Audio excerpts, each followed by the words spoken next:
The story begins on a rainy night. We see some men fighting some assassins. The assassins had already killed a lot of people. The leader of the men asked them about how long they are going to keep attacking them. The assassins ignored the man and charged at them. The men raised their blades and fought to defend themselves. 3 assassins charged at the leader. They told him that he is going to die.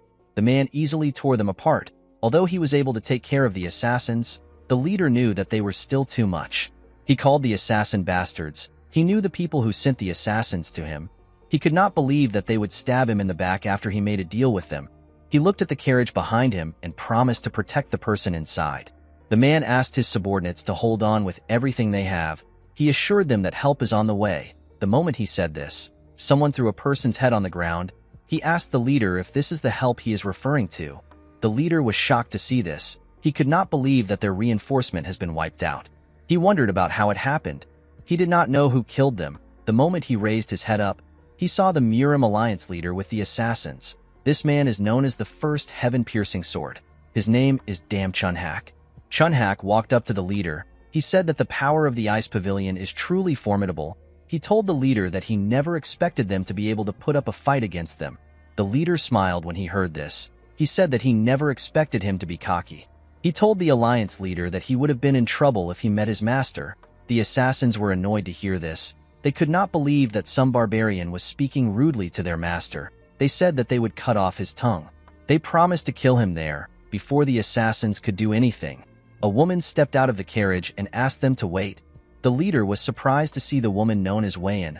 Wayan asked him to not worry about her. Chunhak asked the assassins to back down when he saw the woman. Wayan walked up to him.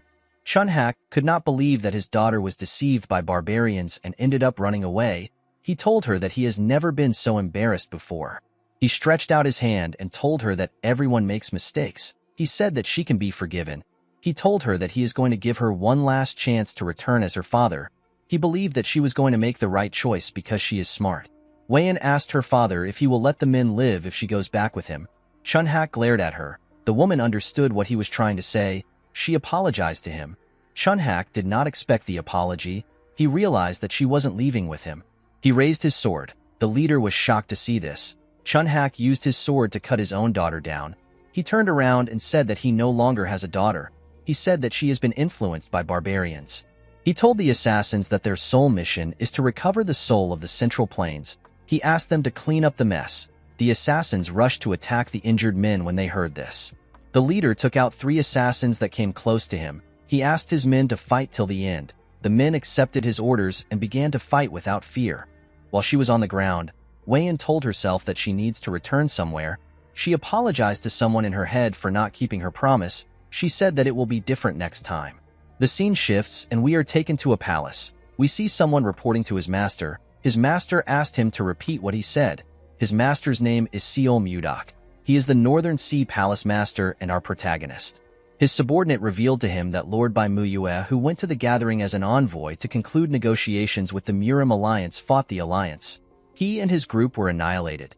The moment he heard this, Mudak released his terrifying cold energy in his palace. His subordinates did not flinch, they simply stood.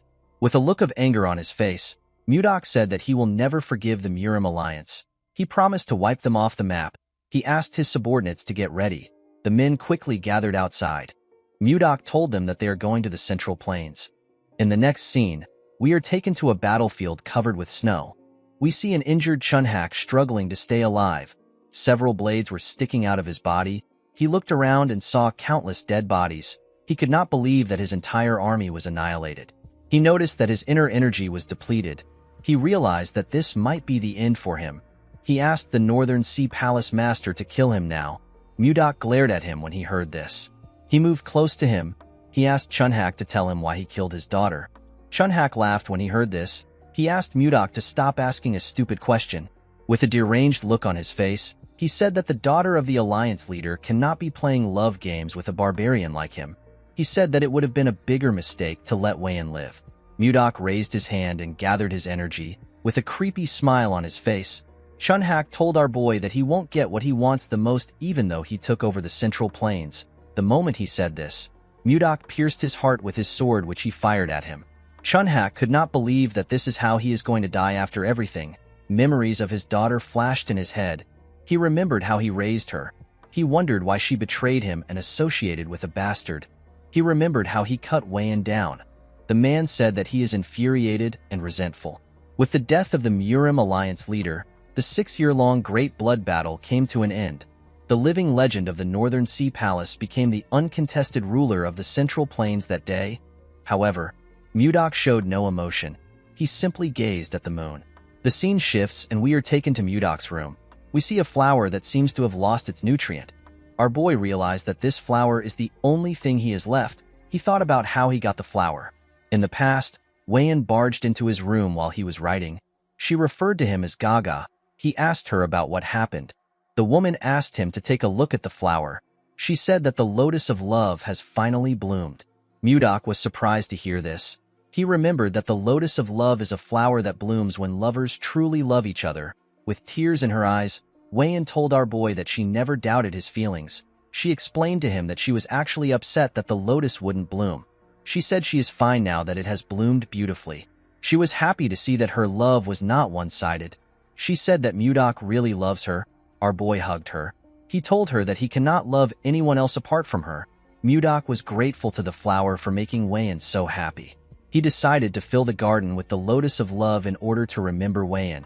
He gently tapped the flower. He said that he cannot forget the woman no matter how much he tries.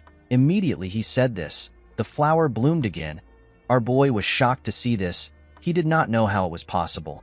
He called out to someone known as Myong. The man appeared behind him. Mudok ordered him to find someone who can explain what just happened.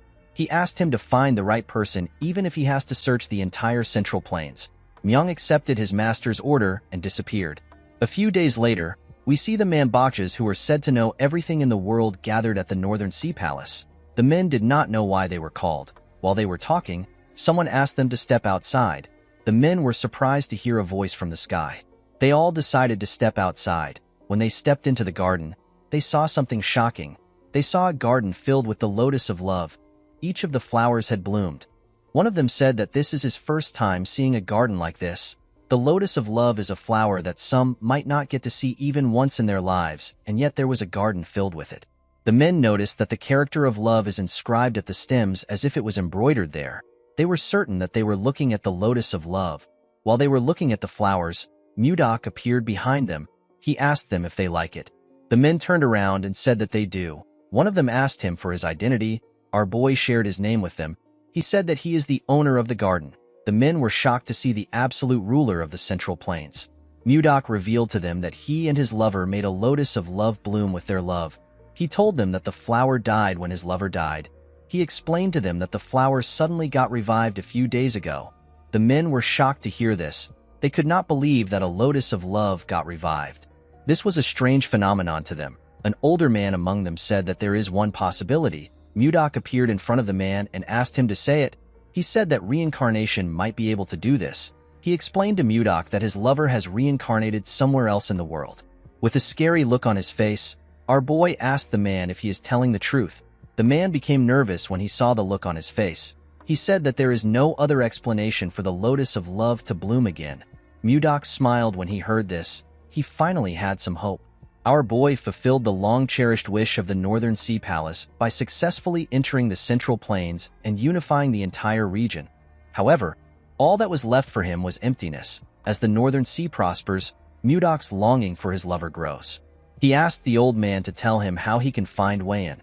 According to the man, the lotus of love glows faintly when the two lovers are in the same place. He told the palace master that the lotus of love will glow when he finds his lover. Upon hearing what he said, Mudok realized that the lotus of love Wei-in showed him was glowing.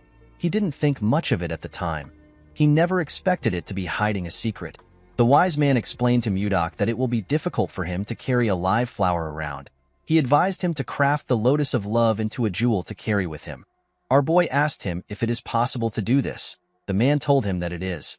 Mudok turned around and told the man that he will entrust everything to him. He said that they will depart in 10 days. He asked him to make all the preparations by then.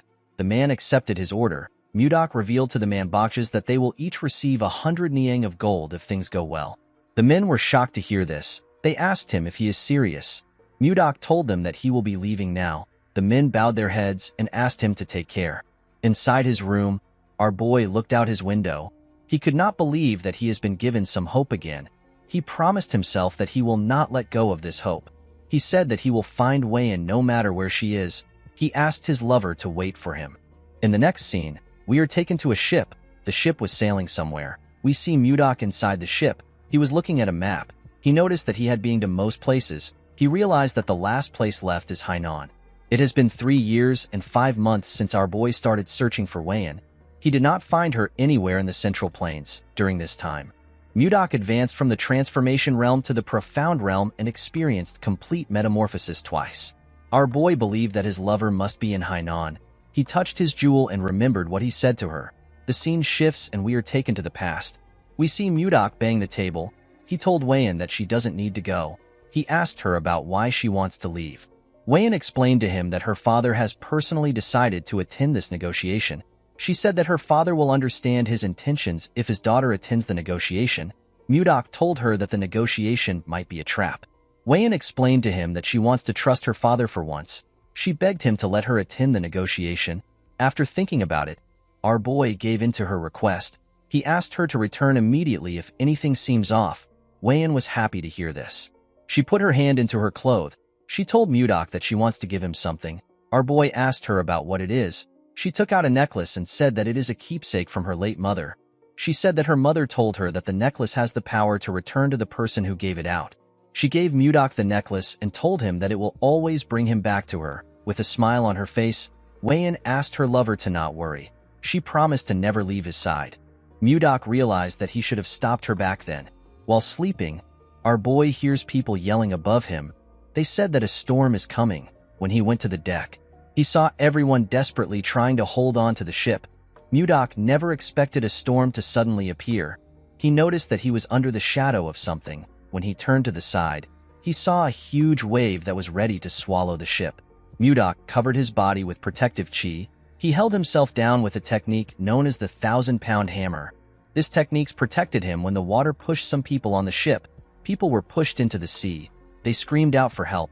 A little girl and her father called out to the mother in the water. Mudok quickly raised some planks next to him with a technique known as telekinetic grasp.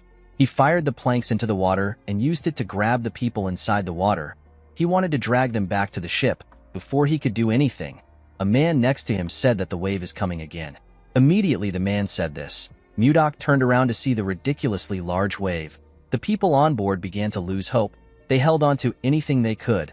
Our boy knew that the ship couldn't take another wave. He realized that there was only one option left. He placed his hand on his sword and slowly pulled it out. His sword released a cold energy as it was taken out. The people did not understand why everywhere was so cold. Mudok decided to freeze the wave. He wanted to use a technique called freezing ice wind. Before he could use the technique, the jewel began to glow. Mudok was shocked to see this. A bright light from the sky pierced through the wave and shined on him. Our boy used his hand to cover his face from the blinding light. Mudok began to float. He suddenly disappeared while he was in the air. After he disappeared, something incredible happened. The storm disappeared and the cloud cleared up. The people did not understand what was happening. When Mudok opened his eyes, he found himself in a cramped space. He realized that he was in a carriage. Our boy did not know how he got here. He was certain that he was just fighting a storm in the middle of the sea. While he was trying to think, he hears someone scream. He realized that someone was close by, outside the carriage. We see different men running away from giant mosquitoes. The mosquitoes caught some of the men and injured them. 2 girls hid next to a tree and watched as the men ran. A man holding a knife referred to the girls as Savina and Annie. A boy next to him told them that they will save them.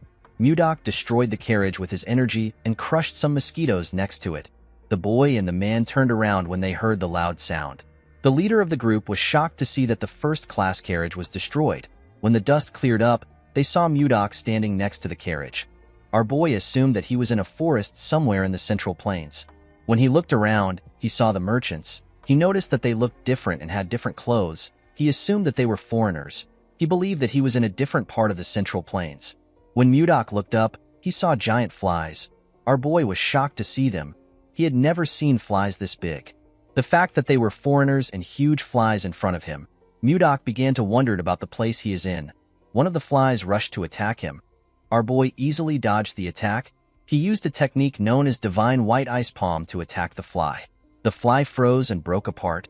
Mudok could not believe that a mere beast would attack a human just because it grew a little bigger. He said that this is unforgivable. He gathered his energy and charged at the monsters. He froze all of them in an instant. The flies immediately exploded and turned into tiny ice shards. Our boy believed that this is enough for some pathetic bugs. The merchants were shocked to see what he did. The leader walked up to Mudok and tried to talk to him. He said that his name is Edmund Roll. He said that he is the leader of the Roll Merchant Association. Edmund bowed his head and thanked Mudok for saving their association. He referred to our boy as a magic swordsman and asked him if he can tell him his name. Unfortunately for Edmund, Mudok did not understand a single word he said. Our boy was still able to tell that the man was thanking him due to his gestures. He told Edmund that he does not understand foreign languages. He asked him if there is anyone who can speak the language of the Central Plains. The merchants did not understand what he was saying. Edmund turned to the man with glasses and said something to him. Mudok tried to ask the man if there is truly no one who understands the language of the Central Plains. He wondered about how he was going to explain things to them. While he was thinking, one of the men ran to Edmund and said something. He opened his hand and showed him a ring. Mudok wondered about what he wants to use the ring for. Edmund took the ring and cast a spell. He wore the ring and made a weird pose to finish the spell. Mudok was shocked to see the odd pose. After he was done, Edmund asked him if he can understand him now. Our boy was surprised to see this. He could not believe that he is now able to speak the language of the Central Plains fluently. He asked him if this is the power of the ring. Edmund was surprised to hear about the language of the Central Plains. He introduced himself again and thanked Mudok for saving them. He referred to him as Sir Magic Swordsman and asked him for his name. Our boy told the man his name. He told him that he does not know what a magic swordsman is. Edmund was surprised to hear this. He explained to Mudok that a magic swordsman is someone who uses both magic and swords like him. Our boy asked the man to tell him what magic is. Edmund was shocked to hear this. He could not believe that someone who just used ice in front of them did not know what magic is. He wondered about where Mudok came from. Our boy noticed that the man was lost in thought. He called out to him. Edmund was wondering about how he was going to start explaining things to Mudok. Our boy was angry to see that the man was ignoring him. He moved close to him and raised his hand. He released a cold energy from his hand and asked Edmund to answer his question quickly. Edmund became nervous when he saw this. He realized that the person in front of him is crazy. He decided to just explain things to him. He did not want to find out about what will happen if Mudok goes on a rampage. He told our boy that he will explain. He asked him to calm down. In the evening, we see the two of them sitting next to a fire. Mudok was surprised to find out about something called magic in this part of the Central Plains. He realized that the world is quite vast. Edmund was relieved to see that our boy had finally calmed down. He asked him about where the Central Plains is. Mudok was surprised to hear this question. He asked the man if he does not know where he is right now. Edmund did not understand what our boy was saying. Our boy explained to him that it is weird to not know where the Central Plains is when he is in the Central Plains itself. Edmund became more certain that Mudok was crazy. He explained to him that this is not the Central Plains. He told him that they are in a forest leading to the capital of the Drake Kingdom. The capital is known as Barhan. Mudok said that he has never heard anyone call the Central Plains the Drake Kingdom. He asked Edmund if he is already senile, even though he is not so old. The merchant was annoyed to see that some crazy guy was saying that he is senile. He revealed to Mudok that he is 50 years old. He told him that he is worried about him because he keeps insisting that this place is the Central Plains. Our boy became angry when he heard this. He pointed at a tree and told Edmund that they can ask the kid who was peeking at them from behind the tree. The boy stepped out when he noticed that he got caught. Edmund asked the boy named Leo about why he is there. Mudok asked the boy to answer him honestly. He asked him if this is the Central Plains or the Drake Kingdom. Leo could not answer him. Mudok asked him about why he is not speaking. Edmund explained to him that Leo can't understand his words. He took off his ring and asked Mudok to take it. He asked him to put it in his finger and shout interpret language. Edmund did not actually want to lend such an expensive artifact with a language interpreter to some crazy guy. However, he could not stand the fact that Mudok saw him as a senile old man. Our boy put on the ring and did as the man instructed. The moment he said interpret language, he saw different symbols around him. He quickly noticed that he could now understand the foreigners. He found magic to be amazing. He turned to Leo and asked him for his name. The boy told him his name. Mudok asked Leo if they are in the Central Plains or the Drake Kingdom. Leo asked him about where the Central Plains is. He explained to him that this is a forest leading to Barhan. Mudok was shocked to hear this. He asked the boy if he is also going senile. He asked Edmund if he was the one who asked him to say this. The merchant told him that he did not. He asked him to ask the other members of his merchant association if he is suspicious. Due to his reaction, Mudok was able to tell that the man is not lying. He remembered something weird. He recalled that he was fighting a storm on a ship. When he opened his eyes, he was already inside a carriage. Mudok realized that he got teleported somewhere else. The moment he realized this, he felt some pain in his chest. The pain quickly went away. He wondered about the strange feeling he got in his dantian. Edmund asked him if he now believes him. Mudok noticed that the energy here is much different from anything he has ever experienced. He realized that something is not right. He stood up and walked into the woods. He decided to check things out by himself. Edmund was surprised to see him stand up. He called out to him. As he walked deeper into the forest, Mudok noticed that this place has pure energy. He became certain that this place is not the Central Plains. Our boy jumped out of the woods. While he was in the air, he gathered and compressed his energy. After compressing his energy, Mudok released it into his body. He noticed that the amount of chi accumulated in his dantian has doubled. He turned around and moved back down. He wondered about why he got teleported here instead of a place in the Central Plains. He was still focused on finding Wayan. Before he landed on the ground, his necklace came out of his clothes. Mudok wondered if he got sent here because of the light emitted by the necklace earlier. He remembered that his lover told him that the necklace has the power to return to the person who gave it out. Our boy believed that he has been sent here to look for Wayan. He smiled when he landed. He told himself that Wayan must be here. At the camp, Edmund's subordinate asked him about where his new guest went. Edmund said that he does not know. He told him that our boy is unpredictable. The moment he said this, Mudok appeared. He explained to Edmund that he had some business to attend to. He told him that he has a question for him. Edmund noticed that our boy was smiling. He found it creepy. He asked Mudok to tell him his question. Mudok asked him if Leo was being truthful when he said that they are in the Drake Kingdom. The man told him that Leo was telling the truth. He assured him that they will reach Barhan if they travel a bit further. Mudok asked him to tell him where Barhan is. A little boy next to Edmund asked our boy if he does not know anything about this place. He asked him if he spent all his time training in the mountains. The boy said that he has heard stories about eccentric people like him. He said that this is his first time seeing an eccentric person in flesh. Mudok decided to take the boy's explanation. He told them that he has been training in the mountains, and he only just came out today to experience the world. He said that this is why he does not know anything. Mudok had never heard of places like the Drake Kingdom and Barhan. He decided to get more information about the place from the kid. Due to the fact that some of them had different colored eyes, our boy assumed that he was in the land of the Western barbarians, which he had only heard of. The boy was happy to hear what Mudok said. He was happy to see that he was right. He referred to our boy as Sir Magic Swordsman and offered to teach him a few things. Mudok accepted his offer. The boy walked forward and asked him to follow him. Mudok asked the boy for his name. The little boy introduced himself as Luffy. Edmund found it creepy that the crazy man was acting friendly. He could not understand what was going through our boy's head. Mudok began to learn about this place and the language the people use from Luffy. Our boy realized that this place wasn't a foreign land. It was actually an entirely different world. The land was oddly shaped and the writings differ from anything he had seen before. In this world, there are other species apart from humans. Elves and dwarves exist. Apart from them, beings known as beastmen also exist on the continent. Of all the species, the strongest are creatures known as dragons. Mudok believed that they were lizards with wings. There are also things known as warp magic and magic circles. According to Luffy, warp magic can be used by 5th circle mages and above. They draw a round magic circle on the ground and chant a spell. This allows one to travel to wherever they wish. The better the mage's ability, the further they can warp. To Mudok, magic was an inexplicable sorcery. He looked up to the sky and wondered about the other amazing things that this world could hold. Immediately he raised his head up. He noticed something strange. There were 3 moons in the sky. This was something he could not even imagine in the Central Plains. He wondered if Wayan was really the one who summoned him to this place. While he was thinking, someone screams at the girl known as Savina. He begged her not to do something. Mudok quickly turned around. He noticed that something was happening around the camp. Savina asked the man to tell her why she can't do something. The girl held a knife and grabbed Annie. She asked everyone to not come close to her unless they want to die. The merchants begged Savina to not do anything. Mudok wondered about what is happening. The man with glasses assured Savina that they will be able to heal both of them when they arrive in the capital. He told her that the capital has a lot of mages. He told her that he will even ask Edmund for a favor. He begged her to let go of Annie because she is scared.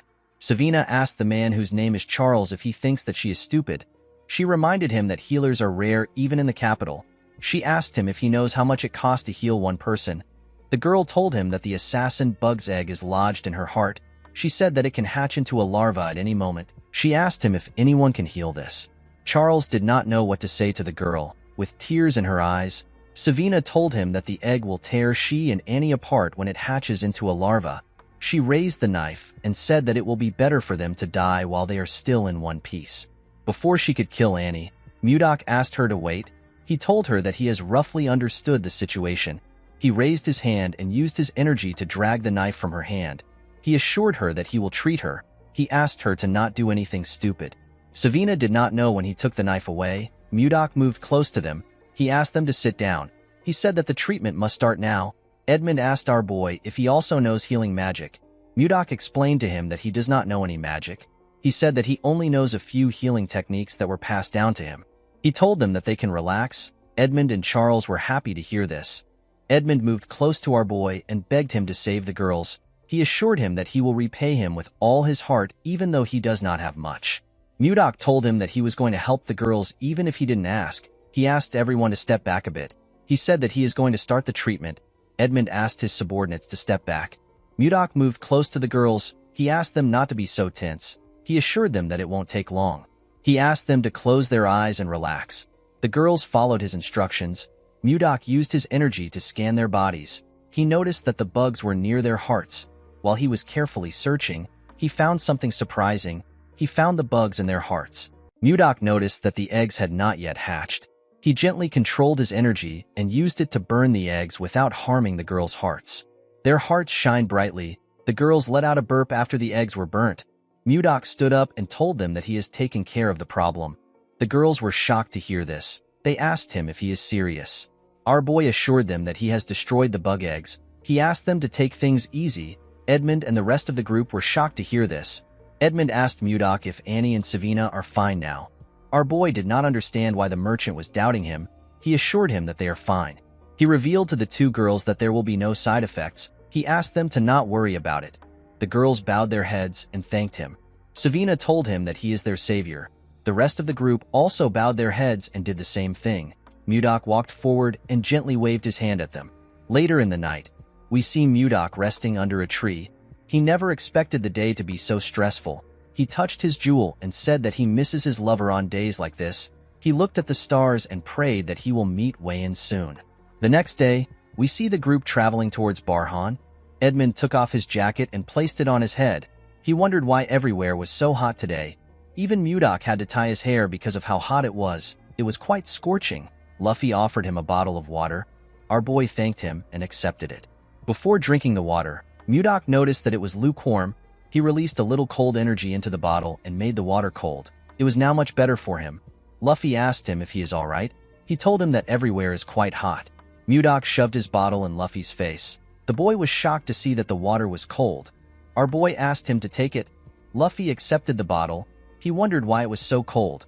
Mudok asked him to drink it.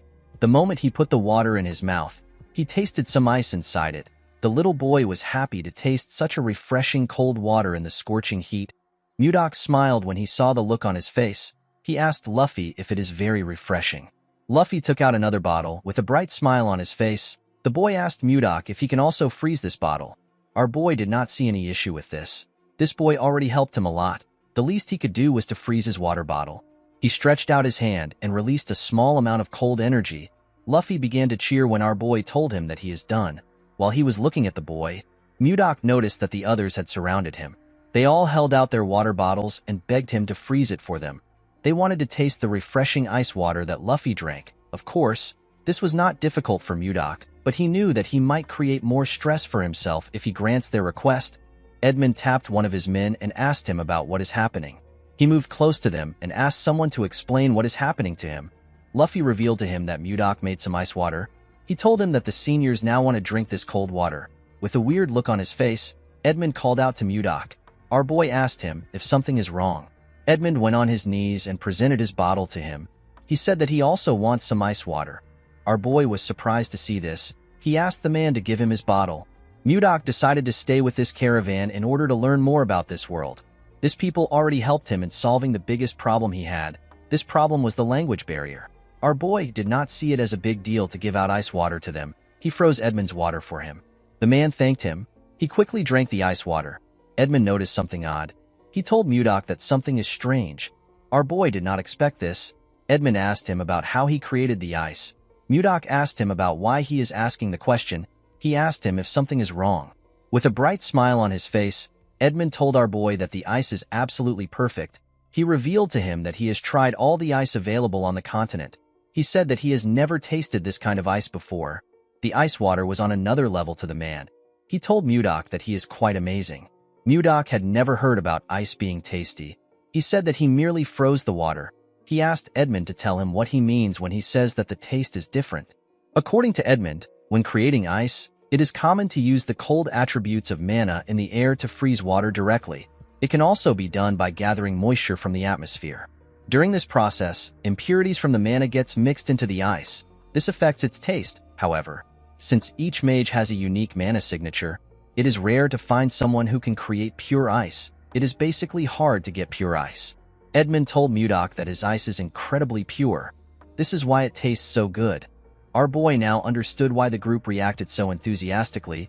He could not believe that something as simple as ice would get him this kind of reaction. He almost felt pity for them. Since he was in a good mood, Mudok decided to create more ice. With a smile on his face, he released his energy. Before he could do anything, Edmund called him Sir Magic Swordsman. Our boy asked him if there is something wrong. Edmund pointed his hand at the sky and said that he has a proposal for him. A few days later, we see Charles directing some men carrying buckets filled with water. He asked them to take the buckets to the back of the store. At the back of the store, we see Mudok gather his energy. He used it to freeze the buckets of water in front of him. He turned the water into ice cubes. The merchants clapped for him when they saw this. They rushed to carry the buckets. While looking at them, Mudok thinks about what led him to this place. The scene shifts and we are taken to the past. We see Mudok shocked after hearing Edmund's proposal. The man explained to our boy that he wants to revive his merchant association by selling the ice that he makes. He became nervous when he said this. Mudok realized that Edmund had a hidden agenda when he kept going on about how refreshing the ice is. Edmund told our boy that fourth circle mages who can make ice are too arrogant and end up making subpar ice. He told him that they need to target this market. Mudok could tell that Edmund does not have any ill intentions. He actually wanted to revive his struggling merchant association.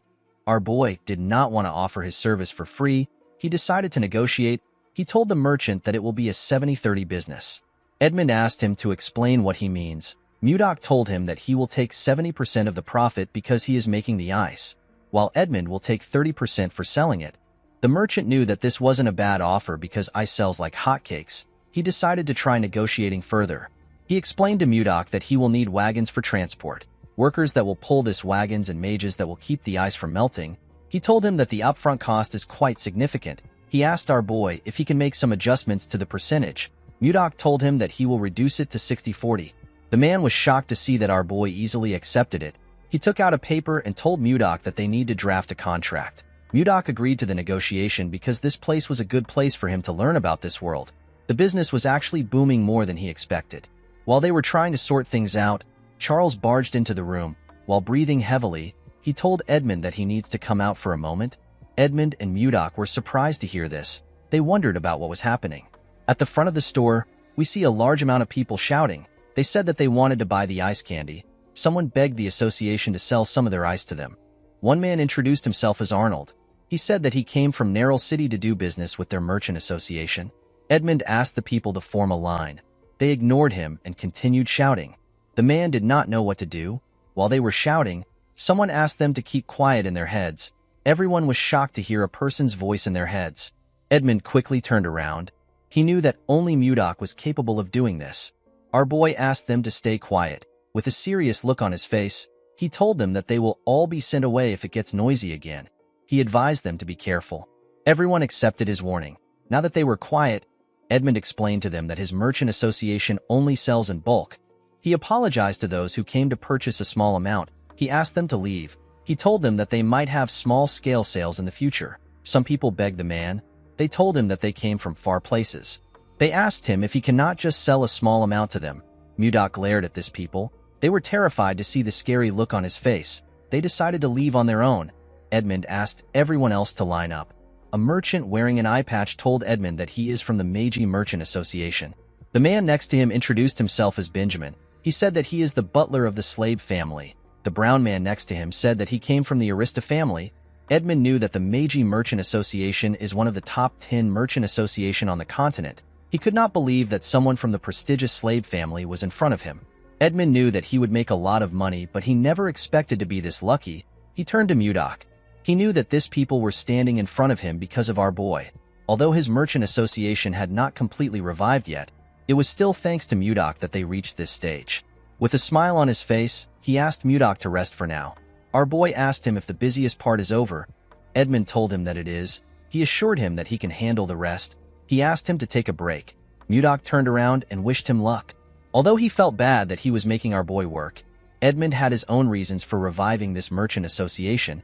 In order to avenge his parents and siblings who died unjustly, he needed to fully revive this merchant association and use it to take revenge on Duke Icarus, who ruined them by using the Akasa Merchant Association.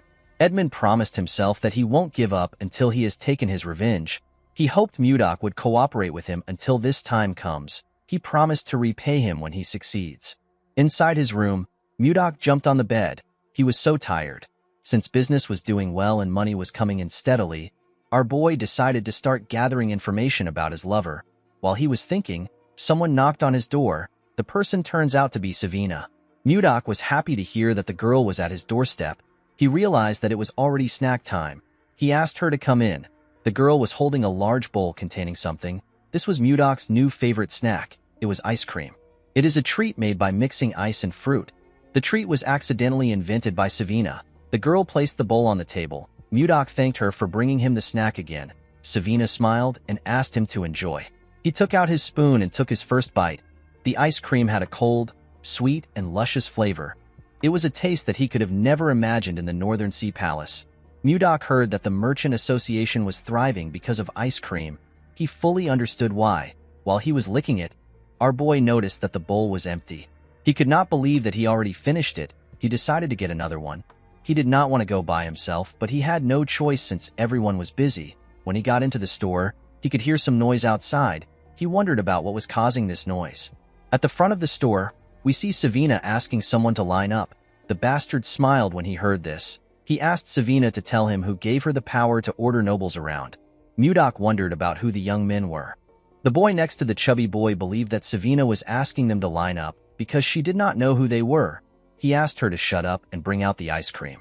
The chubby boy pointed at Savina and told her that they heard a rumor about the ice cream, so they came to try it. He told her that there will be consequences if the ice cream is not good. Savina told him that their merchant association does not sell ice cream to people who cut in line. She asked the boy to understand. This only made the chubby boy angrier. He could not believe that she wanted them to line up like commoners. He said that it is already annoying that they are in the same place as mere peasants. He did not like the fact that she was asking him to join the queue. He asked her if she has a death wish. Savina told the idiot that she does not serve ice cream to nobles just because of their status. The boy asked her if she is trying to defy a noble. The girl knew that Mudok would protect her if things go wrong. She decided to speak freely. She told the boy that he is not making sense. She said that she is simply stating the rules. The other boy was annoyed to hear this. He called the girl a wretch. He took out his sword and asked her if she really wants to die. Savina was not scared to see his sword. The boy was annoyed to see this. Before he could do anything, their third friend tapped his shoulder. He called him Samuel. With a cold gaze in his eyes, the boy asked Samuel to not act rashly. He asked him if he wants to lower their dignity. Samuel became nervous when he saw the look on his friend's face. He apologized to him. The boy walked up to Savina. With the same look in his eyes, he told her that they came to try the ice cream. Savina did not like his cold gaze. Her heart felt like it was freezing. She began to tremble. The boy told her that he doesn't like waiting. He asked her to bring it out now. Savina was lost in his gaze. With a shaky tone in her voice, she asked him to wait. Someone called out to Savina. The person turns out to be Edmund. The man reminded her that their merchant association does not sell ice cream to those who cut in line. He asked her if she forgot. Savina apologized to the leader. Mudok could tell that Edmund had something against this young man for him to have such a strong reaction. With a look of anger on his face, Edmund asked the boy to leave. He told him that he cannot tolerate any further disregard for their rules. The two boys were annoyed to hear this. They believed that Edmund was insulting nobles. The man asked them to not be mistaken. He told them that there is another reason why he won't sell ice cream to them. The boy who appears to be their leader asked Edmund for his reason. With a look of anger on his face, the merchant asked the boy to question Duke Icarus by himself. Charles and the other merchant were shocked to hear their leader mention the Duke's name. The boy asked Edmund about how he knows his father. The moment he said this, he noticed that Edmund looked familiar. He recognized the man's eyes. With a creepy smile on his face, the boy asked Edmund if he is one of the leftovers from the Roll Merchant Association. His friends were shocked to see the smile on his face. They knew that Justin only smiles like this when he is angry. Justin took out his sword. He told Edmund that he must pay for the crime of insulting a noble with his life. The moment he said this, he swung his sword at the man. Edmund closed his eyes out of fear. He could not believe that he will not be able to avenge his family. Before the sword could touch him, Mudok blocked it with his hand. Edmund was surprised to see him. Mudok swung his hand and pushed the boy back. Justin was annoyed to see this. He called our boy a bastard. He asked him if he has a death wish. Mudok could not believe that this nonsense happened when he came down to get some ice cream. He never expected Justin to try to kill someone just because they told him that they don't sell ice cream to people who cut in line. He found this to be absurd. He told the bastard that he really has no manners. He told him that he will use this opportunity to teach him some manners. Justin became angrier when he heard this. He put his energy into his sword and charged at our boy. He told him that he will kill him. Mudok easily dodged his first attack. Justin began to attack him more fiercely. Our boy dodged the attacks without stressing himself. He gently smiled at Justin as he dodged his attacks. He told him that his talent is quite impressive for someone as young as him. He explained to him that his sword will never reach him no matter how many times he swings it. According to Mudok, in principle, righteousness is always accompanied by reason. This is what creates harmony. He explained to Justin that the nobles lack any sense of propriety if his actions represent them. He told him that he is not a narrow-minded person. He said that he will only fix his manners for today. Justin called our boy a bastard. He could not believe that he was speaking rudely to a noble. Mudok moved behind the boy and told him that what he is saying is irrelevant. He said that discipline is all he will need to learn respect. Our boy was reminded of the Central Plains. He realized that his attachment to Wayan made him forget the ways of the world. Everything comes down to survival of the fittest. He gathered some energy in his fingertips and fired it at Justin. This technique is known as formless chi. The attack hit the boy in his wrist. It created a huge hole in his wrist. Justin dropped his sword and fell to the ground. He grit his teeth out of anger. Mudok glared at the boy with a cold gaze in his eyes. Edmund was surprised to see Justin injured. He did not know the kind of attack Mudok used. Justin's friends quickly moved close to him. They raised their swords and asked Mudok to stay back. The chubby one promised our boy that he will cut him down if he moves closer. Samuel became terrified when he saw Mudok still approaching them. Our boy saw something surprising. Justin was trying to stand up. He asked him about why he bothered to get up. The boy placed his hand on his friend's shoulder and asked him to move. He stood in front of Mudok confidently. Our boy smiled when he saw this. He found it amusing that Justin was giving him a show. He covered his hand with his energy. With a scary smile on his face, Mudok told Justin that he wants to see how long he will last. Mudok swung his hand and sent the idiot flying. His friends were shocked to see this. The chubby one quickly ran to check on Justin. He asked him if he is all right. The moment he said this, he saw the hole in his friend's wrist. Mudok was disappointed to see that Justin flew back when he only used the strength of a first-rate martial artist. He realized that the boy was weaker than he expected. He wondered if he should stop. Our boy realized that he had not fully understood how this world functions. He decided to not kill Justin. He moved closer to the boy. Justin asked him for his identity. He asked him if he truly doesn't know who he is. With a look of anger on his face, he asked Mudok to tell him what gave him the guts to treat him like this. Our boy understood that this bastard has lost his mind. Instead of reflecting, he was just full of spite. He wondered if he should just kill him now. Mudok knew that he would not be different from this idiot if he killed him. The two boys pointed their swords at him. The chubby one asked him if he believes that he can get away with messing with a noble. Mudok ignored them and looked around him. He found a stick on the ground. He believed that the stick would be perfect. He used his telekinetic grasp to pick it up. He smiled when he held the stick. Justin became nervous when he saw this. He quickly stood up. The other boys were surprised to see how Mudok got the stick. With a smile on his face, Mudok imbued his sword energy into the stick. Justin was surprised to see this. However, our boy was not done. He added his sword sphere into it. Justin begged him not to come closer. With an evil smile on his face, Mudok added his sword chi to it. The boys fell to the ground and began to tremble. With a creepy smile on his face, Mudok told the boys that the best remedy for scums like them is a club. He raised the club and began to beat the boys. He advised them to get a grip. Our boy enjoyed dishing out this beating. In the evening, we see the boys kneeling. They begged Mudok to forgive them. They assured him that they won't do this again. Our boy told them that he cannot hear them. He asked them to repeat what they said. Justin was annoyed to hear this. He promised himself that he will kill Mudok. He said that he will stomp on his head. Although this was his wish, the boy had no power to do it. He had no choice but to beg our boy for forgiveness. He assured him that he will never make a mistake like this again. Mudok was happy to see the outcome of the beating. He realized that nothing is better than a good beating. He advised them to be careful from now on. Edmund was touched to see what Mudok did. He thanked him in his head. The scene shifts and we are taken to a castle. We see a king and his subordinates seated.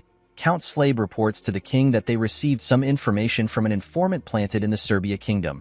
King Tomalova III asked the count to speak. According to Slabe, the Serbia kingdom has succeeded in reclaiming the barren northern region of Blackstone. Additionally, the Hazen kingdom is trying to develop the land beyond the Sahara Desert. Duke Sergio von Icarus explained to Slabe that the land beyond the Sahara Desert is too dangerous for humans to live in because of the monsters. He asked the count if the Hazen kingdom has a way of taking care of things. Slabe revealed to him that they have received a report that they are not yet sure of. He told the Duke that Anos has naturalized.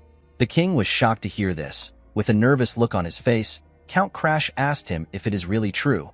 Slabe told him that it is. Baron Arista asked him if he is referring to one of the top 10 sword masters on the continent. He had heard that Anos turned down any amount of money offered to him. The king wondered why Anos ended up in Hazen instead of wandering the continent without belonging to any factions. Crash suggested that the sword master might have fallen in love with someone there. Slabe told him that he is correct. The men were surprised to hear this. The king asked his count about who the woman is. Slabe told him that it is someone they all know quite well. The person turns out to be Princess Daphrin. She is the younger sister of the current king. The king is known as Laird II of Hazen. The men were surprised to hear that Laird, who cherishes his younger sister as his most prized possession, gave her away to a man. Tomalova told his subordinates that the Hazen kingdom now has 2 sword masters. Slabe explained to his king that the Hazen kingdom will likely attempt to expand their land. This is a goal that they have repeatedly failed to achieve since the reign of Laird I. Tomalova became worried when he heard this. In the east, the Hazen kingdom is expanding its territory. In the south, the commercial Serbia kingdom is developing its land. Across the Western Sea, the Jeva Empire is also expanding its land. Tomalova knew that they could not stay idle. He asked his subordinates to share their opinions on what they should do. The Duke suggested that it would be beneficial for them to also expand their territory. The king reminded him that they do not have any suitable land for expansion. He asked him if he is suggesting that they cross the Lazar Mountains to the north. Sergio stood up and told the king that they have no other choice. Everyone was surprised to hear this. Expanding into the north is difficult. Even if they succeed, the entire area is covered in ice. This will render their efforts useless. Heading to the north would ultimately mean that they were pushed out of the power struggle. This is why everyone is hesitant. Tomalova knew that someone will soon be sent to the north to address the issue of territorial expansion. He turned to his count. Slabe nodded at him. He told his subordinates that the meeting will end for today. He told them that they will reconvene at another time. Slabe walked out of the room with the king. The Duke realized that the count and the king were hiding something. The scene shifts and we see the king and the count in a room together. Tomalova asked Slabe if he has made any mistakes recently. The man said that he hasn't. Tomalova realized that the Duke is up to his usual tricks again. Since 10 years ago, he has been sending anyone who opposes him to the north. Slabe told his king that this is all because of his shortcomings. Tomalova asked him to not say this. He told him that he is the only one he trusts among his retainers. He told the count that he heard a rumor about some kind of ice being sold in the capital. He asked him if he knows anything about it. The count realized that the king was referring to the ice candy made by the Roll Merchant Association. Tomalova was surprised to hear the name. Slabe explained to him that the ice is different from regular ice. He told him that it earned its name because it is so sweet. The king asked the man about how long the trading company stays open. The Count said that they are open till night. He realized that the king wanted to taste the ice candy. He revealed to the king that he is planning on going on a secret outing soon. He told him that they can check the store together. Tomalova smiled when he heard this. He commended the Count for being able to read his mind. Slave told him that it is his duty to understand his desires as his aide. Tomalova asked him about when he plans on going for this secret outing. The scene shifts and we are taken to Mudok's room. We see the kids begging our boy to teach them magic. Our boy was about to lick his ice cream. He was surprised to hear what the kids said. Savina apologized to him for barging in. She knew that it was improper. The girl also knew that not everyone can learn magic. She told him that they have no choice but to learn it. Annie explained to him that the company might face danger again like last time. She promised him that she will train hard. She begged him to teach them. Mudok found it nice to see the kids determined. He placed his ice cream down and reminded them that he does not use magic. Luffy asked him if he uses martial arts like he mentioned before. Our boy told him that he remembered it correctly. He released some of his energy and revealed to them that he uses the Ice White Divine Palm. He told them that he cannot teach them magic because he also doesn't know how to use it. Leo asked him if he can teach them martial arts instead. Mudok was surprised to hear this. The kids agreed with Leo's idea. They believed that it would be amazing to learn martial arts. They begged Mudok to teach them martial arts. Our boy did not know what to say. He noticed that they had earnest eyes and a strong resolve to see their goals through. They reminded him of his childhood. He remembered how his younger self asked someone to teach him martial arts. The person glared at him. Due to the fact that he was urgently searching for his lover, Mudok felt like it would be wrong for him to accept some students. However, these children also wanted to protect someone, and more than anything, they have been helping Mudok out in many ways even though they don't know him well. According to the rules, our boy was not allowed to teach the martial arts of the Northern Sea Palace carelessly. Mudok wondered if this rule still applied in a different world. Savina begged him to teach them. Our boy asked the children to let him think about it. He asked them to come back by this time tomorrow. He told them that he will give them his answer then. The children were happy to hear this. They believed that Mudok was going to teach them. Leo told him that they will never forget his kindness even in death. Our boy realized that the children misunderstood him. Before he could explain himself, the children turned around and left the room. They were excited to be learning martial arts. They closed the door and asked him to sleep well. Mudok decided to figure things out later. He wondered if he was like this when he was their age. He realized that his master must have had a hard time. He opened his window and looked outside. While he was thinking, he heard the sound of metal clashing from the forest. He found this odd. Inside the forest, we see Count Slave kill someone in front of him. The person was wearing a hood that covered his face. The Count was with the king. He wondered if he could hold out before reinforcement arrives. He could not believe that they were ambushed the day they went out to eat the ice candy. While he was thinking, he hears a loud sound behind him. He quickly turned around. He saw a mage cast a spell known as Fire Bomb. The mage created several fireballs. He fired them at Slave. The Count grit his teeth and charged at the attack. It created a huge explosion in the forest. The king was shocked to see this. He quickly ran to him. Slave told him that he is fine. Tomalova reminded him that his arm is bleeding.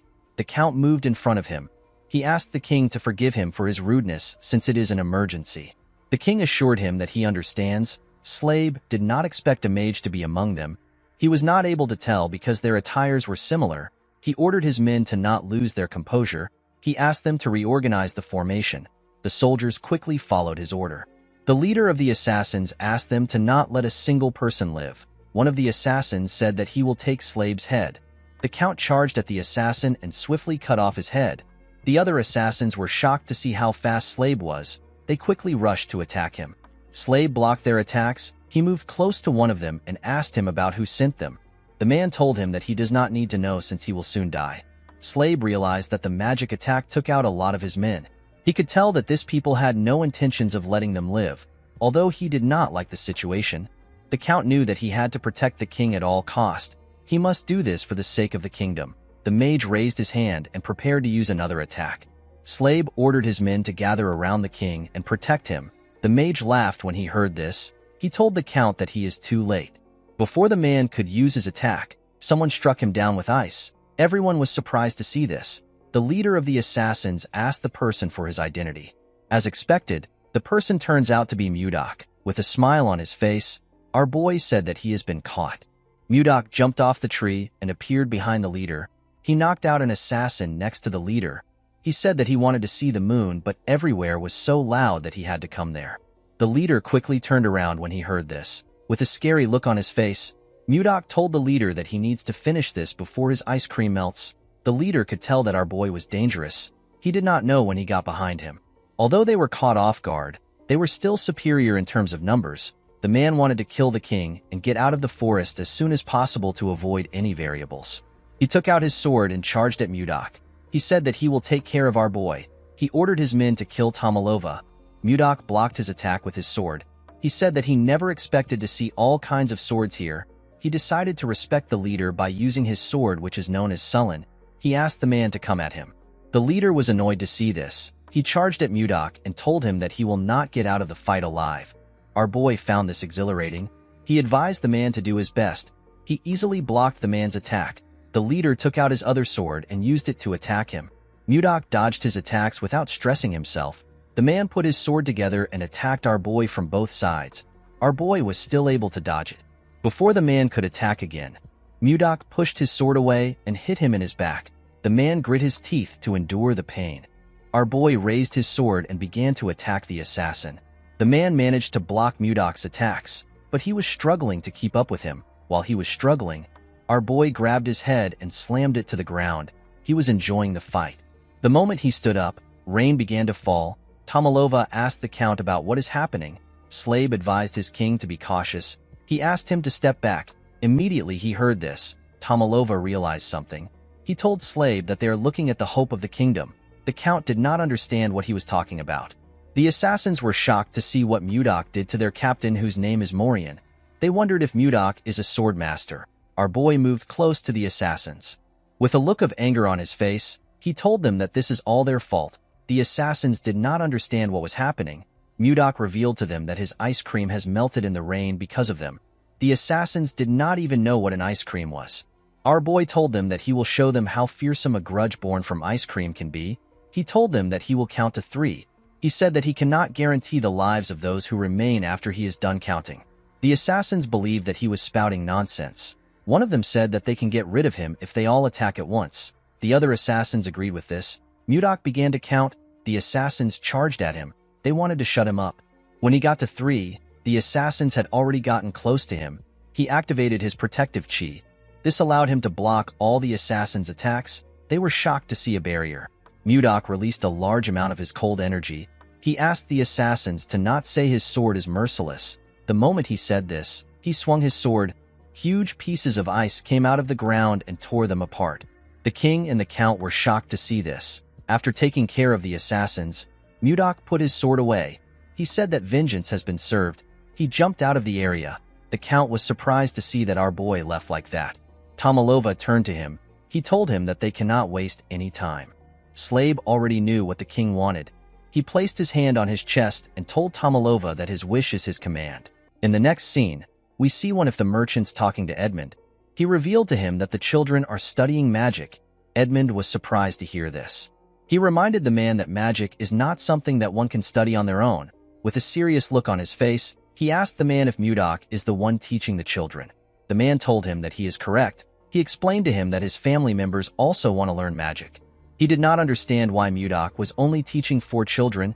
Edmund began to laugh like a crazy person when he heard this. The man was surprised to see this. He assumed that Edmund was tired from overworking. The merchant was actually happy that Mudok was teaching the children, especially since numerous people want to learn magic.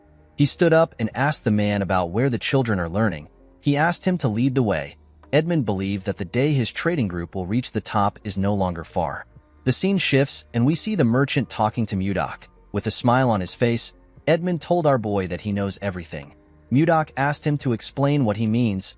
Edmund revealed to him that he heard that he is teaching the children magic. Mudok realized that this is what the other merchants were gossiping about. He did not want them to know about it. With tears in his eyes, Edmund thanked Mudok for what he is doing. He told him that he does not know how he can repay him. While they were talking, Charles came to meet them. Edmund asked him if something happened. The man said that there is a guest for Mudok. Our boy seemed to be annoyed to hear this. Edmund was surprised to hear that Mudok has a guest. The guest moved close to Charles. Edmund did not recognize the man. The young man went on his knees and begged Mudok to help him. Our boy asked him to leave. The man grabbed his leg and revealed to him that the king said that he will come by himself if he is not able to bring him to the castle. Mudok told the man that he has no reason to trust him. Edmund was surprised to hear about the king. Our boy used his leg to hit the man's face. The servant begged him not to decline the king's invitation. Mudok gently moved his leg out of the man's hand. He asked him about why he always comes to this place to harass others every day. He walked forward and advised the man to stop wasting his time. He asked him to leave. Mudok did not want to get involved with things like this because he did not think that it would give him a clue about Wayan. As he walked forward, our boy took a look at his necklace. He remembered the conversation he had with someone. The scene shifts and we are taken to the past. We see a man begging Mudok. Our boy told the man that he has no interest. He explained to him that he has gotten the entire gangbuck in 3 years. He said that the people of the Central Plains will soon come looking for them. He asked the man to tell him why they need to negotiate with the slimy bastards. Muyua explained to him that there are situations where a person shows their strength, and there are times when a person does not do anything. He told Mudok that this is the time to show others that the Northern Sea Palace is not just about brute force. He assured our boy that they can show their power again if this method doesn't work. He told him that he will take charge of the negotiation. Mudok smiled when he heard this. He told him that he will leave everything to him. He took a sip of his tea and told Muyua that they will attack the Central Plains if the negotiations fail. Muyua laughed when he heard this. He believed that it was impossible for the negotiations to fail. On his way to the negotiations, Mudok met Wayan for the first time. The two of them immediately locked eyes. They could feel their hearts beating. Mudok knew that this was the woman of his destiny. That day was the best day of his life. In the present, Mudok smiled when he remembered the day he met his lover. He decided to only think about her. He did not want to focus on any stupid thing. While he was thinking, Luffy waved at him. He and the other children seemed to be meditating. Mudok smiled when he saw him. He realized that there are many things for him to do. He knew that he had to act with caution. Later in the day, we are taken to the castle. Tomalova was annoyed to hear that Mudok refused his invitation again. The servant bowed his head and begged the king to forgive him. Tomalova began to dislike our boy the more he heard about him. He simply wanted to thank him for saving his life. The young man said that he will go again tomorrow. He assured the king that he will get a different response. Tomalova asked him not to bother himself. He believed that the man has already done enough. While they were talking, someone knocked on the door. The person turns out to be the princess. Her name is Ishilda. Tomalova quickly took a look at himself in the mirror. He asked the servant to get out. The man felt bad that he wasn't able to complete his mission. As she walked into the room, the princess noticed that the man looked sad. The beautiful red-haired princess greeted her father in an elegant manner. She told him that the chamberlain looked sad. She asked him if something happened. Tomalova became nervous when he heard this. When his daughter sat next to him, he explained everything that happened to her. Ishilda was shocked to hear about what her father went through. She quickly stood up and asked him if he is all right. Tomalova grabbed her hands. He assured her that he is fine. He asked her to not worry about it. Ishilda sat down back. She asked Tomalova if he knows the reason why Mudok rejected his invitation. The king said that he has no idea. He revealed to his daughter that he wishes to keep our boy by his side because he is very skilled. Unfortunately, Mudok wasn't answering his summons. Ishilda believed that our boy must be a great person for her father to be interested in him. Tomalova nodded his head. He asked his daughter if she knows about the ice and ice cream created by the Roll Trading Company. Ishilda said that she has also tried the ice cream. Her father revealed to her that Mudok is the one who made that ice. Ishilda was surprised to hear this. Tomalova explained to her that he started feeling greedy after finding out that our boy was the one who created the ice. Ishilda completely understood her father. She remembered the feeling she got when she first tasted ice cream. She could not forget this feeling even if she tried. The woman looked outside the window. She found it intriguing that the mage who created the ice cream is the one who her father is looking for. She wondered about who our boy was. While she was thinking, she saw two kids happily licking their ice creams. Ishilda wondered if she should use this opportunity to meet Mudok in person. In the next scene, we see Mudok watching the children meditate. He has only been teaching them for half a month, but they had already reached the stage where they can emit chi. Our boy was not surprised to see this. The concentration of chi is much denser here than in the Central Plains. He put his hands together and asked the children to stop. He told them that they can properly control mana. He told them that they will be moving to the next stage. The children said that they understand. The moment they said this, the chamberlain appeared and greeted him. Mudok was annoyed to hear his voice. He already knew who it was without turning around. He wondered if time was repeating itself. When our boy turned around, he saw a woman wearing a hood move close to them. Because the chamberlain didn't come in the morning, Mudok assumed that he would not come at all. He asked the man about why he came again. Immediately he said this. His necklace began to glow. Our boy was shocked to see this. He quickly raised his head up. The woman in front of him took off her hood. She turned out to be the princess. With a smile on her face, the woman greeted him and introduced herself as the princess of the Drake Kingdom. Mudok immediately knew that he had found her. He was certain that he was looking at Wayan's reincarnated body. The scene shifts and we are taken to the store. Ishilda told our boy that she heard about how he saved her father's life. Mudok said that it just happened. The princess was surprised to hear the rude reply. She forcefully made herself smile. She told Mudok that her father has invited him to the palace to show his gratitude. She referred to him as Sir Magic Swordsman and asked him about why he refused the invitation. She said that he has rejected the invitation more than 2 times. She heard that he rejected it in a cold manner every time. Mudok only saw Wayan's face while she was talking. Even Ishilda's angry expression and her tone were exactly like Wayan's. Our boy was certain that he was looking at his lover. The princess noticed that Mudok wasn't saying anything. She called out to him. Mudok came back to reality when he heard her voice. He told her that he will come to the palace. He asked her to tell him the day he should come. The princess was actually about to argue with our boy. She was shocked to hear that he accepted the invitation. She stood up from the chair. Mudok placed his cup down. He reminded her that she came to invite him. The princess realized that he was right. She sat down back and told him that he is correct. Mudok asked her to tell him when he should come to the palace. Ishilda asked him to be there by 11 in the morning. The woman actually felt annoyed that Mudok easily accepted the invitation. She assumed that she was going to have to convince him. She stood up and told him that she has to leave. Mudok clenched his fist and told himself that he will see her when he goes to the palace tomorrow. The only problem our boy had was that Ishilda is a princess. She has the highest status in the country. Mudok wondered about how he was going to get close to her and marry her. He remembered that her father in her past life killed her because she was in love with him. In order to avoid this problem, Mudok realized that he needed to plan everything meticulously.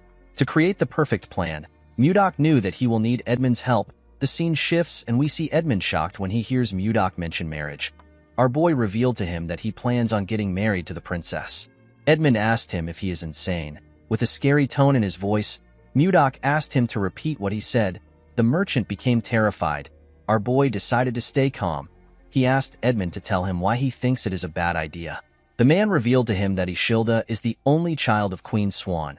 Unfortunately, the queen is dead. Ishilda is the sole legitimate heir and first in line to the throne. He told our boy that it makes no sense for someone like him who has no proper status to think about marrying the princess. Mudok was annoyed to hear this. Edmund explained to him that he needs to be a prince from another country in order to become the princess's suitor. Even if he is not a prince, he should at least come from a high-ranking noble family. Mudok understood that he needs to attain a status equal to that of the princess or gain great prestige. He needed to do this to aid his plan for marriage. Edmund told him that he might have a shot if he achieves something significant. Mudok stood up. He decided to give it a shot. The merchant stopped him before he could leave. He asked him if he knows the rules that he must follow in the palace. Our boy was surprised to hear that there are rules to follow. Edmund could tell that he did not know. He moved close to his shelf and took out some books. He placed the books talking about proper etiquette on his table. Mudok was shocked to see the amount of books in front of him. Edmund knew that our boy might make a mistake if he lets him go like this. This mistake can affect their business. With a smile on his face, the man assured Mudok that he will thoroughly educate him. Our boy did not understand why the man seemed excited. He picked up a book and asked Edmund to take care of him. Mudok was forced to listen to Edmund's lecture all night long. The next day, we see Mudok dressing in front of the mirror. He stepped out of the store in really nice clothes. He decided to head to the palace. The scene shifts and we see our boy arrive at the palace. He greeted the king in an elegant manner. The king welcomed him with a bright smile. Mudok looked around. He noticed something odd. The officials were in the room. Our boy assumed that he was going to have a private meeting with the king. He did not understand why there were so many people. Ishilda gently whispered to our boy. She apologized to him. She did not intend on scheduling the appointment on a day like this. Due to how flustered she was, Mudok could tell that she wasn't lying. Next to the duke was his son. Justin asked the princess about why our boy was there. Mudok remembered the boy as the little idiot he beat up. Our boy smiled and glared at Justin. The boy was infuriated. He wanted to curse Mudok. His father asked him to cease his behavior. He asked him if he plans on making a fool out of himself in front of the king. Justin calmed himself and told his father that he understands. Tomalova told Count Slave that Justin must have been through a lot. The Count told him that he is right. Tomalova cleared his throat and asked Mudok to tell him why he suddenly accepted his invitation. He told him that he has been disappointed for some time. Mudok told him that there is a reason for his actions. The king asked him to share his reason. Our boy explained to him that the Roll Merchant Association is currently very busy due to a shortage of manpower. He said that he is the busiest among everyone because he constantly has to produce ice. He told Tomalova that he wanted to get the ice done before meeting him. However, due to the constant barrage of daily orders, the ice he produces keeps running out. Mudok told the king that he kept postponing the invitation until today. Tomalova smiled when he heard this. He told Mudok that he never knew that he had a lot to do. He was not surprised to hear that our boy was busy because ice and ice cream are selling like hot cakes. Mudok thanked the king for his understanding. Our boy was happy to see that the king was not a difficult man. Compared to Chunhak, Tomalova seemed like an angel. The king asked our boy for his name. Mudok told him that he does not use his name. He asked the king to simply call him Magic Swordsman. Tomalova was not comfortable calling our boy with a title. He wondered about what he should do. Mudok felt like the king should just give him a name if he is not comfortable using a title. Ishilda actually told her father that he can personally give Mudok a name. Tomalova was surprised to hear this. Ishilda explained to him that he can bestow our boy with a title. The Duke was surprised to hear this. Tomalova was also surprised to hear this. The princess told him that a title is a perfect reward for someone who saved his life. Duke Icarus smiled when he heard this. He told the princess that she is right. He said that it is a brilliant idea. He believed that it was a fitting reward for the person who saved their king. He said that they need to honor this good deed from Mudok. He told the princess that her idea is really outstanding. Ishilda reluctantly thanked the Duke for his praise. She found it weird to see the Duke praising her. Tomalova told them that they are correct. He said that he cannot turn a blind eye to his benefactor. He stood up and told Mudok that he will give him a title. He grabbed a sword. He said that one word came to his mind when he saw our boy saving him. Tomalova asked Mudok to move closer to him. Our boy moved close to him and went on his knees. Although he did not like the fact that he was kneeling, it did not matter to him as long as he gets to marry the woman of his dreams. Tomalova took out the sword from its sheath. He referred to Mudok as the brave one who saved his life and the lives of his retainers without hesitation. He placed the sword on our boy's shoulder and gave him the title of Baronet along with the name Blizzard. Mudok remembered that Blizzard means snowstorm in this world. Tomalova told Mudok that he has granted him permission for his name to be passed down to future generations as long as the Drake Kingdom exists.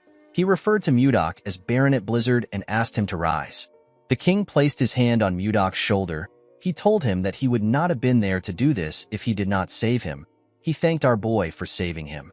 With a smile on his face, Mudok told the king that he will make this choice all over again if another situation arises. Duke Icarus reminded the king that Mudok saved his life. He said that they need to give him a land that fits his title. No baronet has ever been given a land. Tomalova told the Duke that there will be some opposition to this decision. Icarus said that no one will dare to oppose the king's command. With a serious look on his face, the Duke said that he will personally remind anyone who opposes about the weight of a king's decree. Tomalova did not understand the kind of game the Duke was trying to play. He asked the other officials if they share the same opinion as the Duke. The men seemed to be nervous. They noticed that Icarus was glaring at them. They quickly accepted his suggestion. Tomalova decided to accept the idea. However, he could not think of a land suitable for our boy. The Duke told him that they actually have a land for Mudok. He reminded Tomalova about the northern icy lands he mentioned during the meeting they had a few days ago. The king was surprised to hear this. Icarus said that they actually need to send a lord there. He told Tomalova that everything has aligned perfectly. He said that Mudok's name and the northern lands are actually related. He said that a snowstorm in the northern lands is a very good omen. Tomalova realized that this was the Duke's plan from the start. He wanted to make Mudok pay for hurting his son and his self-esteem. He already knew that something was strange from the moment that Icarus suggested that they give our boy a title. Ishilda could not believe that they wanted to send Mudok to the northern lands. Our boy wondered if they will really send him there and make him lord. He could tell that the Duke wanted to drag him out of the capital because of his son. Our boy was actually happy. He did not see any reason for him to refuse because they were offering him lands. He decided to seize this opportunity to achieve merit and enhance his reputation. This will allow him to close the gap in status between himself and the princess. In the next scene, we see Edmund panicking after hearing that Mudok is going to the northern lands. He told our boy that the snowstorm is constantly raging. He said that avalanches are rampant. The place is extremely cold and the mana is incredibly unstable. He asked our boy if he is really going to the northern lands. Mudok gently took a sip of his tea. He told Edmund that he is going there. He assured him that he will be fine. He told him that he doesn't get cold. Edmund referred to him as Sir Magic Knight. He quickly corrected himself by calling him a baronet. He asked Mudok if he is some kind of yeti. Our boy asked him about what a yeti is. According to Edmund, a yeti is a creature of a legendary tribe that is said to only live in the northern lands. Its tales have been passed down since ancient times. Their form is similar to that of a human. They are nearly 3 meters tall, and the strength of their body is nothing to joke about. They don't feel cold, and they are known to be very violent. Mudok told the man that he finds his story interesting. Edmund said that it might be a legend since no one has ever seen a yeti.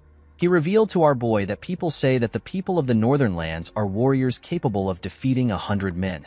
Because of this, they hate being ruled over and refuse to acknowledge leaders. Mudok laughed when he heard this. He stood up and said that things will be interesting. Edmund did not expect this answer. Our boy explained to him that his fame will rise if he gains recognition from the northern people. Edmund believed that this was a very difficult task. When our boy opened the door, he saw something surprising. He saw his students outside waiting for him. Their eyes were filled with tears. In the next scene, we see Mudok talking to Savina and Leo. Our boy denied their request. He told them that the northern lands is a dangerous place to people like them who have barely started learning martial arts. Savina explained to their master that they still have so much things to learn. She asked him to tell her who will teach them once he leaves. Leo agreed with the girl. Savina bowed her head and begged him to allow them to follow him. Leo was surprised to see this. He quickly copied the girl. Before Mudok could scold them, he saw someone behind him. He saw the princess. Ishilda greeted him. Our boy wondered about why she came. He told her that she doesn't look well. He asked her if something is wrong. Ishilda told him that they can talk once he sends the children away.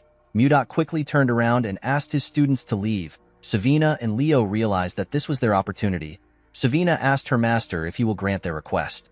Mudok was startled when he heard this. Leo told him that they will leave once he gives them an answer. Mudok decided to accept his pesky student's request. The children were very happy to hear that they were going to follow him. They began to cheer. Savina bowed her head and thanked her master. Our boy asked her to go. Ishilda told Mudok that his disciples are very lively. Our boy said that it is their rebellious spirits that is lively. The princess laughed when she heard this. Our boy was happy to see this. He asked her if she is feeling better now.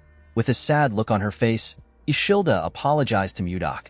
She said that she never expected her father to grant him a title that would send him to the northern lands.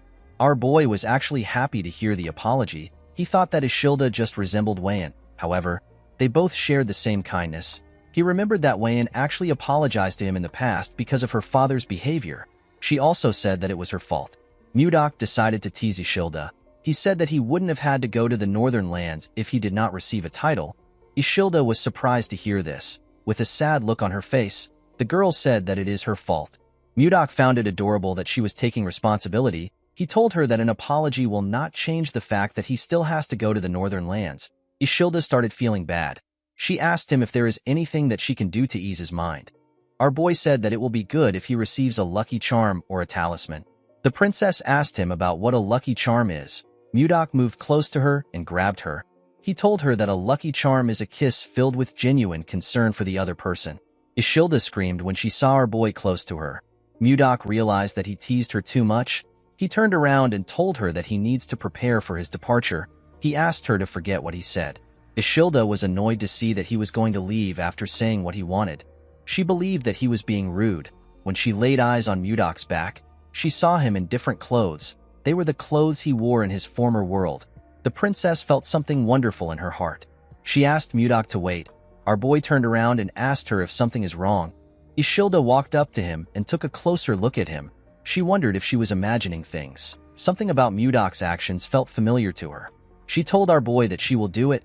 He was shocked to hear this. He wasn't very serious when he said this. He never expected her to respond this way. He assured her that he is fine. He said that he doesn't want to force anyone into doing things that they don't want to do. Before he could say more, The princess pulled his clothes and dragged him close to her. She gave him a kiss on the lips. Our boy was shocked to feel her lips. The moment she moved back, she used her hood to cover her head. She was quite flustered. She quickly ran away. Mudok just stood there like an idiot. He could not believe that he just kissed the princess. He put himself together and said that he needs to succeed and return. The scene shifts and we are taken to the very cold northern lands. The men in a bar talk about how they have gotten a new lord. They heard that our boy saved the king's life. They heard a rumor saying that Mudok defeated 100 men to save the king. A bald man said that Mudok is actually a sixth circle mage with a swordsmanship that is so strong that even a sword master cannot handle him. The man he was talking to told him that it is not true. He did not see why the king would send someone so powerful there. A man with a huge jacket said that Mudok obviously fell out of favor with Duke Icarus. He slammed his beer on the table. He said that all they heard are simply rumors. The huge man had a bandage wrapped around one of his eyes. He said that our boy will probably run away like the others once they scare him a little bit. In the next scene, we are taken to the mountains in the northern lands. We see a young man and a young lady breathing heavily. They were holding their weapons. The man wondered about where the wyvern was. The moment he said this, a huge shadow covered the girl. It was the wyvern. The huge monster attacked the girl. She managed to block the attack with her axe. The man called out to the girl known as Luia. He quickly ran to her. He asked her if she is all right. The two of them were simply trying to grab some of the wyvern's eggs. They did not know that the monster would chase after them. While she was breathing heavily, she saw something shocking. She saw the wyvern behind Jake. She asked him to look behind him. When the boy turned around, he saw the monster's mouth open. It was about to tear him apart. Jake could tell that it was over for him, before the monster could eat him. Someone arrived there. The person turns out to be Mudok. Our boy used his sword to send an attack to the wyvern. The attack cut off its head. Luia and Jake were shocked to see the wyvern's head in front of them. Mudok stood in front of them in his new white clothes. He assured them that things are fine now. Luia helped Jake up. She thanked Mudok for his help. Our boy asked her to not worry about it. He said that he was just performing his responsibility as a lord. Luia did not know what he was talking about. Mudok turned around and told her that he will see her next time. Luia wanted to stop him, but our boy quickly left the area. Luia was shocked to see how fast he was. She did not even catch his movements. Jake noticed something shocking. He told Luia that the wyvern eggs are gone. In the next scene, we are taken to a castle. We see Mudok smiling as he sat on his throne. He did not expect the place to be empty. He asked the man in front of him if the people don't know that today is his inauguration. The man apologized to him. He said that he will send messengers to the village again. Mudok asked him not to do it. He said that it will not change anything. Our boy did not expect them to behave like this today. He now understood why the lords kept getting driven out. He smiled at the situation. He decided to use his own way to take care of things. A few days later, we see the huge man step into the bar. He was shocked to see what was in front of him. All of the men were covered with bruises. He asked them about what happened. He asked them if Mudok did this to them. An older man with a lot of beard said that it was actually our boy. He said that he has to acknowledge Mudok's skills even if he doesn't like him. The bald man said that our boy is quite fast. He said that he couldn't move the moment Mudok touched him. He revealed to the huge man that the pain from our boy's hand technique is indescribable. While they were talking, someone barged in. He said that the scoundrel has arrived. He told them that the scoundrel is in the village square right now. The huge man did not expect Mudok to come there. He said that he will take a look at our boy. The men were happy to see that the greatest warrior of Carolyn was going to step up. They asked the man known as Max to defeat Mudok. At the village square, our boy looked around. There were a lot more people there than he expected. While he was looking around, someone called out to him. The person turns out to be Luia. Our boy was surprised to see her. Before she could move close to him, someone tapped her on her shoulders. When Luia turned around, she saw her father. Her father turned out to be Max. The man asked her about why she is there. Luia told him that she came to look at what was happening because a lot of people were gathered there. Max explained to her that the new lord is there. Luia was surprised to hear about a new lord. She realized that this was why Mudok said that it is his responsibility as a lord. She reminded her father about how she told him that someone saved her when she went to steal the ice wyvern's eggs. Max quickly realized that their new lord saved his daughter's life. This made things complicated for him. He could not fight his daughter's savior. Of course, the real reason he was scared was because Mudok killed the ice wyvern with a single blow. It is a wyvern that is stronger than the regular kind. Even someone as powerful as him could not do something like that. Max realized that he needed to acknowledge our boy. Unfortunately, he couldn't still back down. He stretched out his hand to Mudok and introduced himself as the greatest warrior of Carolyn. Mudok did not shake his hand. He introduced himself as Blizzard. He said that he is the newly appointed baronet of Carolyn. Max told him that he heard that he goes around the village mercilessly beating people up. Mudok said that he was simply teaching those who were trying to rebel a lesson. With a cold gaze in his eyes, he asked Max if he is going to behave like those people. Max told him that he actually has an offer for him. Our boy asked him to tell him his offer. According to Max, Carolyn is an extremely cold place. This is why people have been drinking alcohol to endure the harsh weather since ancient times. The man asked Mudok to have a drinking match with him. Our boy accepted the match. Max asked him to think things through.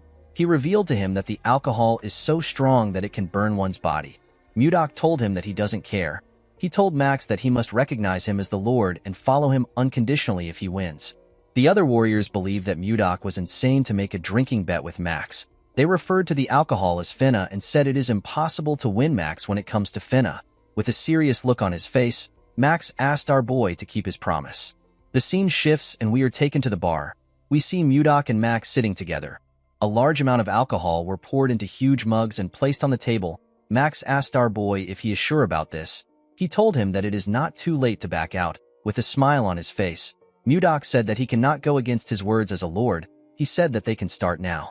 Max smiled when he heard this. He asked our boy to not regret what he said. In the next scene, we see Max struggling to keep his eyes open. He was feeling dizzy. His daughter and one of his friends had to tap him to keep him awake. His friend asked him if he is okay. He told him that he passed out for a moment. Max couldn't believe what he was hearing.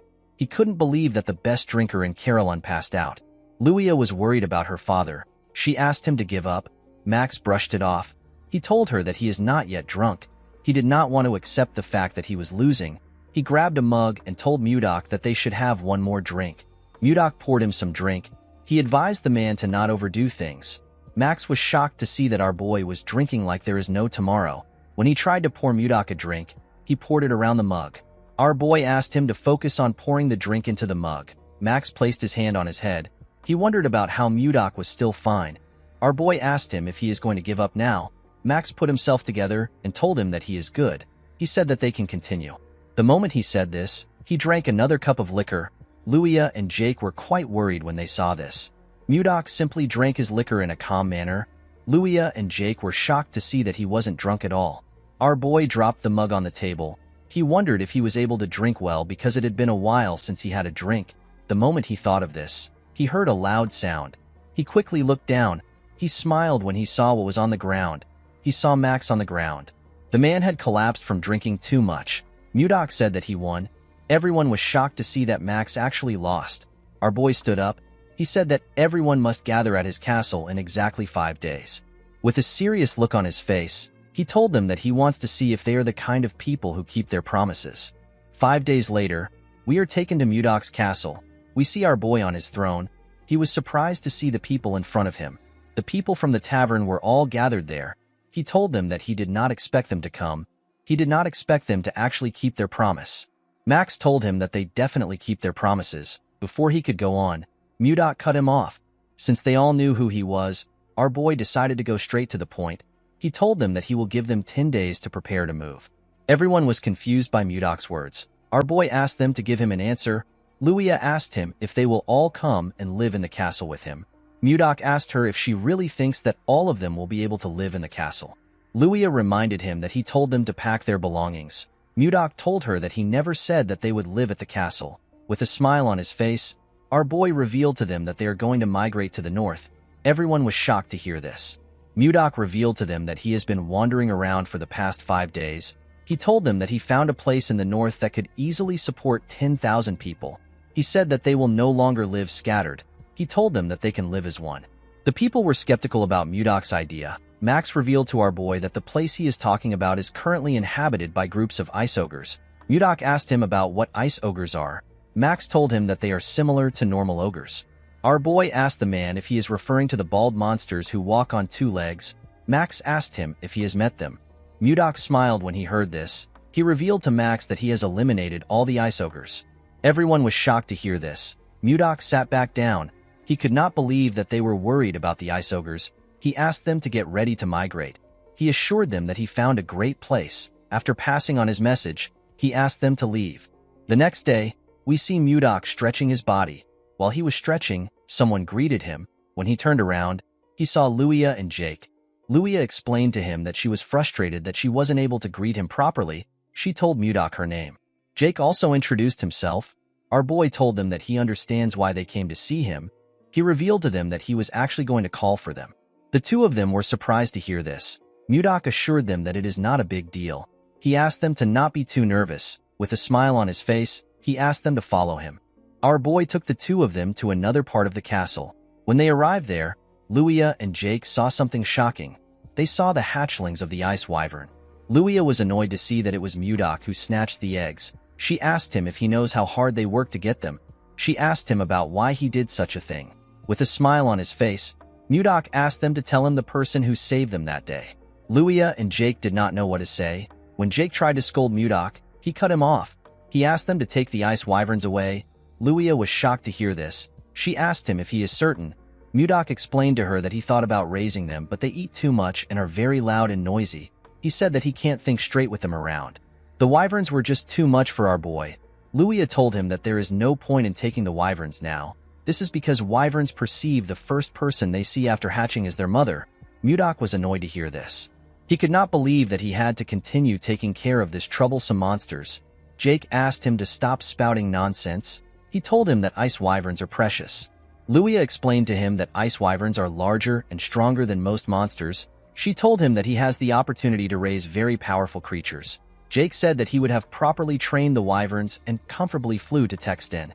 Mudok asked him about where Texten is. According to Jake, Texten is located 1,000 kilometers west of Carolyn. It is the second capital of the Gaia Kingdom. It is a place that doesn't lack anything. Mudok asked Jake if they can fly to such a distant place on the wyverns. Jake said that they should be able to reach there and be back in an hour. Our boy was shocked to hear this. He asked Luia to tell him how he can tame the wyverns. She asked him if he has changed his mind. Mudok said that he has. With a smile on his face, he said that he has come up with a brilliant idea. A few days later, the residents of Carolyn began a large migration under Mudok's instructions. While they were walking, Savina ran up to her master. She called out to him. Mudok turned around. The girl informed him that people are having a hard time. Our boy was not surprised to hear this. This people have been migrating for 3 days straight. Mudok realized that there are still people who don't trust him and are still hesitating. He knew that this people will soon change their minds once they arrive at their destination. He called for everyone's attention. He asked them to hang in there even if it is hard. He assured them that they are almost there. The man with a lot of beards told Mudok that they don't even know where they are going. The bald man said that they are not completely certain that there are no ice ogres there. Mudok pushed his sword into the snow. He reminded them that he already defeated the ice ogres. He asked them to tell him how they can call themselves brave warriors of Carolyn when they are so scared. The moment he said this, he turned around. Savina called out to her master. Mudok told her that this is enough for them to understand. With a smile on his face, he told his student that she will understand everything once she sees the place by herself. In the next scene, we see Mudok and his students arrive at a huge cave with a large entrance. The cave was quite spacious and deep. Leo could tell that this was the place his master was talking about. Mudok told him that he had a hard time finding this place. He said that he liked it a bit. The people were shocked to see how big the cave was. Luia was surprised to see that there was warm water in the cave. While they were looking around, Mudok called for their attention. He told them that the place used to be the hideout for ice ogres. He told them that they will now live in this place. He said that they need to name the place since they will be living there. The people began to cheer when they heard this. Our boy wanted to give the place a name similar to the Northern Sea Palace. While he was thinking, he got an idea. He announced that this place will now be known as the White Castle.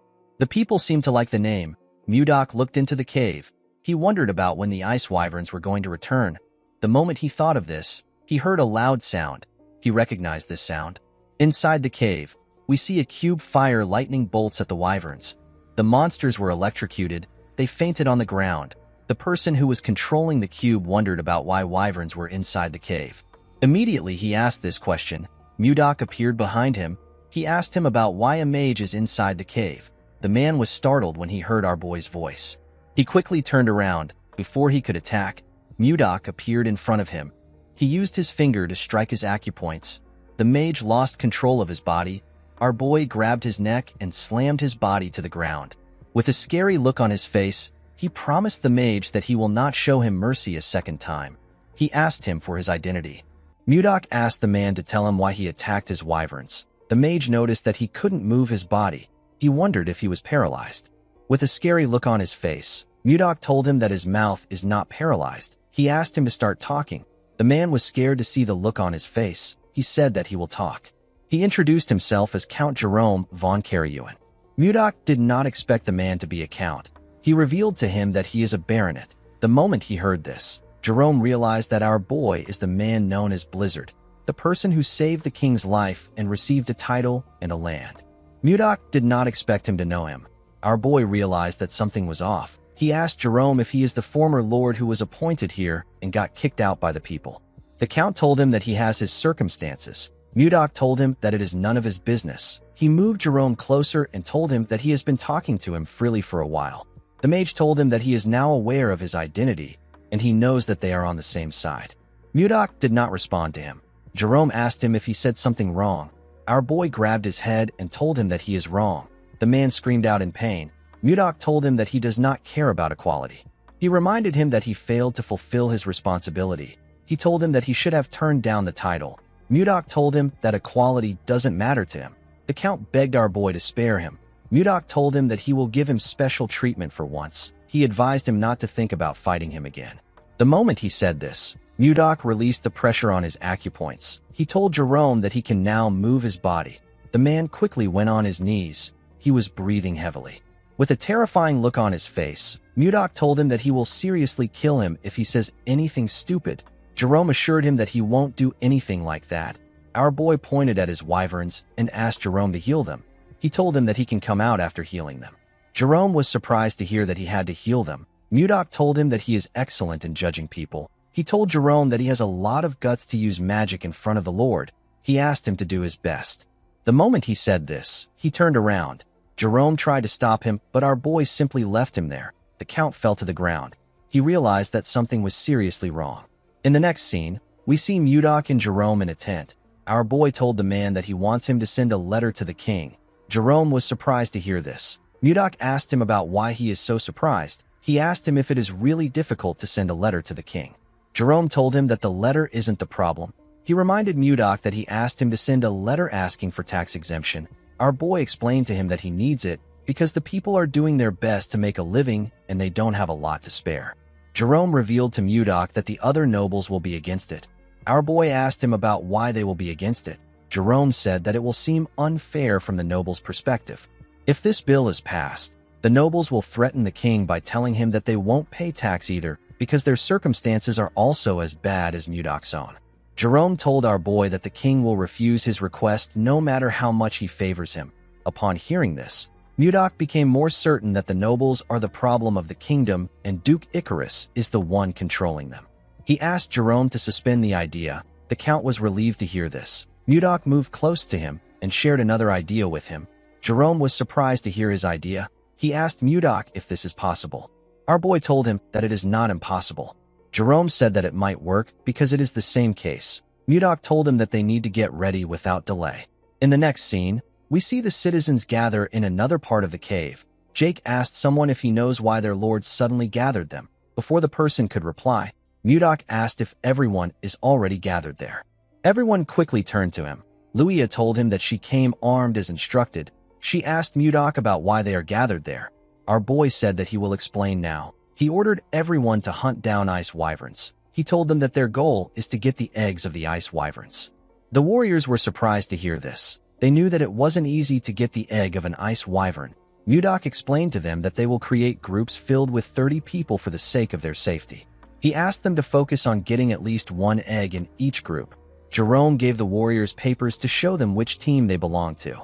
Mudok announced that the team that brings back the largest amount of wyvern eggs will receive 100 gold. The warriors were shocked to hear this. An elf said that he has never imagined getting this amount of money in his life. Jake asked Mudok if he will really give them this kind of reward for the eggs. Max asked Mudok if he will really pay them 100 gold for the eggs.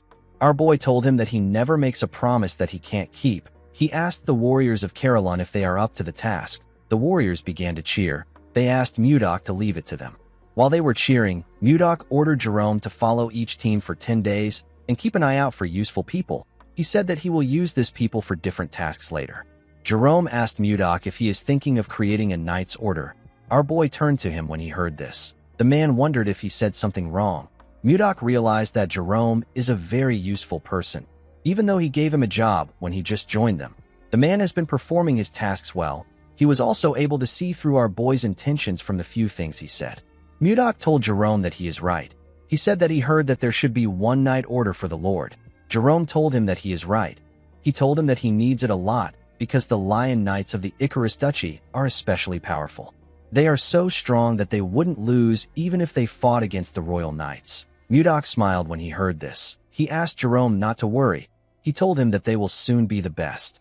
Our boy decided to create a unit that is much bigger and stronger than the Snow Ice unit because he didn't want to lose Wayan twice. With a smile on his face, Mudok ordered the warriors to begin the hunt.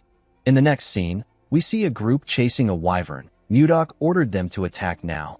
Immediately, he gave the order. Luia, Jake, and the elf jumped down from a cliff. Luia fired her arrows at the monster. Jake used his axe to cut off its tail. Max covered his hand with his energy and used it to hit the monster's head. He asked the second unit to throw the net. The warriors quickly threw the iron net at the monster. The net covered the monster's head and dragged it to the ground. Mudok told Jerome that it is going pretty well.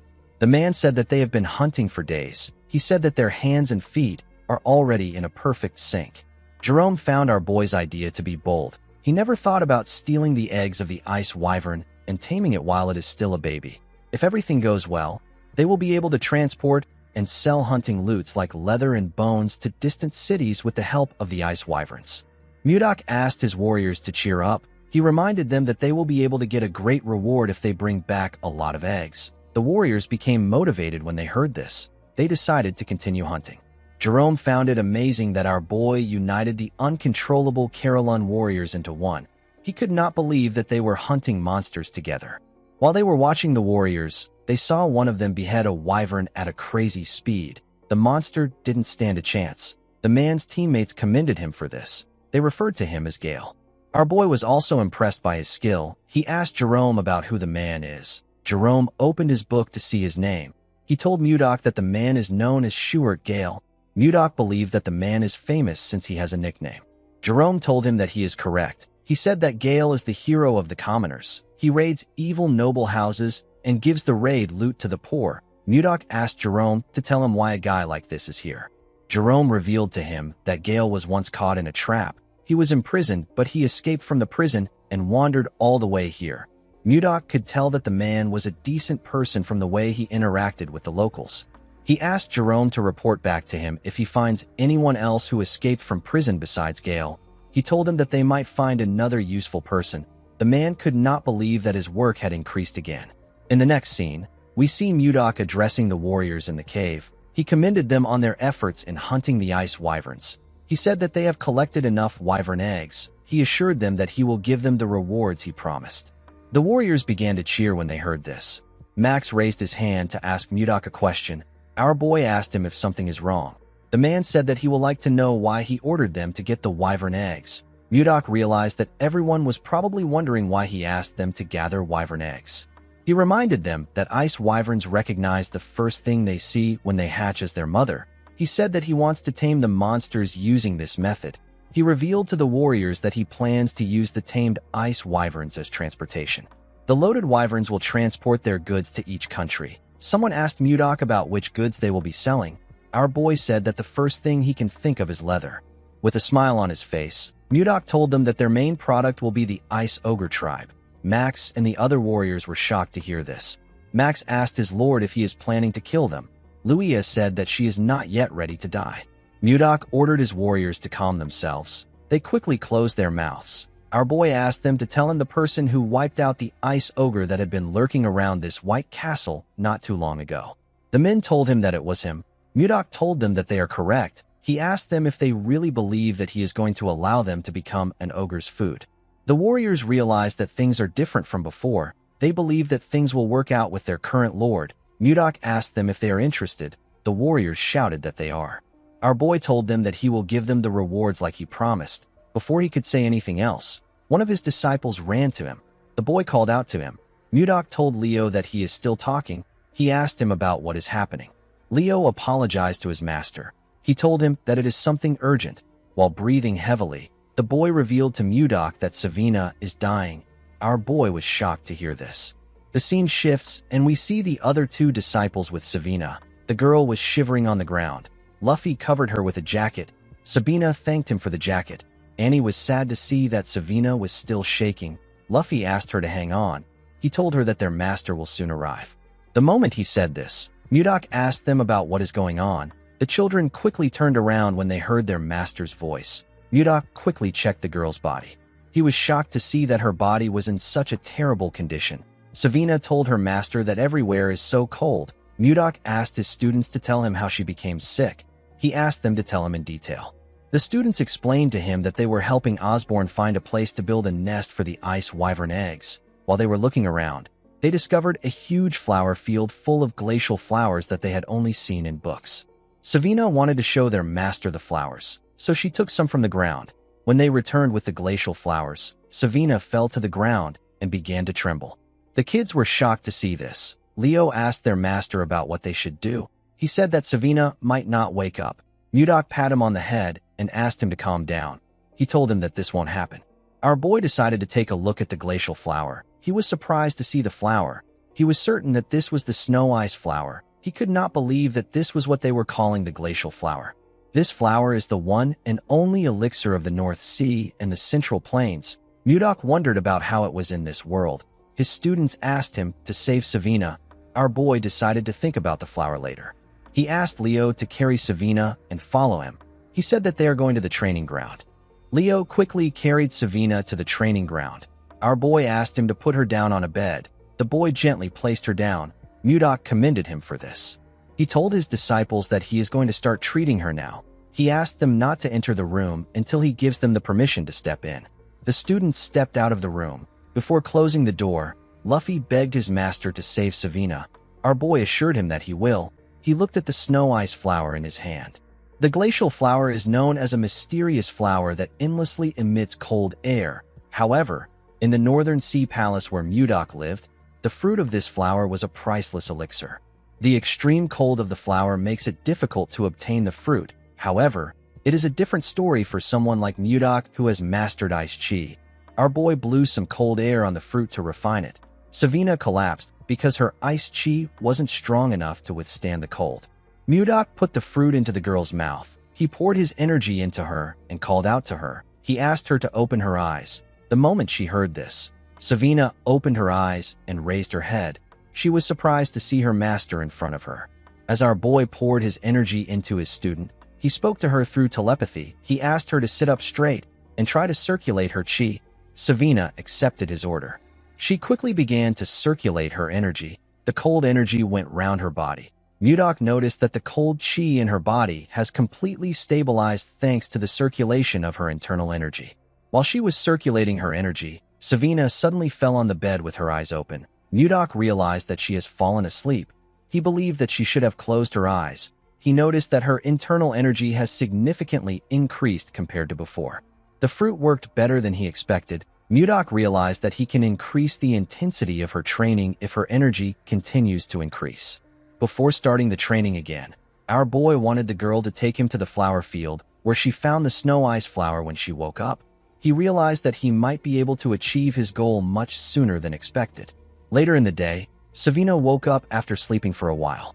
After harvesting the ice wyvern's eggs, the White Castle underwent a major reorganization. Mudok checked the list Jerome gave him and organized his own elite knight order known as the Blizzard Knight Order. He promised to raise the warriors as powerful men that belonged to the Blizzard Knight Order. Schuart was appointed as the captain of the order. Mudok created a school and a hospital in this new place. He also created restaurants, bars, and clothing stores. Everything was going according to our boy's plan. The training facility was adjusted according to people's abilities. In the next scene, we see Mudok and Jerome talking. Our boy told the mage that he has to align people with the organization if he wants to improve it. The mage told him that he is right. Osborne was placed in the White Castle security forces and Jerome was appointed as our boy's assistant. Jerome reminded Mudok that he still has to teach people magic. Our boy asked him if he doesn't want the position. The man said that he doesn't. Mudok called him a bastard and asked him to repeat his answer. He threw some paper at him. Jerome could not say anything. He felt like he should be given 1,000,000 gold for his work. Mudok said that he wants to create a patrol unit. The patrol unit is in charge of guarding the exterior of the White Castle. It is also responsible for scouting Carolyn and bringing in scattered residents. Mudok said that he will be the captain of this unit. He decided to create another armed group called the Wyvern Knights. Jake begged Mudok to allow him join this group. Our boy did not know if he was making the right decision. For now, there weren't any wyverns big enough to carry adults, so the group was put on hold. Once the number of Wyvern Knights is finalized, the remaining eggs will be used by the Carolyn merchants.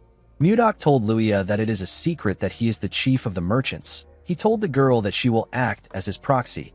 Luia accepted his offer. A few days later, we see Jerome running somewhere. He was carrying a briefcase. He remembered that Mudok told him that he will reduce his workload. He wondered about how troublesome things will be today. While thinking, he stepped into a room. He apologized for being late.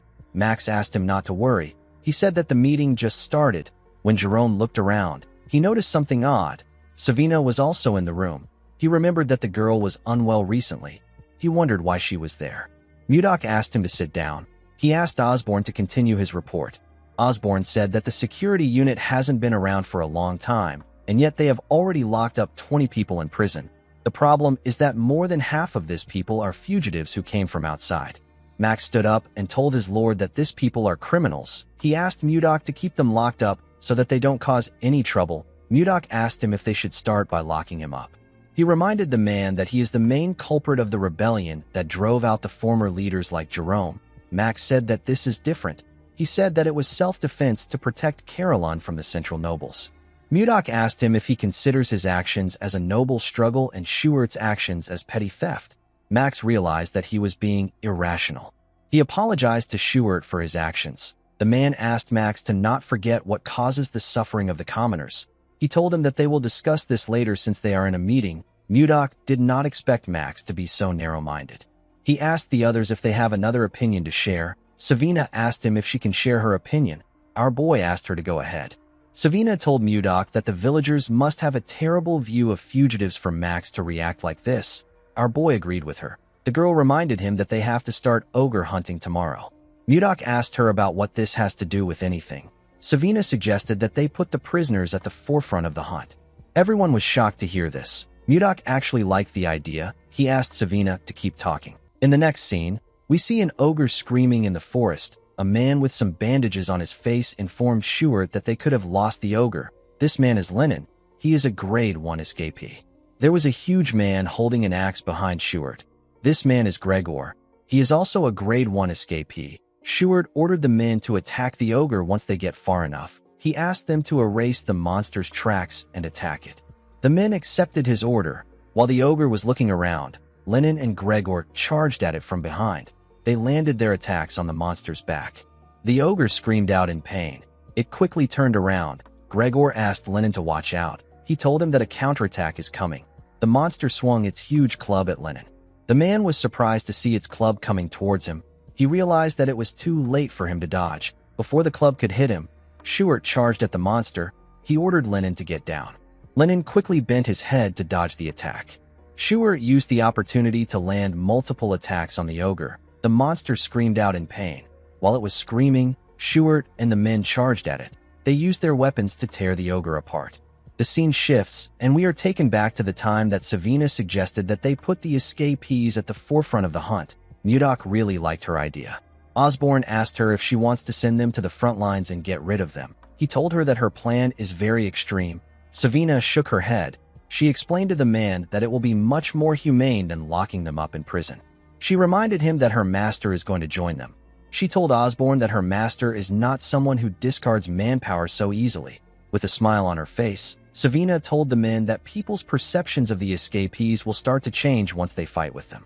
The scene shifts, and we are taken back to the present. We see the rest of the group arrive to the hunt. They were all looking at the ogre that Schuart caught with the men. Schuart asked Lennon if he is okay. The The man said that he can still manage even though it was close. With a smile on his face, a man told the captain that Lennon is bluffing again. Lennon told the man that he barely dodged the attack. He told him that it was like the time he threw his pickaxe at the prison staff and got slammed. The man asked him to stop joking around.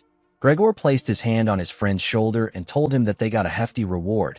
He told him that they need to celebrate with a round of drinks. Lennon told his friend that they need to take this chance to make a fresh start.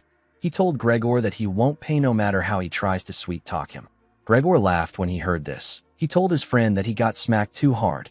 Mudok smiled when he saw how they interacted with one another. He could tell that they have built up their teamwork through cooperation. He couldn't believe that his disciple thought of this idea. He realized that he made the right choice by accepting her as his disciple. While Mudok was watching the man, we see something watching him from the distance. The monster was carefully watching him as if it was cautious of him. In the next scene, we see one of the hunting groups tracking an ogre. A man asked another man with a mask to slowly fall back in the direction of the ambush. One of them heard a sound coming from the woods. He asked the masked man if he heard it too. The man raised his bow. He said that he will fire a few shots. He asked his teammates to get ready. The other men quickly took a stance. The man fired his arrows at some trees. He and his teammates waited for something to come out. Fortunately for them, nothing happened. The masked man was relieved to see this. The other man said that it must have been the sound of falling leaves rustling in the wind. The masked man told him that he must be right. He moved close to a tree to retrieve his arrows. He asked the other men to retrieve the rest of the arrows and search another area. Before he could take out his arrows, a huge monster came out from behind the tree. The men were terrified to see the monster. The scene shifts, and we see Mudok outside with Jerome. He informed Osborne that the residents are no longer afraid of ice ogres. Osborne told him that they are all ready to hunt. Jerome told our boy that it is all thanks to his leadership. While looking at the corpse of an orc, Mudok ordered Jerome to make sure that no one moves ahead without orders. Jerome accepted his orders. Mudok asked him if the conditions of the other monsters is still being investigated. Jerome told him that there is still more data that needs to be organized.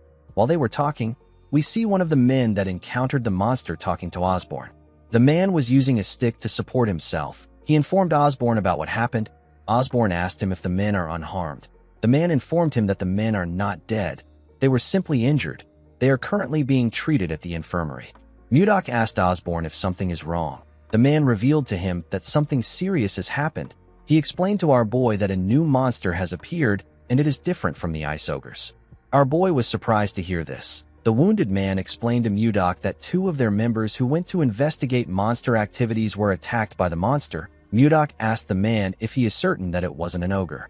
The man assured him that it was a different species. Our boy asked him to describe it. The man told him that the monster's body was covered in white fur, and it was incredibly huge. It was over 3 meters tall. He told Mudok that ogres are stupid. This monster was way more intelligent than them.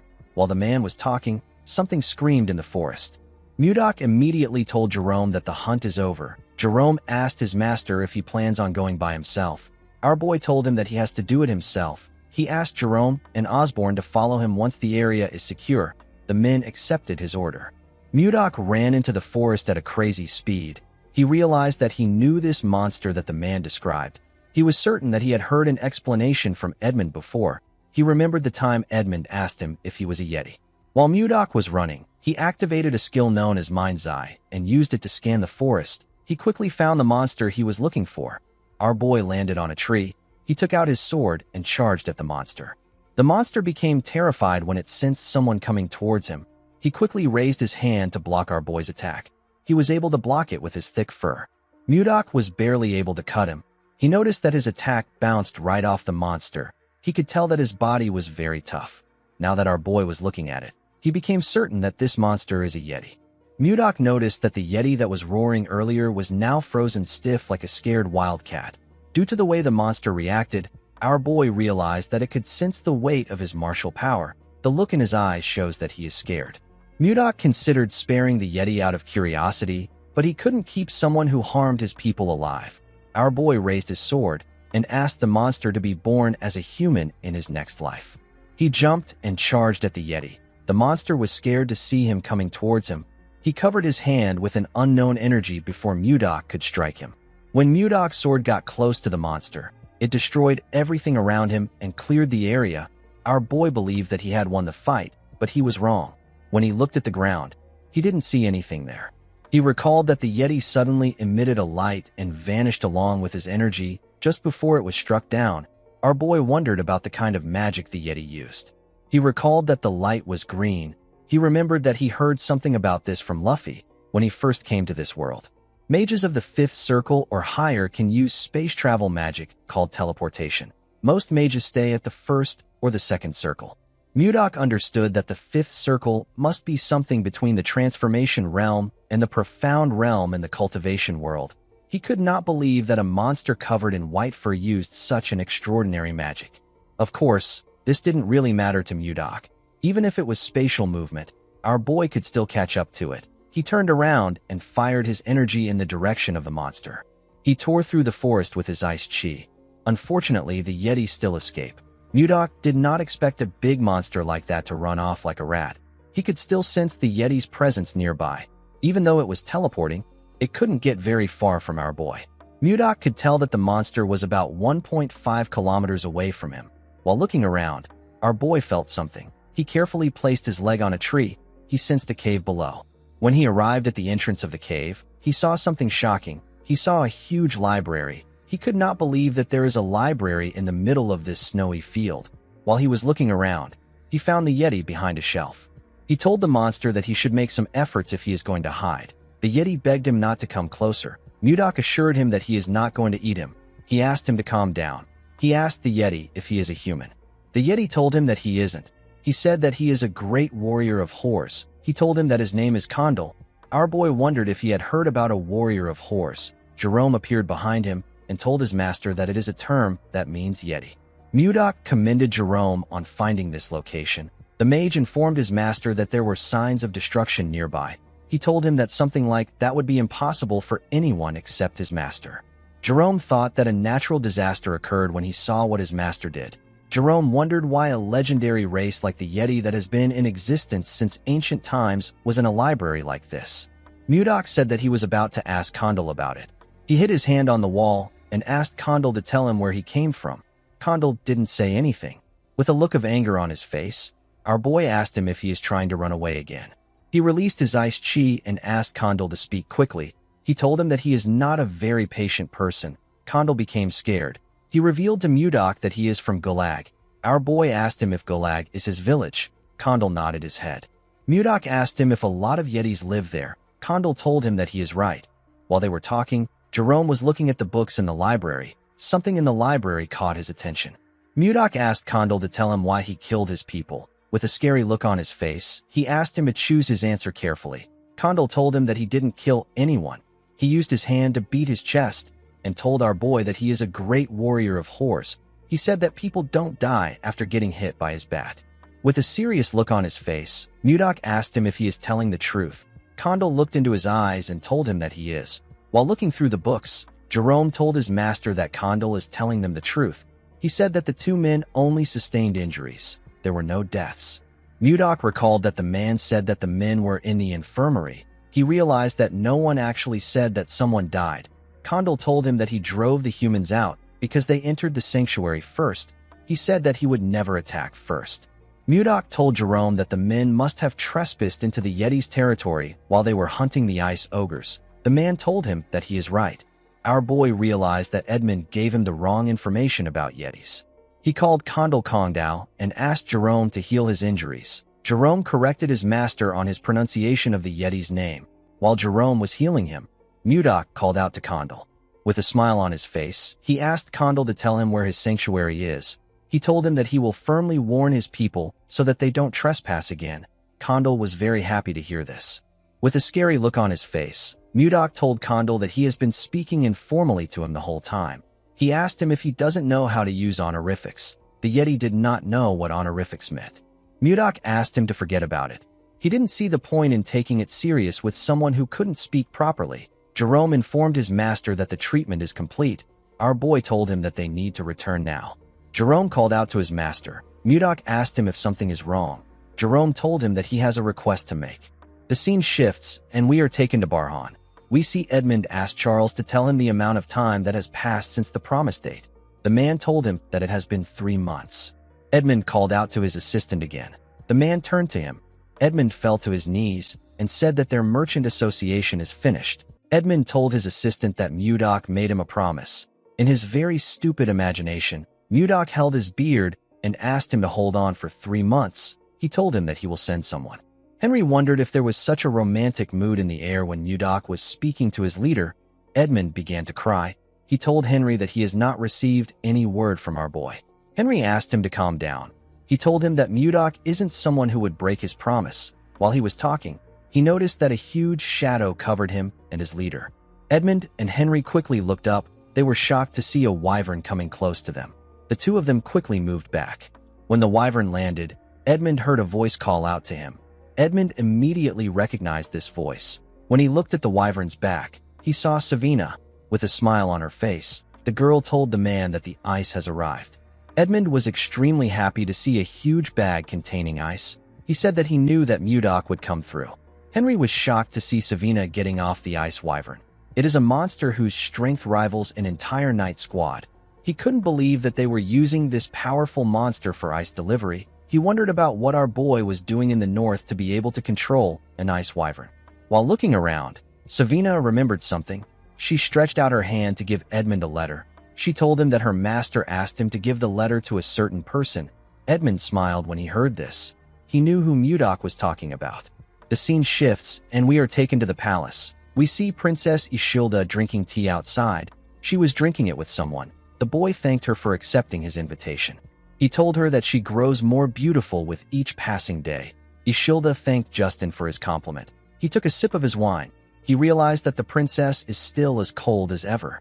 She wasn't even giving him a fake smile for formalities. Justin believed that it wouldn't be fun if the princess gave in too easily. He was certain that he could change her indifferent behavior. While he was thinking, a maid rushed to meet the princess. She told her about something. Ishilda screamed out when she heard that she received a letter from Mudok. Justin stood up and spat out his drink when he heard this. The maid informed Ishilda that the letter is in the study. Ishilda quickly stood up and asked the maid to follow her. Justin asked the princess if she is already leaving. He reminded her that he rushed here in the morning to see her. With a cold look on her face, Ishilda told him that she heard that he trained so much that even a day isn't enough. She asked him not to waste his time. She asked him to head back to his house. She turned around and asked the maid, whose name is Lenshia, to follow her. Justin grit his teeth when he saw this. When he saw how beautiful Ishilda's hair was, he became enraged. He slammed his hand on the table and called Mudok a bastard. The scene shifts, and we are taken to Ishilda's study. We see her reading the letter. Our boy asked her about how she has been. He told her that he has been doing well thanks to her lucky charm. Ishilda blushed when she remembered the kiss. Mudok told her that the northern lands is a nice place to live in. He said that there are sparkling crystal caves and warm hot springs. He revealed to her that they built a city called the White Castle inside a warm cave. He told Ishilda that it is a very beautiful place, but it has one big flaw. The flaw is that she is not there with him. He said that this makes the place feel really empty. Mudok told her that he wants to give her a small gift to show her how he is feeling. When Ishilda looked down, she saw something shocking. She saw a flower made from ice. She held the flower close to her chest. She wondered why she was always thinking about our boy. She took a look at the flower again and made a decision. She decided to meet Mudok directly. The scene shifts, and we are taken to the White Castle. We see Mudok making an ice flower. He was wearing a white fur coat. The flower broke in his hand. He found it odd that he was good at smashing things, but it was difficult for him to make delicate items like this. While he was thinking, Jerome ran to him.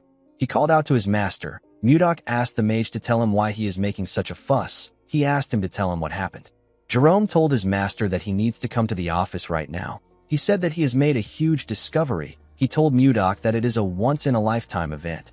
Mudok asked him to calm down. He told him that he will follow him. He poured the ice shards on the numerous ice shards next to him. Those were the ice shards from the previous ice flowers he tried to make. At the office, Jerome revealed to our boy that the library he found belongs to an ancient mage. Mudok acted surprised. He asked Jerome to tell him what the big deal is. The mage told his master that his reaction is too poor. He explained to him that this is a huge discovery. He told Mudok that it is a relic of ancient humans, a key to reviving lost magic and a stepping stone to break past the fifth circle. Mudok didn't really care. He noticed something odd. He turned to Jerome and told him that he is sensing something intense coming from his waist. Jerome was shocked to hear this. With a shaky tone in his voice, he told Mudok that it is not important. He said that he didn't report it because it was worthless. Mudok used his chi to drag a bag out of Jerome's clothes.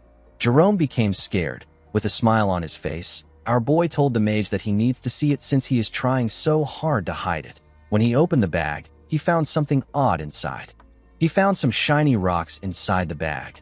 Jerome explained to his master that he wasn't trying to hide the stones. He told him that the stones are filled with condensed mana. They are called mana stones.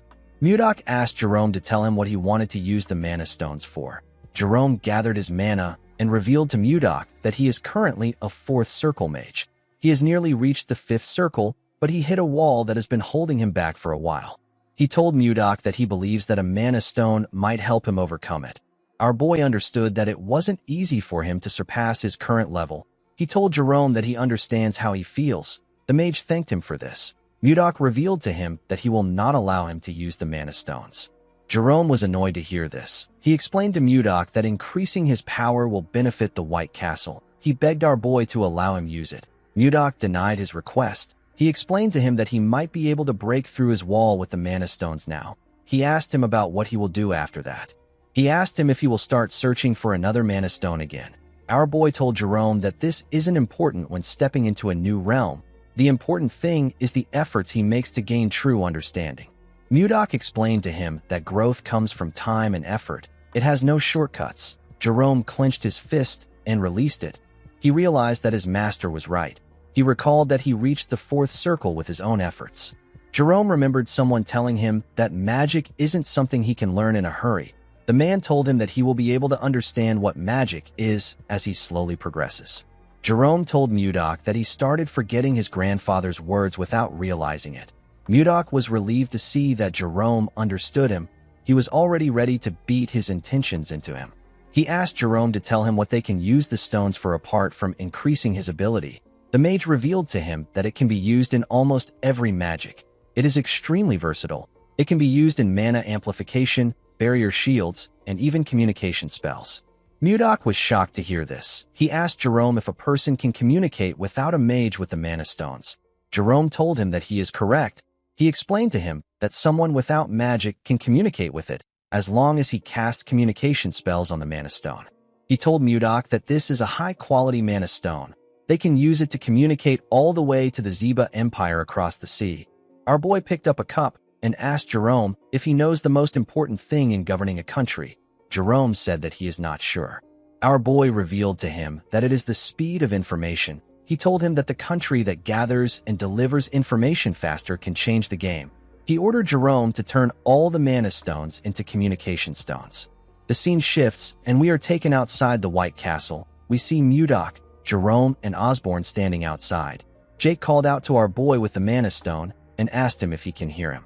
Mudok and Osborne were surprised to see this. Our boy told Jake that he can hear him clearly.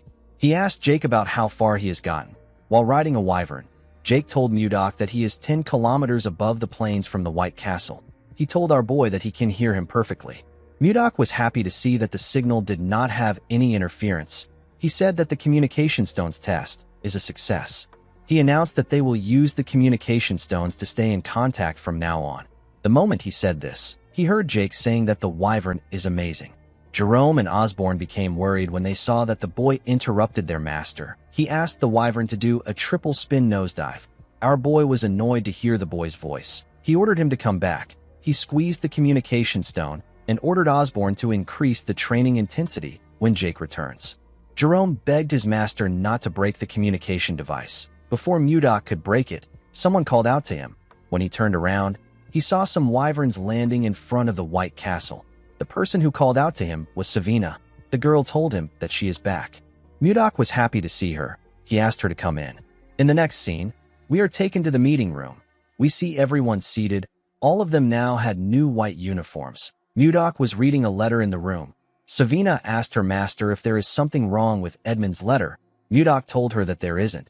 He revealed to her that he asked Edmund to send him information about the political climate of nearby countries. He said that Edmund talked about it in great detail. Mudok noticed that a particular name was mentioned a lot of times in the letter. The name is Anos. The name felt strange to Mudok. He asked the people there if they know anything about Anos. Shuer was surprised to hear the name. He told Mudok that he has never seen Anos himself. He said that people say that he is a grand sword master. Everyone was shocked to hear this. Mudok didn't know how to react. The members could not believe that there was someone more powerful than a sword master. They thought that there wasn't a single person on the continent that was above a sword master. With a terrifying tone in his voice, Mudok ordered his men to keep quiet. Everyone quickly shut their mouths. They were all scared. A grand sword master is at the realm of harmonization in the Central Plains. Someone in the realm of harmonization would be able to create a sword manifestation. Mudok was disappointed when he found out that there were only 10 people who could use sword aura in this world. To a warrior like him, a life without worthy opponents is very dull. He could not believe that a master of the harmonization realm has shown up. Even though the person wouldn't be a match for him, our boy was still excited. He wanted to meet the strongest person in this world. Shuert told Mudok that he heard something unusual about Anos. He revealed to his master that people say that when he uses his swordsmanship, a plum blossom scent follows. Mudok was shocked to hear this. He knew about a swordsmanship that releases the scent of plum blossom. He knew that only people of the Manhwa sect are capable of using such techniques. A realization dawned upon Mudok.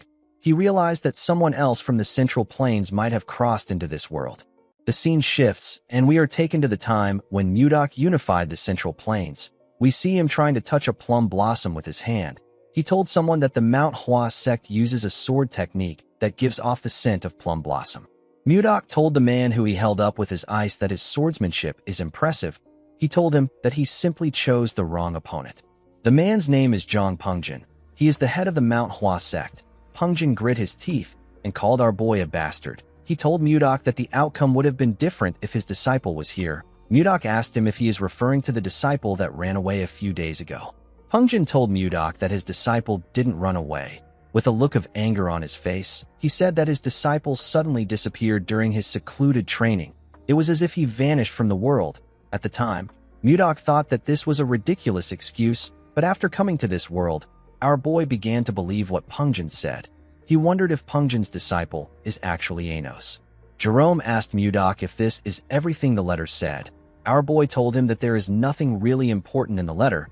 He told his cabinet that he was told that the kingdom sent an inspection team. Everyone was shocked to hear this. Jerome asked Mudok to tell him if something is wrong. Mudok did not understand why he was panicking. He asked him if it is a big deal. Jerome told him that it is. He explained to Mudok that there are only 2 reasons why an inspection team visits. It is either a royal sightseeing trip or the capture and execution of traitors. Jerome believed that they needed to be prepared. He asked Mudok about when the inspection group is coming. Our boy raised his hand and pointed outside. Jerome quickly turned around. Mudok told him that it is currently 1 p.m. He said that the group has already arrived. Outside the palace, we see a large amount of soldiers waiting. Jerome and the others were shocked to see the amount of soldiers that came. They even saw some knights among them. Justin stepped forward in an armor. He called upon Mudok and asked him to come down and receive the inspection group with proper manners. Mudok quickly appeared in front of him. He greeted Justin and asked him if his arm is now better. Justin was annoyed to see our boy mocking him. Members of Mudok's group were surprised to see him on the ground. They did not know how he was able to quickly get there. Jerome wondered about what his lord was thinking. He did not know if our boy was going to kill them and commit treason. Mudok smiled and asked the princess to come out. Ishilda asked Justin to refrain from making threats. She stepped out and took off her hood. She asked our boy if he has been well. In the next scene, we see Ishilda smiling as she looked around the White Castle. She was surprised to see how beautiful the crystal cave was. She told him that she wants to see the hot springs. Our boy asked her to follow him. Mudok found out that the inspection group came there for a royal sightseeing trip. After Ishilda read his letter, she begged her father until he let her come with the inspection group. While showing her around, Mudok told the princess that she is still as stubborn as ever. He reminded her about the lucky charm she gave him. Ishilda began to blush when she remembered the kiss. She told Mudok that the topic is off limits for now. Upon seeing how shy she was, Mudok realized that she is still the same way she was in the Central Plains. As he walked past some ice crystals, our boy realized that it has been a long journey for him. He conquered the martial world to avenge Wan, and after a long detour, he finally met her again. Even though her appearance has changed, Mudok was simply happy that he gets to be reunited with her. Ishilda was quite happy to see the hot springs. She said that it is quite beautiful. Mudok hugged her and told her that she is even more beautiful to him. Ishilda was surprised to hear this. Our boy told her that he really missed her. He then called her Wan. Ishilda's expression became grim when she heard this. She let go of him. Mudok immediately realized that he messed up. Ishilda asked him about who Wan is. Mudok told her that the name accidentally slipped out. Ishilda explained to him that she likes the way he looks at her. She could feel affection from the gaze in his eyes. She said that she just realized something today. She asked our boy if his affection is directed towards her or the woman known as Wan. Mudok was shocked to hear this. Seeing that he could not give her a response, Ishilda turned around. Before she could walk away, Mudok called out to her. Ishilda covered his mouth with her hand before he could say anything. She told him that he does not need to say anything. As tears slowly dropped from her eyes, she turned around.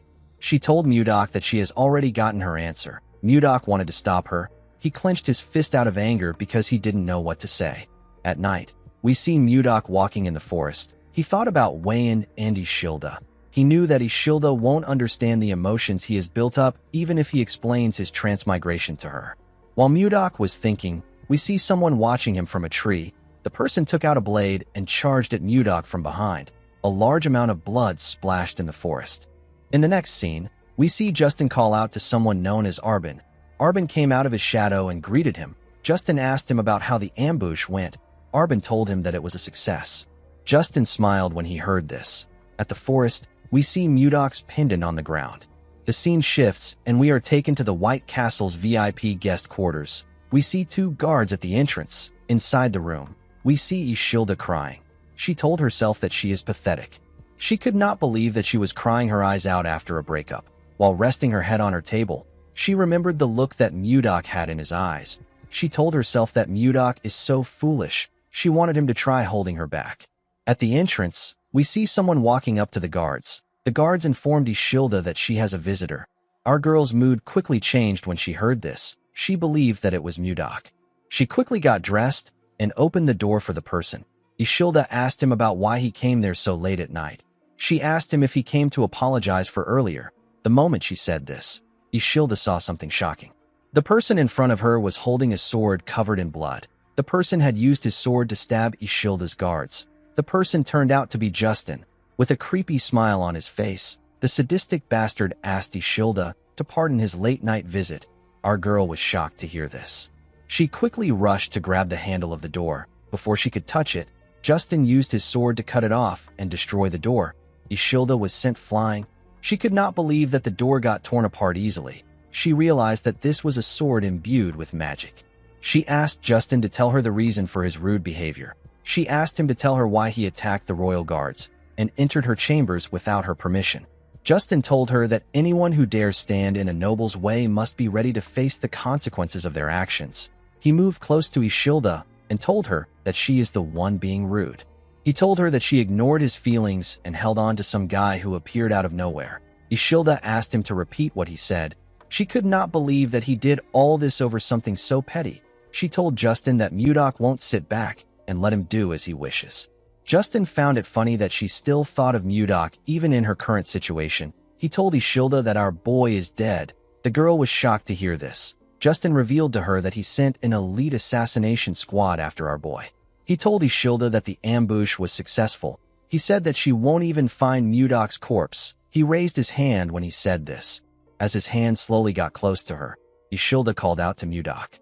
Outside the castle, we see Mudok raise his hand and release his energy. His cold energy got released in the room. Justin was shocked to feel something moving his body. Ishilda was also shocked to see this. Our boy clenched his fist and used his energy to slam Justin's body on the wall. He dragged Justin out of the room. The boy immediately knew that it was Mudok that was doing this. He called him Baron Blizzard. Our boy threw Justin to the ground and ran into the room. He covered Ishilda with his jacket and asked her if she is okay. He gently smiled at her. Ishilda was quite happy to see him. She told him that she is fine. She asked him if he is okay.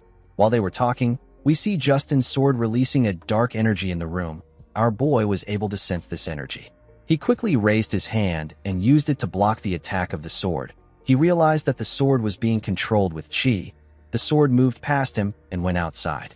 We see someone grab the sword outside. Mudok pulled Ishilde up and called Justin a bastard. He saw the boy wearing an armor that released an ominous energy. Our boy realized that Justin has planned this entire thing thoroughly. The scene shifts, and we are taken to the past. We see Justin telling his father that he wants to take Mudok down. The armor he is wearing was in his father's room. Justin asked his father to lend him his personal assassination squad. He knew that the assassination squad was strong enough to kill anyone. Duke Icarus grabbed the sword which was on the armor. He told his son that his personal assassination squad won't be enough. The armor disappeared and went into the sword when he said this. The Duke told his son that he will need to prepare thoroughly if he wants to kill Mudok. The scene shifts, and we are taken back to the present. We see Justin holding the magic sword that moved freely with the user's mana and creates a magic armor. Justin swung his sword and released a huge attack at Mudok. Our boy quickly pushed Ishilda away to protect her. The attack destroyed the building. Justin believed that he could defeat a grand sword master with this sword. He laughed like a madman when he saw the damage he caused with his attack. He called Mudok a bastard and asked him if things are different from last time.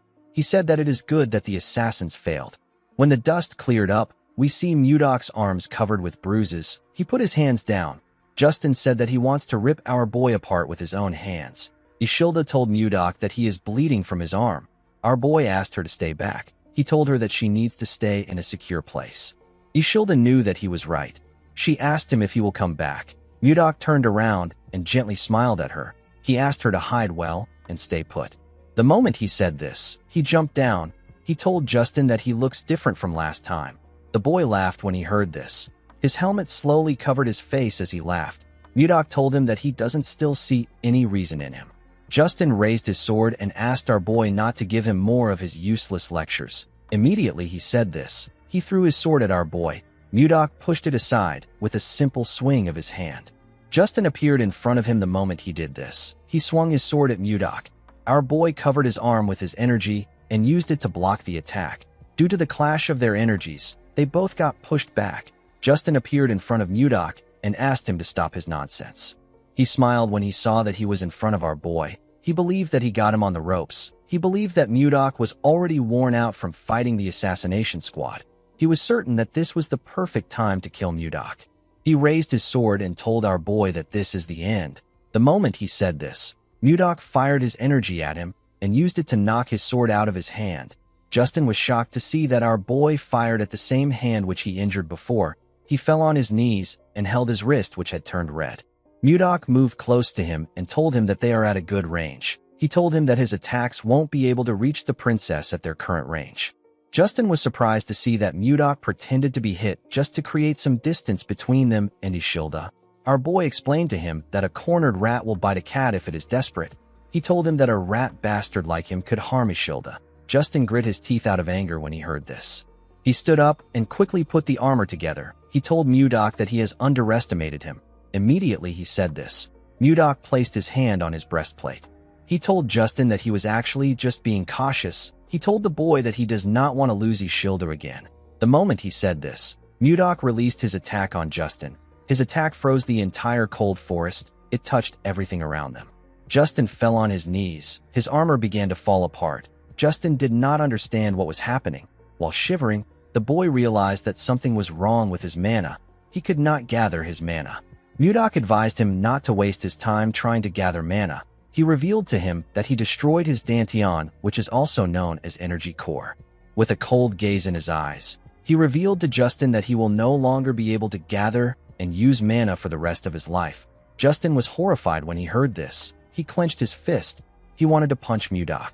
Our boy gave him a hard slap on his face. Justin fell to the ground. Mudok asked him to live the rest of his life atoning for his mistakes. He told him that he has finally become one of the weak, even though he tormented other weak people. While he was talking, Mudok noticed that the sun was rising. He used his hand to cover his face. He seemed to be happy to see the sunrise. He said that he has wasted too much time.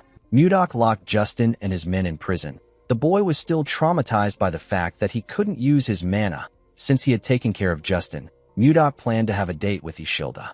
Unfortunately, our boy's mood got ruined by what he saw. He saw Ishilda holding someone's hand outside. She was holding Jerome's hand. The girl smiled as she spoke to the mage. Mudok could not comprehend what was happening. 15 minutes earlier, we see Mudok asking his men to look around. He said that something will be around there. He asked them to find it. He announced that the person who finds it will get a big reward. Jerome asked his master if he lost his pendant when he was ambushed by an assassin.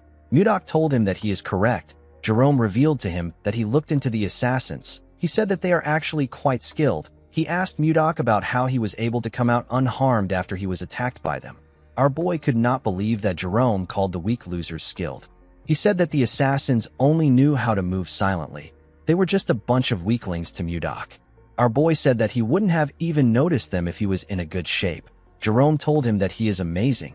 While he was talking, someone walked up to them. The person told Mudok that he lost the pendant because of her. Jerome used his hood to cover his head when he heard the person's voice. Our boy turned around when he heard her voice. The person turned out to be Ishilda. The princess had a maid with her. Jerome seemed to be quite nervous to see the princess. With tears in her eyes, Ishilda told Mudok that he could have found the pendant if he searched for it when he lost it. Mudok told the princess that this is not true. He pointed to Jerome and told him that they should blame Justin for this. Ishilda was surprised to see Jerome. She moved close to him and grabbed his hand. She asked him if he is Count Jerome Karyuin. Ishilda did not know why the count was there. She told him that she heard he was missing. Jerome simply smiled nervously when he heard this. Mudok was annoyed to see Ishilda holding Jerome's hand. The mage quickly let go of Ishilda. He told her that this kind of enthusiastic welcome is a bit troubling for him. The moment he said this, Mudok placed his hand on his shoulder. The mage became scared. With a creepy smile on his face, our boy told Jerome that he seems pretty close to the princess. Jerome told him that this is not true. Mudok said that they look quite close. Ishilda's maid told her that she needs to clear up this misunderstanding. Ishilda did not really know why anyone would misunderstand her. While Mudok was choking the count, Ishilda revealed to him that Jerome was the person she respected most. She said that the count is an amazing person. According to the princess, Jerome is a true noble who cares for the people. She said that she felt bad that he got exiled to a barren place. She was quite sad when she found out that he went missing. Mudok asked him about why he never spoke about this. Jerome told him that no one goes around bragging about their own good deeds. Mudok asked the princess about why she spoke about Jerome in the past tense. The princess said that things are different now that she knows him. She blushed when she said this. Our boy also blushed. Before he could say anything, Ishilda turned around and ran. She said that she will help him look for the pendant on this side. Her maid quickly ran after her. After separating herself from Mudok, Ishilda stopped to catch her breath. While breathing heavily, Ishilda looked down. She saw the pendant buried in the snow. She quickly bent down to pick it up. Her maid caught up to her when she went down. Ishilda called out to the maid, whose name is Renchia. She said that this is the pendant that Mudok is looking for. The maid did not expect her to find it. She said that she will tell Mudok immediately. While looking at the pendant, the princess remembered the look on our boy's face when he mentioned Wan. She was certain that this pendant had something to do with Wan. Renchia called out to the princess. She told her that she has the same expression as Mudok. Ishilda was quite angry when she remembered how Mudok reacted. She asked her maid if she really looked like him. The woman nodded her head at her. She told Ishilda that there is no need for her to rush. She assured her that Mudok is thinking about her the same way she is thinking about him. Ishilda stared at the pendant when she heard this. At first she was jealous, but now she is curious about the situation. She wondered about the woman who could win the heart of someone like Mudok. Ishilda gave our boy back his pendant. She was quite curious about who Wayne is. The scene shifts, and we see someone break a glass containing the Lotus of Love. The person turned out to be Wayne's father. Chunhak asked his daughter to move the trash away. He could not believe that she was telling him about a lotus that blooms for true love. He told Wayne that she is spouting nonsense. He reminded her that she already has a fiancé. He advised her to stop getting distracted by such stupid things. He asked Wayne to get ready for the marriage he arranged. Wayne stood up and told her father that he needs to open his eyes. She said that lovers who make the twin lotus flower bloom are blessed by everyone as soulmates. The girl was sad that her father only spoke about a political marriage even after witnessing such a miracle. She told her father that the martial alliance must matter to him more than his daughter. Chunhak was hurt by her words. He clenched his fist out of anger. Wayne reminded him that he abandoned her mother for the martial alliance. Before she could say anything, Chunhak ordered his guards to lock her up. He ordered them not to allow her go to the ice palace until the wedding is over. He asked them to keep her under strict surveillance. With tears in her eyes, Wayne called out to her father. She begged him to not do this. The girl told herself that she should have never returned there. In the next scene, we see Ishilda open her eyes. She wondered why she had such a weird dream. The scene shifts and we see Ishilda and her maid looking at a hot spring. Ishilda was still thinking about the woman she saw in her dreams. She wondered about who she was. While she was thinking, Mudok walked up to her. He asked her if something is wrong. The girl turned around and told him that she is fine. With a sad look on her face, she told Mudok that there is nothing to worry about. Our boy noticed that she was sad. He turned around and asked the princess to join him on a trip to clear her mind. Ishilda did not expect to hear about a trip. When they went outside, they saw screaming wyverns slowly coming close to them. Rinchia went down and put her hands on her head. She was quite terrified. Ishilda was actually fascinated. She did not expect to see ice wyverns. She was quite excited. She said that she has never seen ice wyverns that were tamed. Mudok explained to her that the wyverns have been trained since they were little. He assured her that the wyverns are very friendly. He asked her not to fear them. The moment he said this, he saw some people walking towards them. It was Jerome and Jake. Jerome was carrying a suitcase. He told his master that departure preparations are complete. Mudok asked him if he also prepared something. Jerome said that he did. Immediately he said this. Something jumped out and landed on the ground. Rinchia screamed when she saw the thing. Jerome apologized to her for scaring her. He introduced her to a smaller version of Condal. He told her that he is a Yeti. Ishilda was shocked to hear that she was looking at a Yeti. She recalled that the Yetis are a legendary tribe said to live in the snowy fields. The princess quickly picked the Yeti up. She said that she never imagined Yetis to be a small and cute race. With a nervous look on his face, Jerome told the princess that he is glad she likes him. Our boy gave him a thumbs up. Before seeing Ishilda, Mudok told Jerome that the princess will be startled if she sees Condal. He asked the mage to shrink him with magic. Jerome told his master that magic isn't almighty. He said that he will still do it.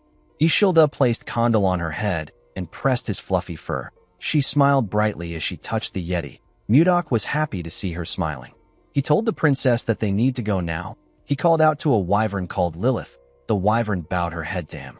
Mudok got on her and stretched his hand out to Ishilda. He asked her to take his hand. Ishilda blushed when she heard this.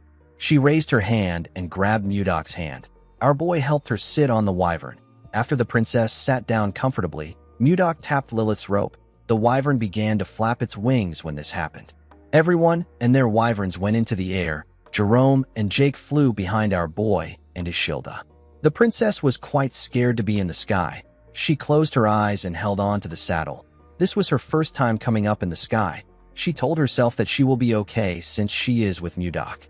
With a smile on his face, our boy asked the princess if she will like to look ahead. Ishilda carefully opened her eyes. She was shocked to see what was in front of her. It was a beautiful sunset. Ishilda could not believe her eyes. Mudok asked her if she is feeling a bit better now. Ishilda did not expect to hear this. She smiled when she realized that our boy has been worried about her all along. She told Mudok that she feels better thanks to him. Our boy smiled when he heard this. He asked the princess to hold on tight. Ishilda did not know why he said this. Mudok made his wyvern speed up and pierce through the clouds. The scene shifts and we see the group arrive at their destination. Luia welcomed them. She told Mudok that he should have at least sent word to her in advance. Our boy reminded her that they are far away from each other. He asked her about how they were going to contact her. He told the girl that she can report the trade matters to Jerome. Mudok told the mage that he is counting on him. Jerome was shocked to hear this. He told his master that he is basically doing everything. He asked Mudok about what he will do. Our boy said that he will be dining with Ishilda at a nearby restaurant. He asked the mage to finish everything before he returns. Luia told him that she understands. Jerome asked our boy if he doesn't get to have a say in this case. In the next scene, we see Ishilda looking at the beautiful town from a balcony in the restaurant. Mudok told her that he prepared the place for her. He asked her if she likes it. Ishilda said that she loves it. While looking around, Ishilda realized that she has seen the flower inside Mudok's pendant before. She quickly recalled that this was the lotus she saw in her dreams. While she was lost in thought, Mudok called out to her. He asked her if she is all right. The princess apologized to him. She said that she was just thinking about the strange dream she had last night. Mudok asked her about what happened in the dream. Ishilda revealed to him that there were people wearing strange clothes and living in houses that she has never seen before.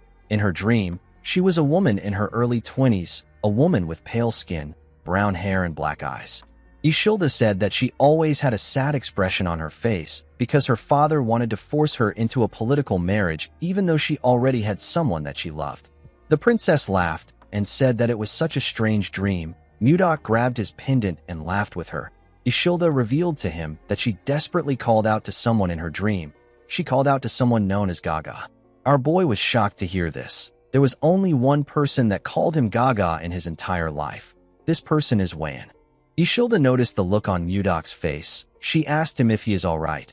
Our boy tightened his grip on his pendant. He said that he was simply lost in thought. He let go of the pendant and asked the princess to eat before the food gets cold. Ishilda told our boy that she wants to make a request. She explained to him that she feels like there is a distance between them every time he calls her princess. With a smile on her face, the girl asked him to call her Ishilda if it is okay with him. While looking at her, Mudok remembered Wan. He smiled when he remembered his lover. He told Ishilda that he can do this. Later in the evening, we see Mudok and Ishilda finish their food. While our boy was cleaning his mouth, Jerome called out to him. He asked him if he enjoyed his meal. He revealed to him that he has finished the work with the 10 firm. Ishilda was surprised to hear the name of the firm. She asked Jerome if there is a place in the Drake Kingdom called 10. Mudok realized that he messed up. He revealed to her that 10 is not in the Drake Kingdom. It is actually in the Gaia Kingdom. Ishilda was shocked to hear this. The Gaia Kingdom is a powerful nation in the northwest of the continent. It is ruled by queens. It is also known as the country for women. The Knight Order of the kingdom is composed entirely of women. They are known to rival the Wyvern Knights of the Zeba Empire in strength. Ishilda knew that she was far from the White Castle, but she did not think that she would be in the Gaia Kingdom. She hoped that her arrival won't cause any diplomatic issues. While she was thinking, Jerome cleared his throat to remind her that he is still there. Ishilda apologized to him. She asked him to continue. The mage told her that it is fine. He revealed to his master that the ice ogre leather they are currently supplying the kingdom is quite popular. He said that Luia made a suggestion today. She asked if the Carolyn firm could build a factory here to make and sell leather goods directly. Mudok asked him if there is a need to sell products too if the leather is already selling. Jerome explained to him that the queen and most titled nobles in this kingdom are women. If they are able to make clothes and bags that the royals and the nobles like, it will become a trend. This will allow them to earn a lot more money than before. Jerome revealed to Mudok that Luia knows a famous craftsman from Carolyn. The girl said that they can start immediately if they get Mudok's approval. Our boy was happy to hear this. He realized that he made the right decision by making Luia in charge of the firm. He told Jerome that he will provide all the leather they need.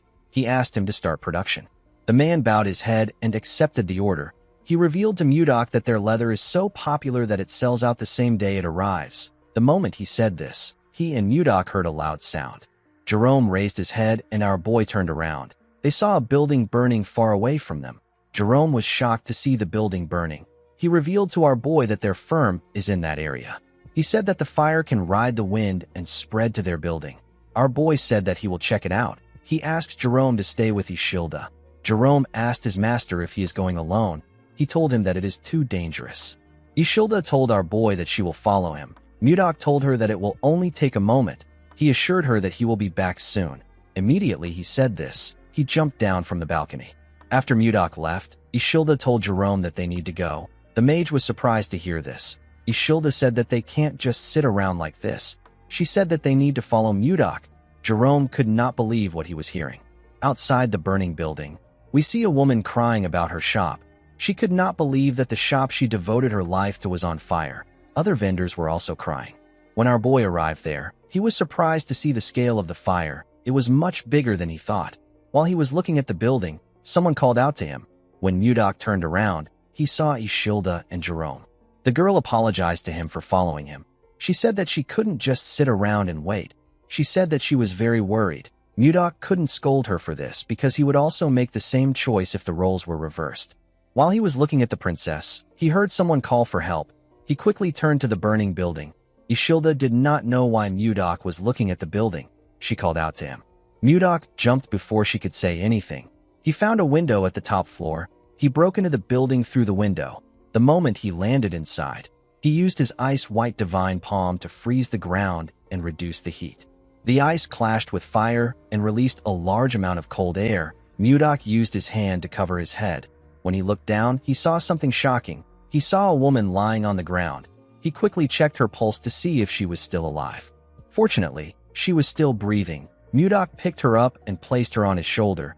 He believed that the woman was exceptionally lucky to survive in a massive fire like this. Before he could leave the building, the wood holding the ceiling collapsed. Before the wood could touch our boy, he released his energy and froze everything around him. He didn't just freeze the top floor, he froze the entire building with his chi. Jerome was shocked to see the precise control and scale of his master's power. He was certain that this level of magic is at the 9th circle. While he was looking at the top floor, someone walked out of the building. Ishilda was quite happy to see the person. The person turned out to be Mudok. Our boy froze the ground with each step he took. The scene shifts, and we see a man and a woman having a meeting near a fireplace. The man poured the woman some liquor. He referred to her as princess and told her that there are signs of rebellion. The princess wasn't pleased to hear this. She asked the man to tell her who dares to try it. The moment she said this, the princess began to feel dizzy. She saw the man reaching out to her. She saw that the man was smiling.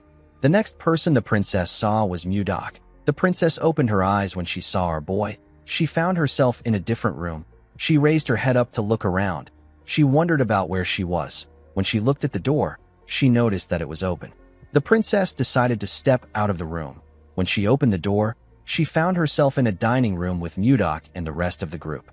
Luia stood up and asked the princess if she is feeling better now. The princess crossed her arms and looked around. She asked Luia to tell her where she is. The woman told her that she is with the Carillon merchant group. The princess recalled that this is the merchant group that has recently become famous thanks to the leather trade. She could not believe that no one in the group could recognize her. She asked Luia if there is no one from the Gaia kingdom in their group. The woman revealed to her that they are from Carillon village, a place in the northern part of the Drake kingdom. She told the princess that this is why they are known as Carillon merchants. The princess asked Luia to tell her the person who saved her. Luia pointed to her master and introduced him as the Lord of Carillon. She told her that Mudok was the one who saved her. The princess's eyes shined brightly when she saw our boy. She moved close to Mudok and told him that she has to thank him for saving her. With a confident look on her face, the princess introduced herself as Siler McMahon. Ishilda and Jerome were shocked to hear her name. Even Luia could not believe what she was hearing. Jake asked Luia to tell her who Siler is. The woman was annoyed to hear this. She clenched her fist and called the man an idiot. She revealed to him that Princess Siler is the second princess of the Gaia Kingdom. At the age of 25, she reached the realm of Sword Master. She is the captain of the Royal Knights and the most famous person in the kingdom. Luia pressed Jake's head down and bowed her head. She apologized to the princess for their rudeness. Siler told her that it is fine. She told the woman that she will forgive her because they are not from the Gaia Kingdom. Ishilda began to tremble. She couldn't believe that she ran into a princess of another nation. She knew that she might cause an international issue if Siler finds out who she is. Mudok noticed that Ishilda was shaking. Siler told our boy that she will personally reward him for saving her life. She asked him to follow her to the castle when they are done eating. Mudok declined her offer. He told her that he has to return to his country. Siler was shocked to hear this. Luia became scared when she heard her master's response. She knew that it was extremely rude to reject a reward from the royal family in this kingdom. She decided to change the topic. She moved close to the princess and told her that her lord is quite nervous in front of her. She asked the princess to tell her how she ended up in the burning building. Siler realized that she was left there by Baron Dayton. She couldn't believe that the Baron betrayed her and tried to assassinate her even after she took great care of him. Siler told Luia that it is nothing serious. She said that a pathetic man with no confidence tried to assassinate her with poison.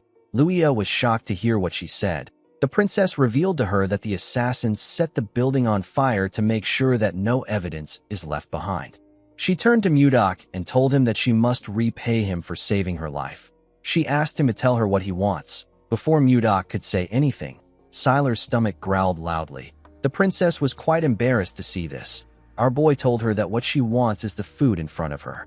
Siler was annoyed to hear this. She called him an insolent bastard. She asked Mudok if he is mocking her. Our boy explained to her that she must be hungry since she hasn't eaten since yesterday. He asked her to sit down and eat. The princess ate the steak in front of her in anger. She was annoyed that our boy rejected her offer. She told herself that she would have sent him to prison if he wasn't her benefactor. While eating, she saw a sword in the room. She asked the group about who owns the sword. Mudok revealed to her that he is the owner. Siler wondered if our boy is a noble who used to be a knight. As the captain of the royal knights, the woman was curious about Mudok's swordsmanship skills. She referred to our boy as Baron and asked him to spar with her after the meal. Everyone was shocked to hear this. Mudok declined her request. He told her that he does not spar with those weaker than him. Siler was annoyed to hear this. She couldn't believe that Mudok was saying this to her face. She released her energy and held her cutleries tightly. She wondered why Mudok was acting like he doesn't know that she is a sword master. In the past, there were times when male knights from other countries refused to duel with her simply because she was a woman. Siler found it easy to get those knights to accept her duel. She laughed and asked Mudok if he is afraid of losing. Everyone was shocked to hear this. They couldn't believe that she was provoking our boy. Mudok stood up and grabbed his sword. He asked the princess to come out. With a look of anger on his face, Mudok told her that he wants to show her a technique. The scene shifts, and we see the group outside. Siler and Mudok were standing in a grass field. Siler told our boy that they will be following the knight's rules. She said that their mana will be restricted. The first to subdue the other wins. Mudok accepted her condition.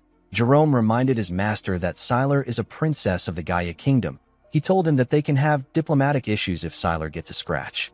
Our boy told him that he understands. He asked him to stop talking. Siler asked Mudok if he is ready. The woman believed that she has met plenty men like our boy. She told herself that every single man ends up kneeling in front of her. Siler smiled like a lunatic when she thought about how our boy will kneel in front of her. She turned her blade and made the sun reflect on it. She directed the reflection at Mudok's eyes. Our boy seemed annoyed by her cheap trick. Siler charged at him because she believed that she had seen an opportunity. Mudok easily blocked her attack by raising his sword. Siler did not expect him to block her surprise attack. She realized that our boy was skilled. She charged at him again from behind. She thrust her rapier at him at a crazy speed. Mudok was able to dodge the attack by moving his head. He smiled when he dodged the attack. Siler wasn't done with him. She made her attacks faster and stronger. She attacked him multiple times. Our boy blocked her attacks, but he was getting pushed back. Siler didn't stop for a moment. She directed each swing at his head. Mudok didn't seem bothered by her attacks. Siler noticed that our boy was blocking her attacks with minimal movements and no effort at all. She couldn't believe that he was able to block a sword master's attack. She had to admit that Mudok was skilled. She moved close to him and swung her sword with a large amount of strength. Her attack destroyed the ground. Our boy was able to dodge it by jumping back. Siler jumped to move close to him. She gave Mudok a heavy kick in the air. Our boy was able to block the kick with his sword, but he was still sent flying. He pushed his sword into the ground in order to hold himself down. He raised his head and glared at Siler. He realized that the princess is like a master of the piercing spear style at the harmonization stage that is running wild. She used an endless barrage of thrusts. Mudok knew that he couldn't just continue blocking her attacks. He knew that they would eventually destroy the entire area if they continue like this. He decided to end the fight in one strike. He and the princess charged at each other. The princess swung her sword at him. Our boy blocked her attacks. The princess tried to kick him with her leg. Mudok blocked her leg with his sword. He moved to the side and gave her a heavy blow in her stomach. The punch made her lose her balance. Mudok grabbed her neck and slammed her body into the ground. Siler quickly tried to get up, but our boy pointed his sword at her neck. He asked the princess to admit her defeat. Siler rejected this offer. She asked Mudok to fight with her again. Jerome clapped for them and said that they both displayed wonderful swordsmanship skills. He suggested that everyone should head back inside to finish their meal. With a serious look on her face, Siler told Mudok that she will officially challenge the Drake Kingdom if he doesn't accept the rematch. Everyone was shocked to hear this.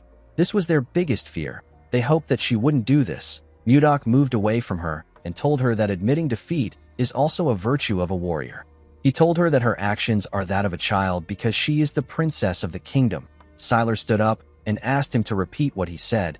She grit her teeth out of anger. She covered her hand with her energy and charged at our boy out of anger. She asked him to tell her what he knows about her for him to speak like that. Before she could reach him, Mudok pointed his sword at her face. The princess quickly stopped moving. She fell to her knees. She realized that she lost. She couldn't even see our boy raise his sword. Mudok asked the princess if this is how they treat their saviors in this country. He asked her if her tiny brain didn't help her realize that he was holding back because she is the princess. He advised her to carefully think about who is wrong in this situation. The princess wondered why she couldn't win. She remembered showing her mother her medal for winning first place in the swordsmanship tournament again when she was younger. The queen told her daughter that she is amazing. She told Sylar that she will be able to protect her and her sister if she becomes stronger. The queen asked her daughter to become the Sword of Gaia. Sylar followed her mother's words. She lived as the Sword of Gaia. She spent her whole life trying to become someone who protects the kingdom, someone who no one can ignore. Sylar wondered about who Mudok was. While our boy was looking at the princess, Ishilda moved close to him and called out to him. Mudok advised the princess to choose her opponents wisely next time. He turned to Ishilda and put his hand around her waist. He smiled at her. He told her that they are returning to Carolyn tomorrow. He said that they need to finish sightseeing. Ishilda nervously walked away with Mudok. Our boy tapped Jerome on the shoulder and asked him to tell Jake to buy a few swords for him. The mage told his master that the swords will be ready before he returns. After Mudok left, the princess called out to Jerome and Luia. The two of them became nervous. The princess moved close to them and asked them if Ishilda is Mudok's wife. Jerome told her that she isn't. He told her that Ishilda is a noblewoman from a respected family. Sylar seemed to be relieved to hear that they weren't married yet. She turned to Luia and asked her to fetch a carriage. She said that she is returning to the palace. Luia accepted her order. Since she became a sword master, this was her first time meeting someone stronger than her. Sylar wondered if things would have been different if she had someone like Mudok by her side. After returning to the palace, Sylar sent her closest aides out to find Baron Dayton. He was found dead in his basement. There was a letter in the Baron's hand. The Baron wrote that his family had been taken hostage. The letter was already torn, so this was the only thing Sylar could find out. The torn part probably had the name of the mastermind on it. The killer tore the letter after taking out the Baron. Sylar continued searching for the person who attempted to kill her. She couldn't find any clear evidence or information. There was only one person that Sylar strongly suspected.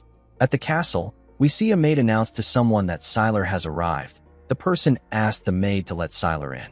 Sylar stepped into a greenhouse. She saw a young woman drinking tea inside the greenhouse.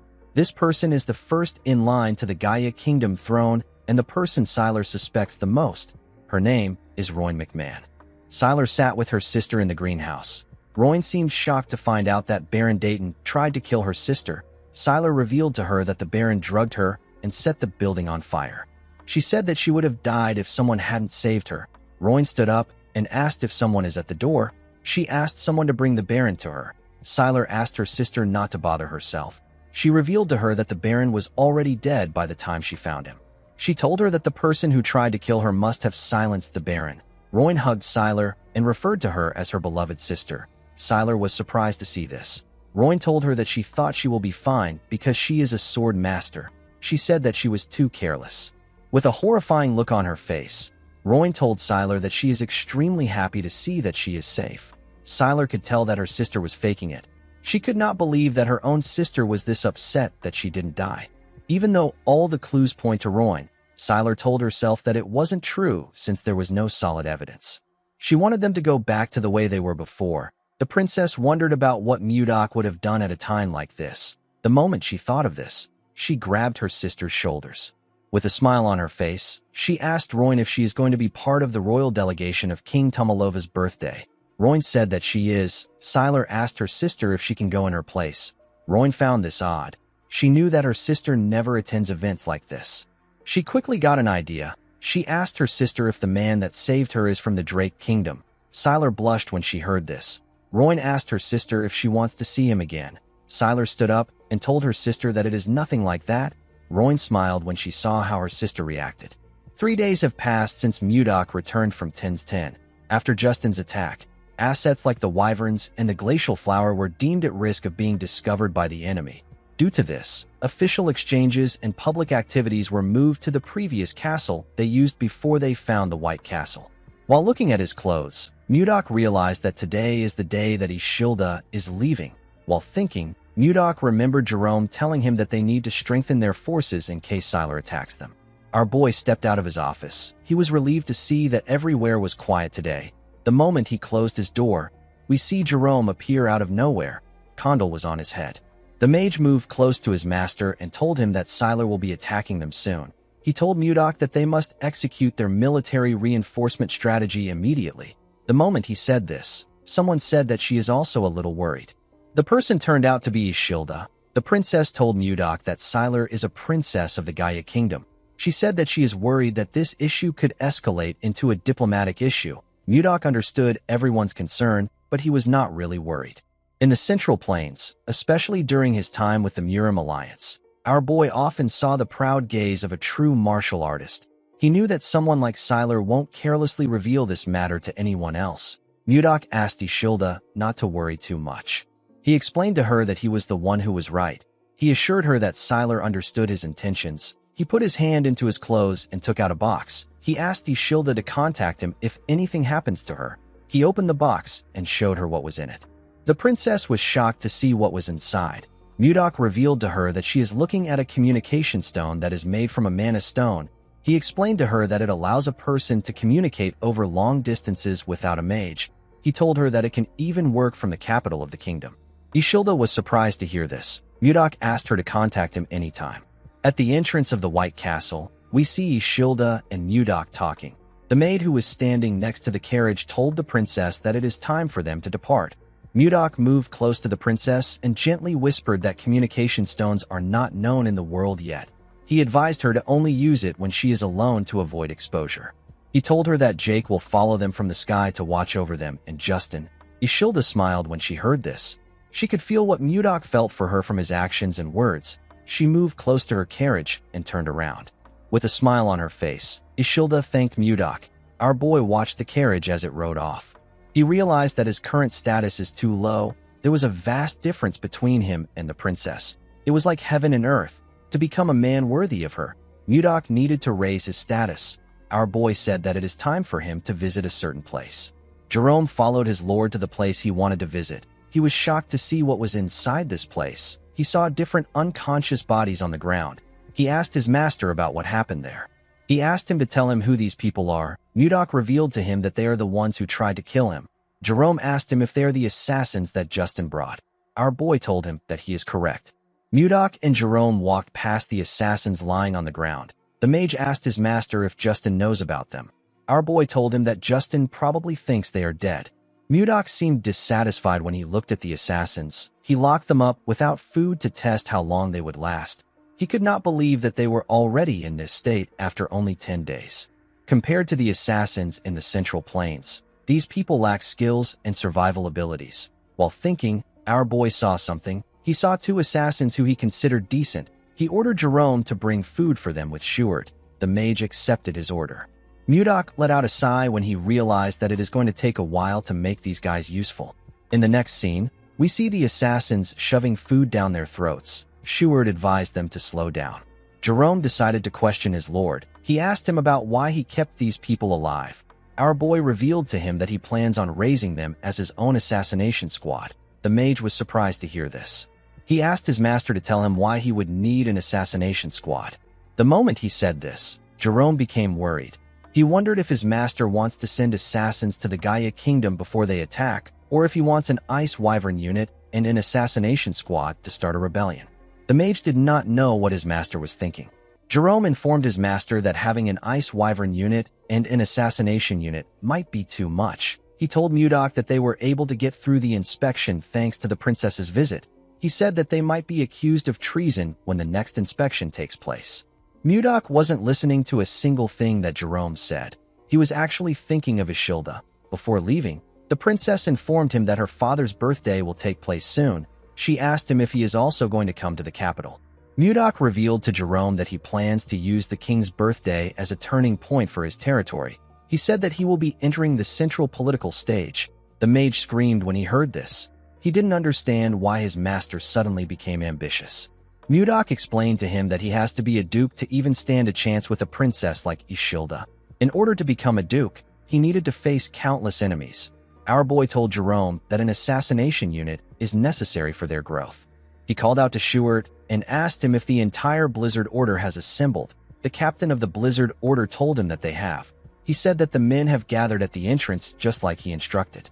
Our boy called out to the assassins and asked them to listen. He revealed to them that they have only two choices. The first choice is to become his subordinate, and the second choice is to die at his hand. Mudok informed them that they can't actually become his subordinates because their skills are pathetic. The assassins did not expect to hear this. Our boy revealed to them that he has prepared a training program to whip them into shape. He asked them to choose one of the weapons placed behind them. He ordered them to go outside and kill any knight they see. 3 weeks later, we are taken to the snowy forest. We see 3 knights backing each other. They held their swords and shields up. They seemed to be preparing to block someone's attack. While the knights were looking around, someone charged at them with a dagger. One of the knights blocked the man's attack with his shield. The other 2 knights grabbed his clothes and slammed him on the ground. The knight that blocked the attack raised his sword. The man screamed when he saw this. The knight took a badge off the man. Immediately he did this. The other 2 let the man go. The knight was very happy to see the token. He said that he killed the man. His comrades were also quite happy to see the token. One of them said that he won't have to skip dinner today. The knights asked the man to sit somewhere. The man forcefully stood up. Mudok watched everything from the top of a tree. He held a cane in his hand. It has been 3 weeks since the joint training between the Blizzard Order and the assassins began. The rules of the training are simple. Each participant receives a single badge. If it is stolen or damaged, the owner is considered dead. If one side loses all their badges, that side has lost the match. Although this training sounds simple, nothing spurs growth like competition. Since both sides needed to get some training, this was the best exercise for them. While Mudok was looking around, he saw a bright red light shining in the forest. Our boy said that something has started again. All the assassins were marked by Jerome's tracking spell. If they leave the designated area, an alarm will go off. The assassin who ran out of the designated area was a young man with red and white hair. The man looked behind him to see if anyone had caught up to him. Before he could get far, someone called out to him and told him that this is his 10th time. The man was surprised to hear the person's voice. The man whose name is Miller quickly looked up to see Mudok on a tree. Our boy informed him that this is the 10th time he has deserted. He reminded him that he said that he will kill him if he catches him running one more time. Miller went down and took out a dagger. He said that he doesn't have time for games. Before he could do anything, he got hit in the neck. The man fell to the ground and lost consciousness. He was hit by another man. The man who hit him went on his knees and apologized to Mudok. He begged our boy to forgive Miller one more time with his great mercy. This man is Baker. He is the leader of the assassins. Mudok asked Baker to tell him why Miller is so desperate to escape. Baker revealed to him that Miller wants to avenge someone. Our boy asked him about what he means. Baker explained to him that Miller is different from the others who became assassins to make money. When he was a child, Miller's entire family was murdered. He was the only one who survived.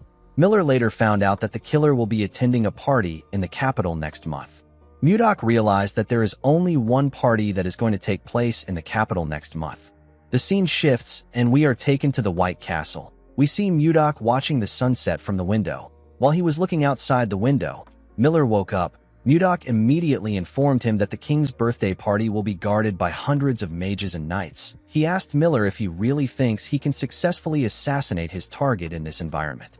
Miller realized that his leader told Mudok about his life. He explained to our boy that he has lived his whole life for revenge. He said that he doesn't care about what will happen to him as long as he can kill his enemy. Mudok assured him that he will never be able to get close to his enemy or even get his revenge. He told him that he will die a pointless death without gaining anything. Miller knew that Mudok was right. Our boy revealed to him that he will be attending the party as a noble. Miller asked him about why he is sharing this with him. With a crazy smile on his face, Mudok told the boy that he is proposing a deal. He promised to help him get revenge if he serves him with complete loyalty. Miller was shocked to hear this. He asked Mudok about why he wants him. He told our boy that there are many assassins who are better than him in the group. Mudok told him that Baker said that he is the only one who became a top-class assassin at age 25. He told Miller that he holds his potential in high regard. Although the man was still lacking in Mudok's eyes, it was certain that he would still grow stronger. Our boy told him that he needs him in the assassination unit he is forming. He asked Miller if he will make a deal with him. The man remembered the bodies of his family members. He went on his knees and told Mudok that he will do anything as long as he can get his revenge. Our boy walked past him and told him that they have a deal. He revealed to him that they are traveling in a few days. He asked him to prepare. The moment he said this, Savina stepped into the room. With a bright smile on her face, she told her master that the ice cream is ready. Miller was surprised to see the beautiful girl. Her beauty was captivating. He watched her as she walked out of the room with Mudok. He placed his hand on his chest when he noticed that his heart was beating fast. The man wondered about who Savina is. In the next scene, we are taken to a huge mansion. We see Duke Icarus sitting on his throne. The Duke was annoyed to hear that his son lost his artifact. He called him a fool. Justin tried to explain himself, but his father asked him to shut up. The boy bowed his head in shame and kept quiet. The Duke did not like the fact that Mudok messed with him. He called out to a man known as Roxlin and asked him if he can handle the situation properly. With a smile on his face, Roxlin asked the Duke not to bother himself. He assured him that he will stop Mudok. The scene shifts and we see our boy having a meeting with his officials. He found out that they are supposed to relocate 6,000 new territory citizens from beyond Toth City to Carillon. He also found out that they have harvested 6 ice wyvern eggs. The captain of the White Castle Guards told him that this is all they have to report. The captain turned out to be Max. Max asked his lord if he knows when the citizens will be relocated. Our boy told him that he will handle it later with Jerome. With a serious look on his face, he said that they have a more important issue to discuss. The officials were shocked to hear this. Mudok revealed to them that he doesn't know what to give Tomalova for his birthday. The men were shocked to hear this. Our boy asked them about why they are reacting like this. He said that he needs to get a gift that is better than that of Duke Icarus. He asked the men to provide some suggestions. Max suggested that they give the king an ice ogre leather. He said that it is popular among merchants, and the king will appreciate it since winter is coming. Our boy said that the leather is too common. He asked the others if they have any other ideas. Osborne suggested that he gifts the king flowers. Mudok was annoyed to hear this. He asked the man if he looks like he is joking around. Osborne became scared. He explained to his lord that he is talking about the glacial flowers. They only bloom in Carillon, so they are quite rare. Jerome reminded the man that glacial flowers can only grow under extreme cold. They can't be cultivated in the capital. Schuart told his master that they have no choice but to go with something. Mudok and Jerome asked him about what he means. Before Schuart could speak, Jake barged into the room. With a look of anger on his face, he told his master that he can no longer take this anymore. He said that the damned bastard has blocked all the roads. Mudok didn't know what he was talking about. He asked Jake to explain himself properly. The boy informed Mudok that he is talking about Roxlin, the Count of Toth City. He explained to him that they have been paying unfair tolls and usage fees for a while now. However, the Count has completely blocked the road. Our boy asked Jerome if they can't just go around the city or fly over it with the ice wyverns. The mage explained to him that ice wyverns have cargo limits, so land routes are essential for transportation. He used his magic to create a map of the cities. He explained to Mudok that they have to pass through Toth City to reach the capital from Carillon. Since Toth City don't know that they have ice wyverns, they blocked the land routes in hopes of stopping their transportation of goods. Due to the fact that the Count blocked the road right before the nobles-only party, Jerome was able to deduce that the Count was trying to stop his master from attending the party. Mudok believed that the Count must be hiding something. He asked Jerome to tell him why the Count is trying to block his path. The mage revealed to him that the Count built his power under Duke Icarus. He said that the Duke must be the one who put the Count up to this. Our boy smiled when he heard this. He said that they have to respond if their enemies provoke them. Jerome was surprised to hear this. He asked his master not to start a territorial war. Mudok didn't know what a territorial war was. He asked the mage to tell him what it means. Jerome explained to him that it is a war between the landowning lords. As long as they don't break the royal law, even the king can't interfere. However, to start a territorial war, one must inform the king, and he must officially declare war to his opponent. The only exception to this rule is when the noble finishes the war before the news reaches the king's ears. The noble can report it after making his opponent surrender. Mudok smiled when he heard about this. He believed that the war arrived at the perfect time. It was the perfect time for them to test what they have been preparing. Our boy turned to Schuart and asked him to leave a small force in the territory. He ordered him to prepare for deployment. Schuart accepted the order. Mudok asked Max to put the assassination unit on standby for now. He ordered him to send Miller to scout Toth City. The man accepted the order. Mudok turned to Jake and asked him to prepare his wyvern unit for deployment. The man was shocked to hear this. He reminded his lord that his unit only has 20 people. He asked if they are not too small for a territorial war. Our boy did not expect to hear this. He asked Jake if he is really the captain of the Wyvern Knights. He told the man that he doesn't trust the power of the Wyverns even though he is so close to them. Jake was surprised to hear this. He realized that his lord was right. He knew that his Wyverns weren't weak. He walked out of the room with the others. He was determined to show everyone the power of the Wyverns. Mudok wore his black robe. He ordered Jerome to declare war on Toth City for the tyranny against the citizens of Carillon and for blocking their passage. Jerome refused his master's order. Mudok thought that the man wanted him to repeat himself. He quickly realized that Jerome denied his request. He turned to him and asked him to repeat what he said. Jerome explained to his lord that this is a gamble that does not guarantee their win. He said that it is too reckless to risk the lives of their people on this war. He reminded Mudok that Count Roxland still holds 6,000 citizens as hostages. If Carillon attacks first, the people might be in danger. Apart from this, Toth City forces outnumber their forces by tenfold. If the city was to receive support from Duke Icarus, Carillon will be at an even greater disadvantage. Mudok said that he needs 2 days. He assured Jerome that he will end everything in 2 days. The mage was shocked to hear this. He told his master that this is impossible. Our boy walked past him and reminded him that he is a strategist. He asked Jerome not to show uncertainty in front of the troops. Jerome realized that things could actually go differently. He knew that our boy was someone that could defy his expectations and create a miracle. When Mudok got outside, he ordered his knights to prepare Lilith for him. He raised his hand and looked around. He saw his soldiers and Wyvern Knights awaiting his orders. With a smile on his face, Mudok announced that Carillon is declaring war. In the next scene, we are taken to Roxland's territory. We see people walking with their hands tied. A guard ordered the people to walk faster. One of the people who was tied up asked the guard to tell him the crime that they committed. The guard quickly pointed his spear at the man's throat. With a serious look on his face, he informed the man that Roxland ordered them to arrest anyone from Carillon. Roxland turns out to be a viscount, not a count. In the next scene, we are taken to Roxland's castle. We see a man standing next to the viscount.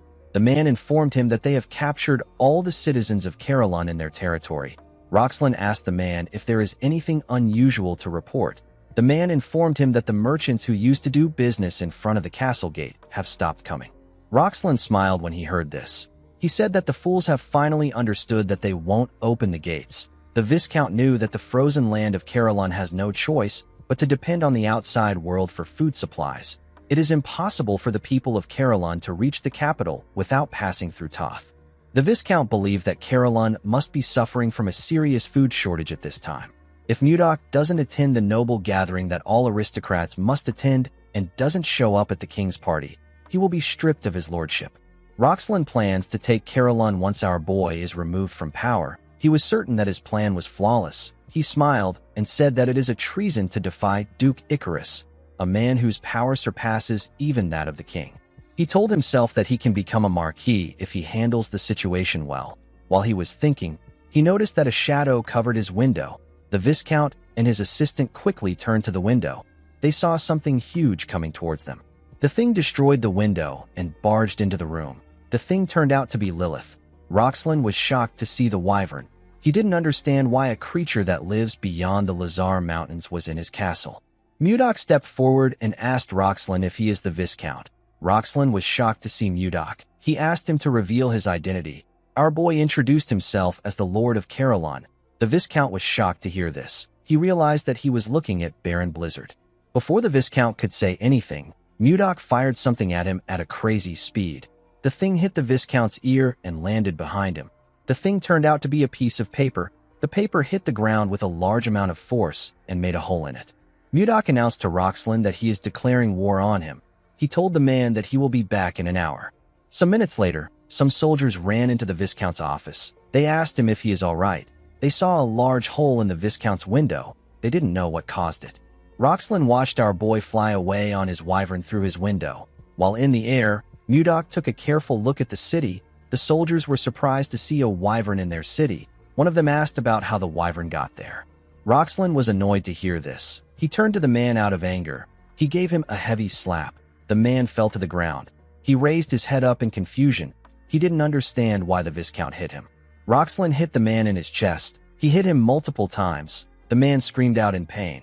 Roxlin called the soldiers useless bastards. He told them that they are only good at collecting paychecks. The soldiers couldn't say anything. They all looked away from Roxlin. They couldn't stop him. They let him beat the man to a pulp. Roxlin asked the soldiers to tell him what they were doing while the enemy came into their territory. After taking his anger out on the man, Roxlin ordered his administrator to dress the prisoners as soldiers and equip them with weapons. The man asked him if he is saying that he should provide the prisoners with military gear. The Viscount told him that he is correct. With a smile on his face, he told the administrator that he wants to see the look in Mudok's eyes when he realizes that he killed his own people with his own hands. The man was shocked to hear this. Roxlin walked past him and picked up the paper on the ground. He tore it apart and said that he will frame Mudok. He couldn't believe that our boy declared a territorial war on him. He moved close to his broken window and looked down at the soldiers in front of his castle. He threw the shredded paper to the ground and announced that they will be declaring war on Carolon. He told his men that he will share his wealth with the one who achieves the greatest merit in this war. The soldiers began to cheer when they heard this. They were ready to tear the people of Carolon apart. While Roxlin was laughing like a maniac, we see a soldier staring heavily at him. The soldier turned out to be Miller. The man was dressed as a Toth knight. He asked his master if he heard what the Viscount said. Outside Toth City, we see Mudok in the air. He had a communication stone in his hand. He told Miller that he can hear him loud and clear. Immediately he said this. We see Jake and the Wyvern Knight unit standing behind him. They were ready to attack. In the next scene, we see the soldiers standing on the city walls. The prisoners stood outside the city walls. They were dressed like soldiers and equipped with weapons. The prisoners trembled in fear. They believed that they were going to die. The Viscount smiled when he looked down from the city walls. He wanted Mudok to fall into despair after killing his own people with his own hands. The scene shifts and we see Mudok standing with his soldiers. They were all prepared for battle. Our boy smiled and ordered them to start the attack. Immediately they heard this. The soldiers charged at Toth City at full speed. The people of Carolon began to scream when they saw something coming towards them. They couldn't believe their eyes. The Viscount and his soldiers were more shocked to see what was in the sky. They saw a large amount of wyverns coming towards the city. They saw people riding these wyverns. Each wyvern was carrying a huge rock. One of the soldiers screamed and said that these are Wyvern Knights. Before the soldiers could do anything, the knights dropped the huge rocks on the city from the sky. The rocks instantly destroyed the city walls. The soldiers were sent flying. The broken walls slowly fell upon the citizens of Carolon. A mother quickly closed her eyes and hugged her son to protect him. To her surprise, the stones did not crush her and her child. When she opened her eyes, she saw Jerome standing in front of her. The mage used his magic to stop the wall from falling on the people. He called out to the Blizzard Knights and informed them that the soldiers outside the city are the people of Carolon. He ordered the first unit to evacuate the people to a safe place. The people of Carolon couldn't believe what they were hearing. Jerome ordered the rest of the troops to infiltrate the collapsed city walls. He asked them to show the soldiers of Toth the power of Carolon. Max led the troops to attack. He and Schuart easily tore their enemies apart. The poor bastards didn't stand a chance. The Viscount could not understand what was happening. He didn't know how the soldiers were able to find out that the soldiers outside were people of Carolon. As he watched his soldiers run from the Knights of Carolon, Roxlin wondered about when Carolon got so strong. He watched his soldiers run away in fear when they saw a wyvern land on the city walls. Mudok watched everything from the sky. He decided to join the fight. He jumped down from his wyvern and gently landed on the ground. The soldiers were surprised to see him. One of them asked about where our boy came from. His comrade said that Mudok is alone. The soldiers decided to attack our boy together. Mudok raised his hand and moved past them in an instant. He touched their bodies with his fingers as he moved past them. He shook his hand and took away his energy. When he turned around, he saw ice burst out of the soldiers' bodies. The ice came out of the place that he touched them in. It destroyed their bodies. After taking care of the ants, Mudok turned to a forest. He saw a wyvern in the forest. Inside the forest, we see a knight trembling in fear. The knight's comrades were also trembling. They were shaking because of the wyvern in front of them. Roxlin ordered the knights to fight the monster. The knights were too scared to attack. Roxlin kicked one of them out of anger. He told them that they shouldn't call themselves knights. The Viscount had already sent someone to request help from Duke Icarus. He was certain that he will be victorious if he can hold out until reinforcement arrives. The knight that Roxlin kicked got angry. He punched the Viscount in his face. He fell to the ground. The knight and his comrades ran immediately. The Viscount fell to the ground. The knight called the Viscount a pig and asked him to die alone if he wants to die. Roxlin was shocked to hear this. He ordered the men to come back. Of course, none of them listened to him. While the Viscount was looking at them, the wyvern moved closer to him. Roxlin could feel her breath in his back. Before Lilith could eat him, someone called out to her and told her that her stomach will hurt if she eats trash. The person turned out to be Mudok. Lilith moved away from the Viscount. When Roxlin saw our boy, he quickly bowed his head on the ground. He told Mudok that he was wrong. He said that this is his defeat. He explained to our boy that he couldn't do anything because of Duke Icarus's order. He begged him to forgive him. While he was begging for mercy, Jake landed next to Mudok with his wyvern. His wyvern was carrying someone in its mouth. Jake informed his lord that he has captured the soldier who was heading to the Duchy of Icarus. Roxlin was shocked to hear this. He realized that he messed up badly. Mudok told the Viscount that it must have been hard for him to lie about things he didn't mean. Our boy released his energy and told the man that he has to repay him with his life for trying to persecute his people. Immediately he said this, Mudok swung his hand at him. A shield appeared in front of the Viscount and blocked Mudok's attack. Jake was shocked to see that the Viscount was able to block his master's attack. With a look of anger on his face, Mudok turned to the side and asked Jerome to tell him what he is trying to do. It turns out that the mage was the one who protected the Viscount with his magic. Jerome explained to his lord that no matter how heinous the crime a noble commits, the authority to decide his life or death belongs solely to the king. He told Mudok that they will be put in a difficult position if they kill the Viscount there. With a nervous look on his face, Roxlin called our boy a senseless brute and told him that Jerome is right. The moment he said this, the Viscount told himself that someone should have arrived. Immediately he thought of this. He heard someone's footsteps. He smiled and turned around. He said that the person has arrived. The person turns out to be his administrator. His name is Volmer. The Viscount laughed and called our boy a fool. He asked him if he really believes that he only sent troops to Duke Icarus. He explained to Mudok that a territorial war must be reported to the king first and must be carried out with a royal observer present. He told our boy that he sent Volmer to the capital because he didn't report it. He said that the king has already found out about the war before he could force him to surrender. He laughed and told Mudok that his arrogance ruined everything. Jerome couldn't believe what he was hearing.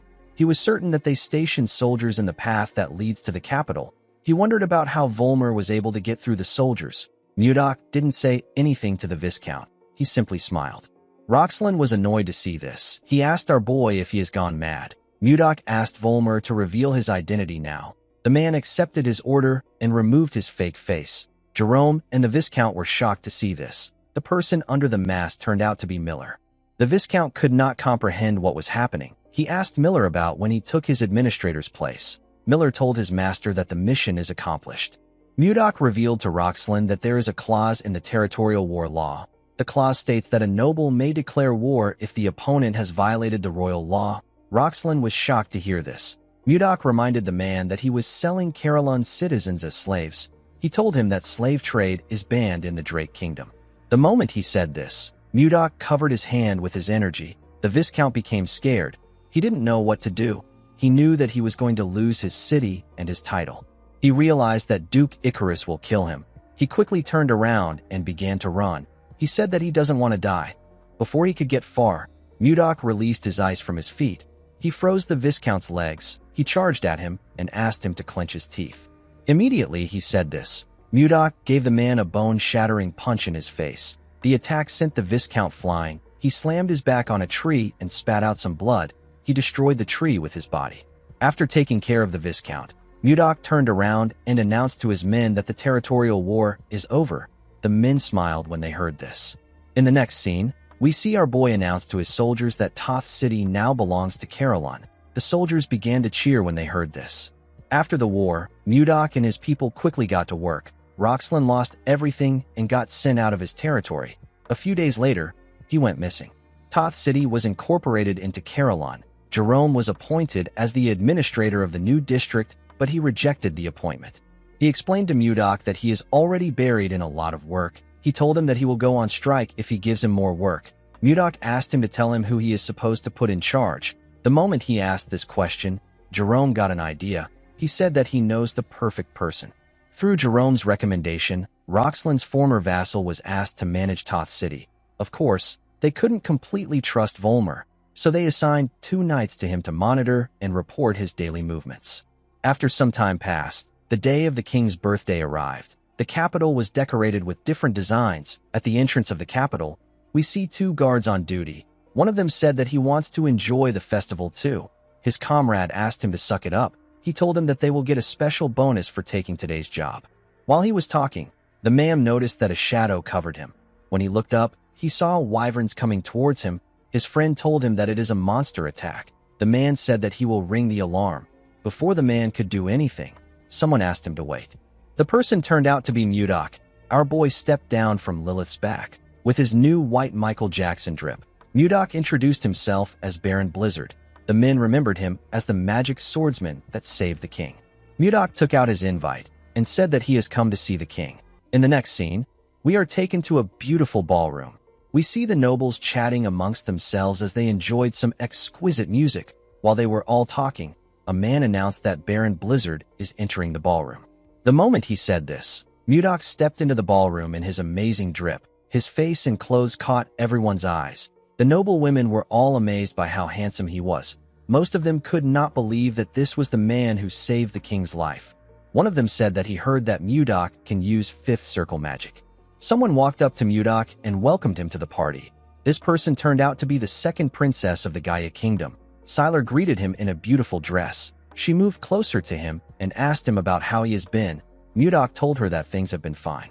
He didn't say anything else after saying this. Sylar was surprised to see this. She asked Mudok if he isn't going to ask her about how she has been. Our boy offered her a drink and asked her to take it. He confidently said that his aide told him that it is always ladies first in a party. The princess did not expect this. She didn't know how to react. She gently blushed and drank the wine. She thanked Mudok for the wine. The announcer with a cool mustache announced that Princess Daphne Laird of the Hazen Kingdom and the Honorable Count Anos have arrived. The moment he said this, a tall man and a beautiful blonde woman stepped into the ballroom. The man and the woman were quite beautiful. The nobles were blown away by Princess Daphne's beauty. They said that her beauty remains unchanging. They were also surprised to see Count Anos. They said that the princess and the count make a perfect couple. Mudok took a look at the count. He realized that he had heard about Anos before. Edmund wrote about him in his letter. This man is the one who is known as the Grand Sword Master. Sylar noticed that Mudok was staring at the count. She asked him if he knows him. Our boy could feel that Anos was not from this world. He told the princess that he doesn't know the man. Sylar told him that she has not seen the woman who was with him the last time. Mudok smiled and asked her if she is curious about our girl. Sylar said that she is not. She told him that she is just asking because she doesn't know many people there. Mudok asked her to wait. He said that our girl is someone who naturally loves dramatic entrances. Immediately he said this, the announcer told the people that the main character of the party, King Tomalova, is now entering. The king majestically walked into the ballroom with his daughter and another woman. Sylar was shocked to see this. She couldn't believe that Ishilda was a princess of the Drake Kingdom. While everyone was clapping, the woman asked Mudok if this is the dramatic entrance he is referring to. Ishilda and her father moved to their seats. Before sitting down, Ishilda saw something shocking. She saw Mudok standing next to Sylar. Our boy gently waved at her. Ishilda sat down and glared at the woman. She didn't know why she was there. She heard that the first princess of the Gaia Kingdom was the one who was going to be there. She did not like the fact that Sylar was standing next to Mudok. A while later, we see the nobles bow their heads to the king to congratulate him for his 50th birthday. Tomalova thanked everyone for attending his party. He told them that he appreciates their presence. Everyone applauded him. The king raised his hand and asked the nobles to have a wonderful time. Ishilda turned to her father and told him that she is curious to see the kind of gifts he will receive for this birthday. She said that she is really looking forward to it. Tomalova smiled when he heard this. He told his daughter that they will start right away. Duke Icarus stepped forward and presented a small box to the king. The announcer told the king that this box is a gift from the duke. When Tomalova opened the box, he saw a ring inside. It was a gold ring with a blue crystal on it. With a smile on his face, the duke informed Tomalova that the ring will protect him from now on. He explained to him that the ring can nullify all offensive magic of the 4th circle and below. The king and the people were shocked to hear this. They realized that this was an artifact. They couldn't believe that such valuable things still existed. Mudok didn't know what an artifact was. Sylar explained to him that it is an object with magic in it. She said that it is a very valuable item in this present age where there are no mages of the ninth circle or higher. The value of an artifact with high nullification magic on it is immeasurable. The king thanked Duke Icarus for his valuable gift. The duke congratulated the king on his birthday again. He turned around and slowly walked away. The nobles in the ballroom were amazed by the duke. They couldn't believe that he brought something so valuable for the king. Some of them wondered if there was any gift that could even surpass that of Duke Icarus. After the duke presented his gift, other nobles presented their expensive gifts to Tomalova, but they were all overshadowed by the duke's gift. The last noble to present a gift was Mudok. Our boy placed a box in front of the king and knelt before him. He asked Tomalova if he has been well. The king told him that he is relieved to see that he is healthy. Mudok told him that it is all thanks to his grace. The announcer opened the box to show the king what Mudok brought. The king took out a long leather material from the box. Our boy told Tomalova that he brought the leather of an ice ogre that he personally hunted. The king smiled when he heard this. He asked our boy if he is talking about the savage monster that lives in the northern lands. Our boy told him that he is correct. He asked Tomalova to accept his sincerity, even though it is lacking. Tomalova thanked him for the gift. He said that he will make a winter coat from the hide and wear it in winter. The duke could not believe that Mudok offered this kind of gift to the king. He said that a pathetic gift is expected from someone of commoner origins. With a smile on his face, our boy told the king that he brought another gift because the leather alone seemed lacking. A man carried a box into the ballroom and gave it to the king. When Tomalova opened the box, he saw some eggs inside. He asked Mudok to tell him what he is looking at. With a smile on his face, Mudok told the king that they are eggs from a monster. Tomalova and the people were shocked to hear this. They couldn't believe that our boy brought something like this to a party. The duke told Mudok that he is an insolent bastard. He pointed at him and said that this is an insult to the royal family. He turned to the knights and asked them about why they are just standing. He ordered them to drag the baron out. The knights quickly walked towards Mudok. Tomalova ordered them to stop. Everyone quickly became silent. With a scary look on his face, Tomalova asked Mudok to clarify his intentions. With a confident smile on his face, our boy revealed to the king that he is holding an ice wyvern's eggs. The king and the duke were shocked to hear this. An ice wyvern is a wyvern that can only be found in Carillon. It is 1.5 times larger than a normal wyvern. Since ancient times, there have been constant attempts to tame ice wyverns, but their fierce nature made it hard to obtain their eggs, and raising them was extremely difficult. Taming this monsters has long been considered impossible. Just ordinary wyverns would provide tremendous military power if they are tamed well. The small nation of the Zeba Kingdom led its wyvern knights to conquer surrounding countries and rose to become the Great Zeba Empire. This story is well known on the continent.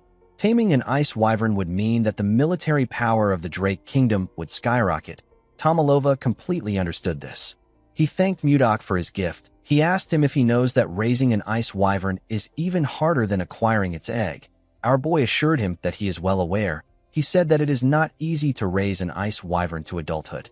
He put 2 fingers on his lips and gently whistled. He called out to Lilith. The moment he did this, the nobles in the hall began to scream. They couldn't believe their eyes. They saw a wyvern standing outside the hall. Mudok revealed to the king that Lilith is an ice wyvern that he has tamed since she was a hatchling. He told Tomalova that he will teach the royal breeders how to raise an ice wyvern.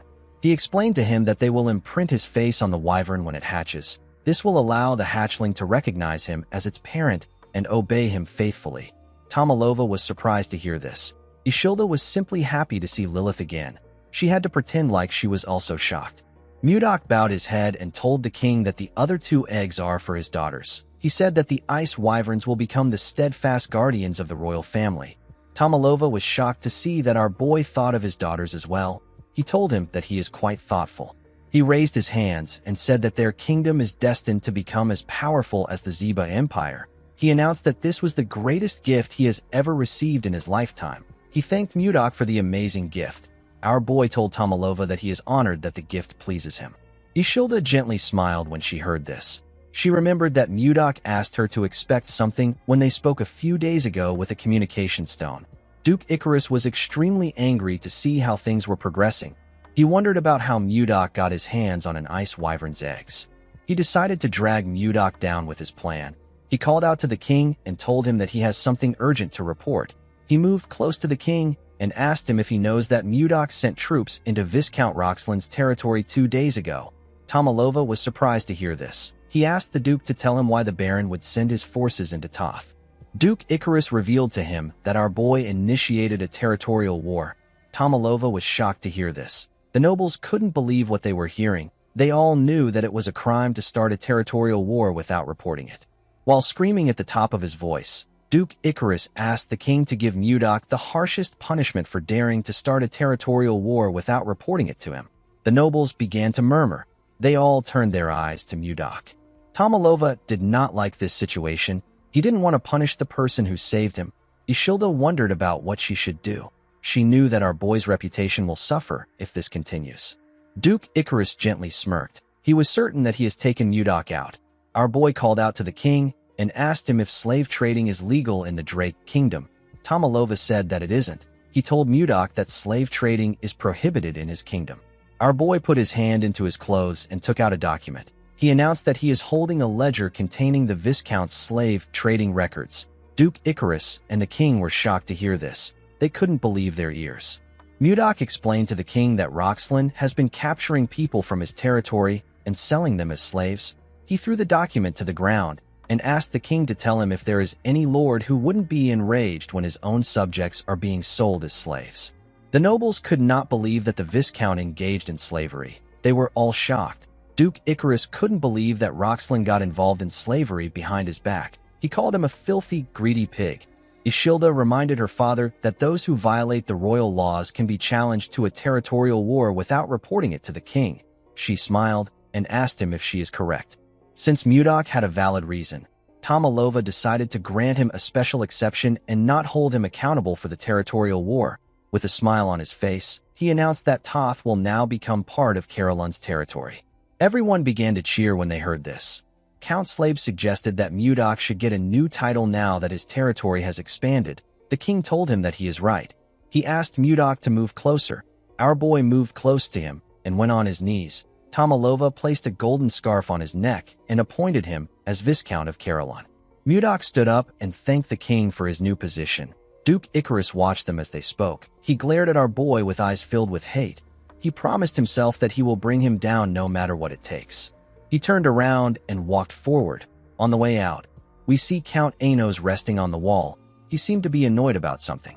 In the next scene, we see Mudok in the balcony. He seemed tired. He felt bad that he couldn't talk to Ishilda because of the nobles swarming him. He smiled when he realized that he had finally gotten this far. He remembered the things that happened when he first came to this world. He remembered how he fought, how he took over Carolyn, and how he got a kiss from the princess. He believed that he and the princess will soon be together.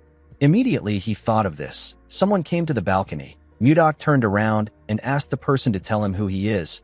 He saw that the person was Count Anos. Count Anos referred to our boy as Seol Mudok and told him that he has finally found him. Mudok was shocked to hear his name. He couldn't believe that the man was speaking to him with the language of the Central Plains. The Count closed the door and referred to Mudok as the enemy of his master and his sect. He carefully drew his sword. His sword released a pink energy. Anos told our boy that he has been looking for him for a long time. He placed his hand on his sword hilt. His sword released a scent. Mudok immediately knew that this was the plum blossom fragrance. He now knew who this man was. He remembered the conversation he had with the Mount Hua sect leader.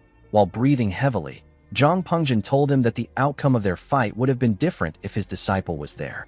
Our boy realized that this was the disciple the man spoke of before his death. This man was known as the greatest prodigy in the Central Plains. His name is Li Jinxing. Jinxing covered his sword with his energy and took a step forward. Jinxing charged at Mudok at a crazy speed. Our boy easily matched his speed and blocked his sword strikes. Jinxing made his attacks faster, but Mudok was still able to match his speed. The two men grit their teeth out of anger. Jinxing made a huge swing and pushed our boy back. He gathered his energy in his hand and charged at Mudok. He hit Mudok with his palm. His energy pushed our boy back even more. He hit his back on the wall. When he raised his head up, he saw Jinxing in front of him. The man swung his sword at him with a large amount of force. Mudok dodged it and appeared in the air. He carefully landed behind the man. Jinxing turned around to see him. Our boy said that the rumors about him being the greatest disciple in the Central Plains weren't a complete lie. The man was annoyed to hear this. He asked Mudok not to get cocky. With a look of anger on his face, Jinxing revealed to Mudok that he has been searching for him for 3 years. He was successfully able to get on the same boat as him after he found Mudok's location. He watched Mudok's movements on the boat and waited for an opportunity to kill him. Before he could get the chance, a fierce storm appeared out of nowhere, and a bright flash of light appeared in the sky. When Jinxing opened his eyes, he found himself in this strange world. With a darker and menacing look in his eyes, Jinxing told our boy that he has never forgotten about his revenge for even one day. Mudok noticed that the aura around the man has changed. Jinxing added more energy to his sword. He said that he will be able to resolve the grudge of the Manhwa sect by severing Mudok's head. He raised his sword and took a step forward. Mudok could tell that the man's next attack was going to be different. He wasn't certain if he will be able to dodge it.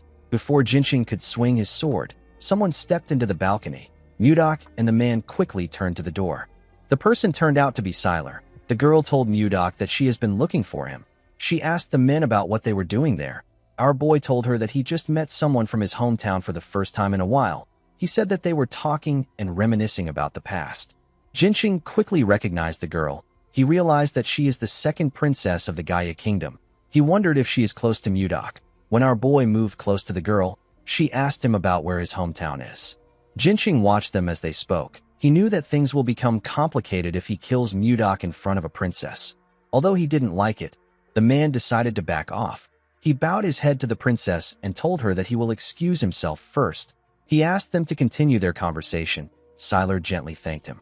Jinxing walked towards the door. Before he left the balcony, he called out to Mudok in his head. Our boy was able to hear the man's voice in his own head. He immediately knew that Jinxing was using the frequency whispering technique. Jinxing told Mudok that he will destroy everything he cherishes the same way he destroyed everything that was precious to him. He stepped out of the balcony and smiled like a lunatic. He told our boy that he will take his possessions, loved ones, and everything he values without exception. He said that he will first start with the one who is always looking at him with loving eyes. He said that he will start with the princess of the Drake Kingdom. Mudok was shocked to hear this. He called the man a bastard and asked him not to touch Ishilda. He told him that the girl has nothing to do with them. The man said that this depends on how he responds. After saying this, he bid Mudok farewell. Our boy asked the man to wait. While he was talking to Jinxing in his head, Sylar was trying to get his attention. She asked him if he is listening to her. She told him that he looks like he was having a serious conversation with the Count. She asked him if he has something to do with the Count. Mudok walked past her and told her that something urgent has come up. He said that he needs to excuse himself. Sylar was surprised to hear this. She turned around and grabbed Mudok's jacket. Our boy did not expect this. He quickly turned to her. He asked her if she still has something she wants to say. Sylar said that it is not very important. She felt a bit embarrassed that she grabbed his clothes. She wondered about what she is supposed to say. She told Mudok that it is quite rude for him to leave when she came to the balcony herself to see him in person. She gently winked at him and asked him to learn some party manners. Mudok moved close to her. With a cold gaze in his eyes, he asked the woman if she doesn't have anything to do.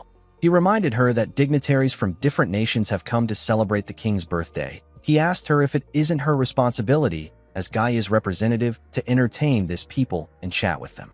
With a serious tone in his voice, our boy asked the woman to tell him why she keeps bothering him.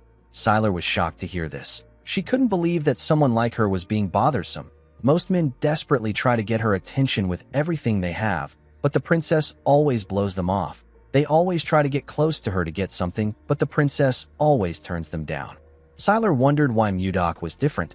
She asked Mudok not to get the wrong idea. With a sad look in her eyes, she told him that she simply wanted to congratulate him on becoming a viscount.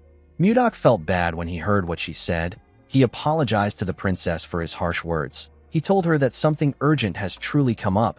He said that he needs to excuse himself. He thanked her for the congratulations. He left after saying this. The princess was on the balcony alone. She moved close to the glass door to see our boy. When she looked down, she saw Mudok checking on Ishilda. Ishilda didn't understand why our boy was doing this. Sylar watched Mudok worry about the princess. She wondered if our boy would have liked her if she met him first. She wondered if she would have been able to smile like Ishilda. Siler slapped her cheek to bring herself back to reality. She turned away from the door and told herself that she does not have time for this. She said that she needs to focus on her own life. She knew that the most important thing she needed to focus on was how she was going to survive her older sister's assassination attempts. While she was thinking, Siler heard a sound coming from the pavilion. When she raised her head up, she saw Princess Daphne talking to someone. Siler immediately recognized the princess. She didn't know the man standing next to her. When she took a closer look at him, she realized that she had seen his face from somewhere. She recalled that Jerome was a retainer of the Blizzard family. She wondered about what the mage and the princess were doing together at this hour. In the next scene, we see someone informing Jinxing that Princess Daphne has disappeared again. The man was surprised to hear this. His subordinate informed him that the princess said that she wanted to get some fresh air outside. He said that they can't find her even though they searched the entire castle. Jinxing did not like the fact that the woman always makes him worry. He ordered his subordinates to search the castle thoroughly. He asked them to report to him the moment they find her. The scene shifts, and we see the princess sitting in the pavilion. She was looking at the night sky. While looking at the moon, the woman remembered something. She remembered someone telling her to go to the Drake Kingdom with Count Anos as an envoy.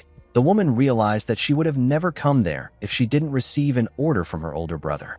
She and someone on the other side of the pavilion said that they really want to run away. The princess was surprised to hear a person's voice in the pavilion.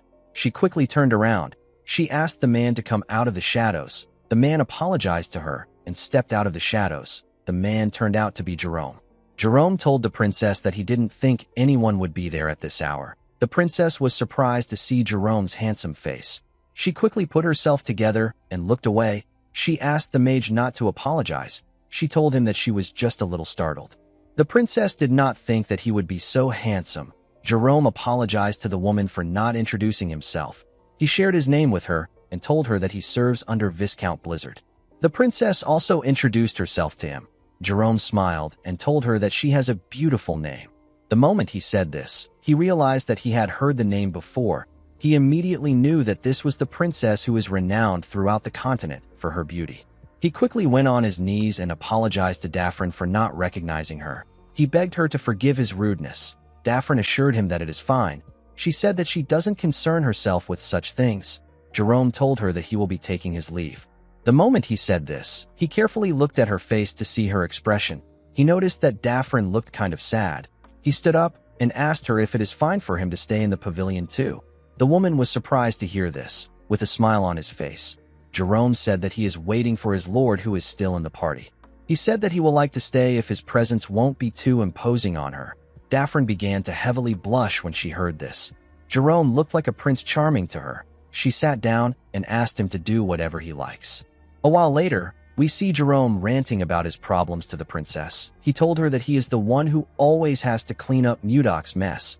He said that he instinctively wants to run away when he stands next to his lord. Daphne smiled and told the mage that he has piled up a lot of complaints about his lord.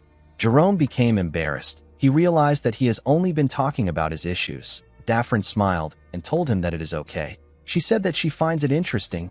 Jerome turned to her and asked her about why she wanted to run away. Daphne stopped smiling when she heard this. She revealed to the mage that she wants to run away because her brother is trying to force her into an arranged marriage. She said that she has no desire to sacrifice her life as a pawn of the country. Jerome simply stared at the princess. This made her nervous. She asked him if the topic was too heavy. She told the man that he is very easy to talk to. She said that she spoke without thinking. Jerome nervously told her that this wasn't it. He explained to her that he was thinking of ways to help her.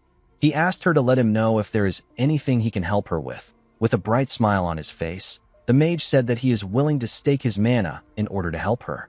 The princess began to blush when she heard this. Her heart began to beat fast. The woman wondered why it was beating so fast. She turned away from Jerome.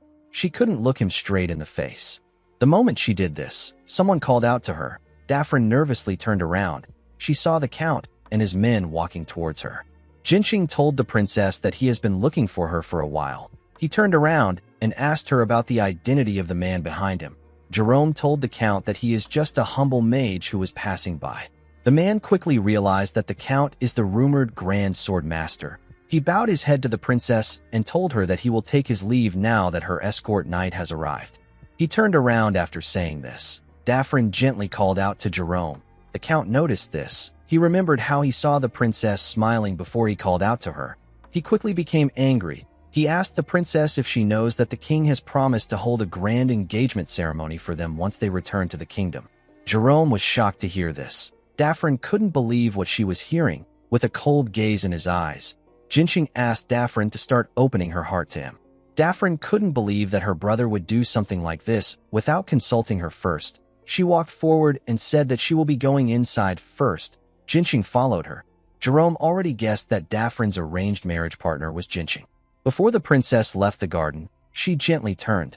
Jerome quickly noticed this. The woman gently moved her mouth to ask the mage to meet her there again 3 days from now. She smiled and asked him to meet her at this hour. Jerome was surprised to hear this. He didn't know what to say. He just watched Daphne walk out of the garden with Jinqing.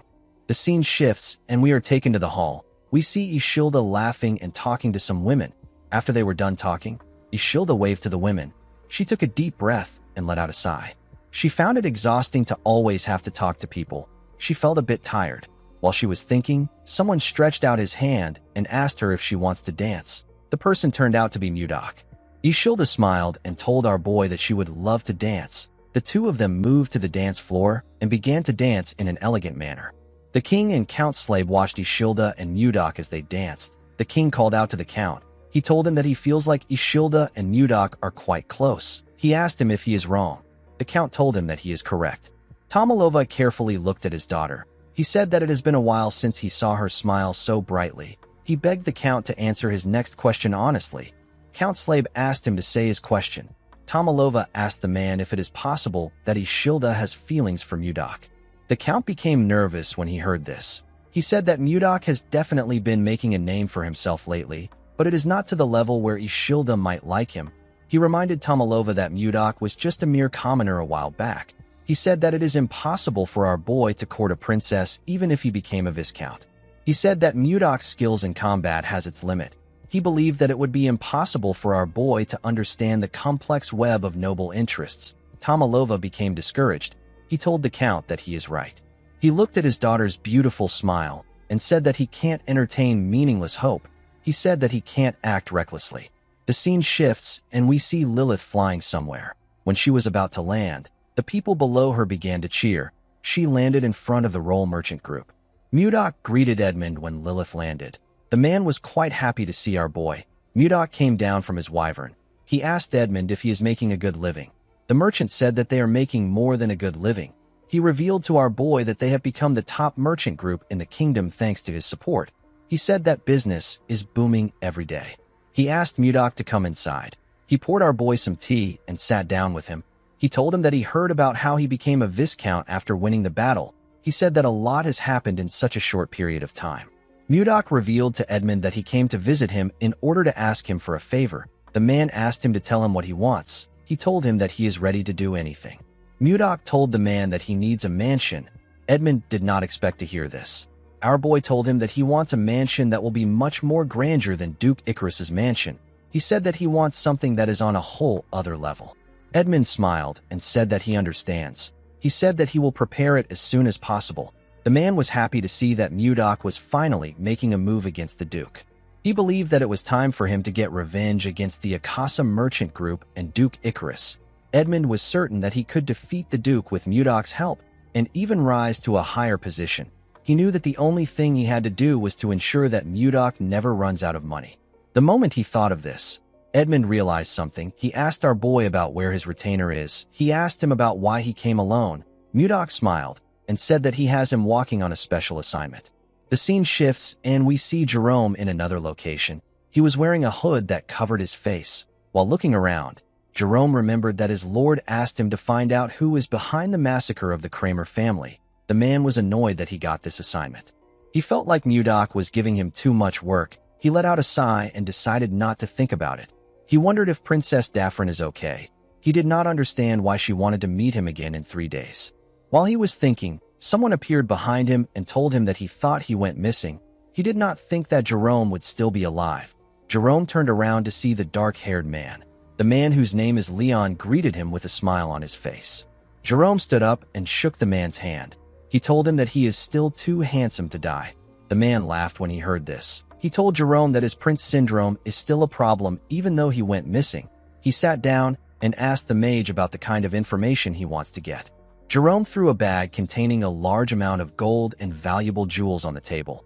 The man felt like the money was a bit too much for a simple background check. He asked the mage if it is someone important. Jerome explained to him that he was just asked to look into the person. He said that he is not aware of the details behind it. Leon asked him to tell him who the target is. Jerome said that it is Miller Kramer. Leon's expression became grim. He was quite shocked to hear the name. He now understood why the payment was so high. He stood up and said that someone must want him dead. Jerome stood up and asked Leon about what he means. The man asked him if he doesn't know that everyone who looked into the death of the Kramer family always ended up dead. He walked forward and told Jerome that he hasn't heard a thing about the family. He said that he is not interested in the job.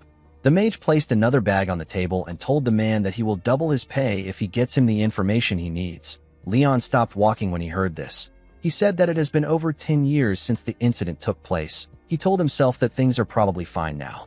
He asked Jerome to wait for him. The mage sat down back. He wondered about what happened to the Kramer family. He couldn't believe that even Leon, who is the master of the Information Guild, is scared to get involved in the case. He realized that someone very dangerous is involved in this case. In the next scene, we see Jerome in a room with Mudok and Edmund. He took out a file containing information on the Kramer family. He told his lord that the Kramer family was a count household. Miller was the second son of the Kramer household. Their family was quite prestigious in the kingdom. Edmund was surprised to hear about the Kramer family. Jerome informed his lord that the Kramer family was poisoned 10 years ago. Only Miller managed to survive. Mudok asked him if he found the culprit. The mage said that the culprit is Baron Gideon. Edmund told him that he is wrong. He said that Baron Gideon is not the real culprit. Mudok and Jerome quickly turned to him. The man informed them that the Baron is simply a puppet. The person who gave the order for the poisoning is someone else. Later in the night, we see someone push out blades from his clothes. This person turned out to be Miller. The assassin promised to kill Baron Gideon and complete his revenge.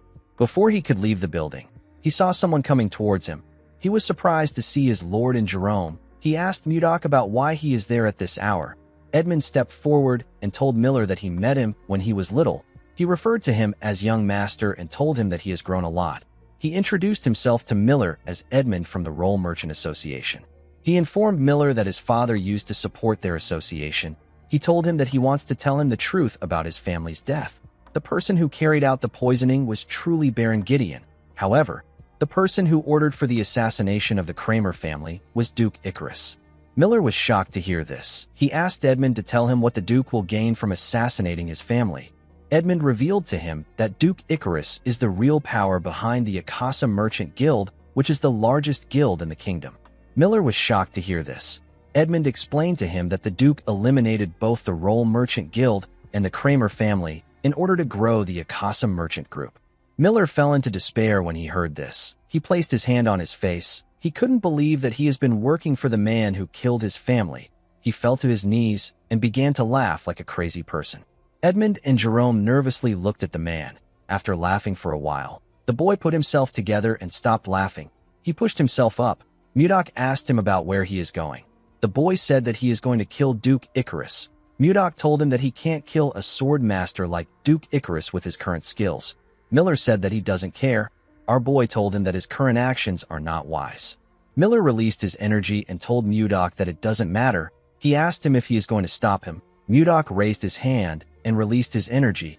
Edmund and Jerome became nervous when they saw this. They called out to our boy.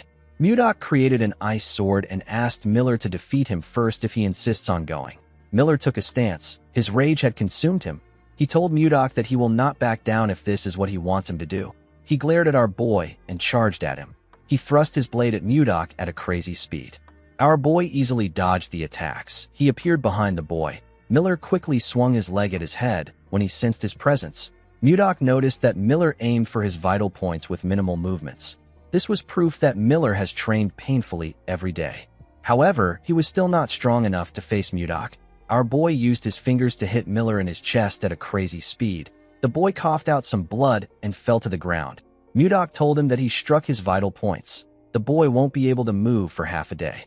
Miller forcefully pushed himself up and rested his back on the wall. He used his thumb to hit his vital points. Mudok was surprised to see this. He told him that he never taught him how to use his thumb like that. He asked Miller to tell him how he was able to do it.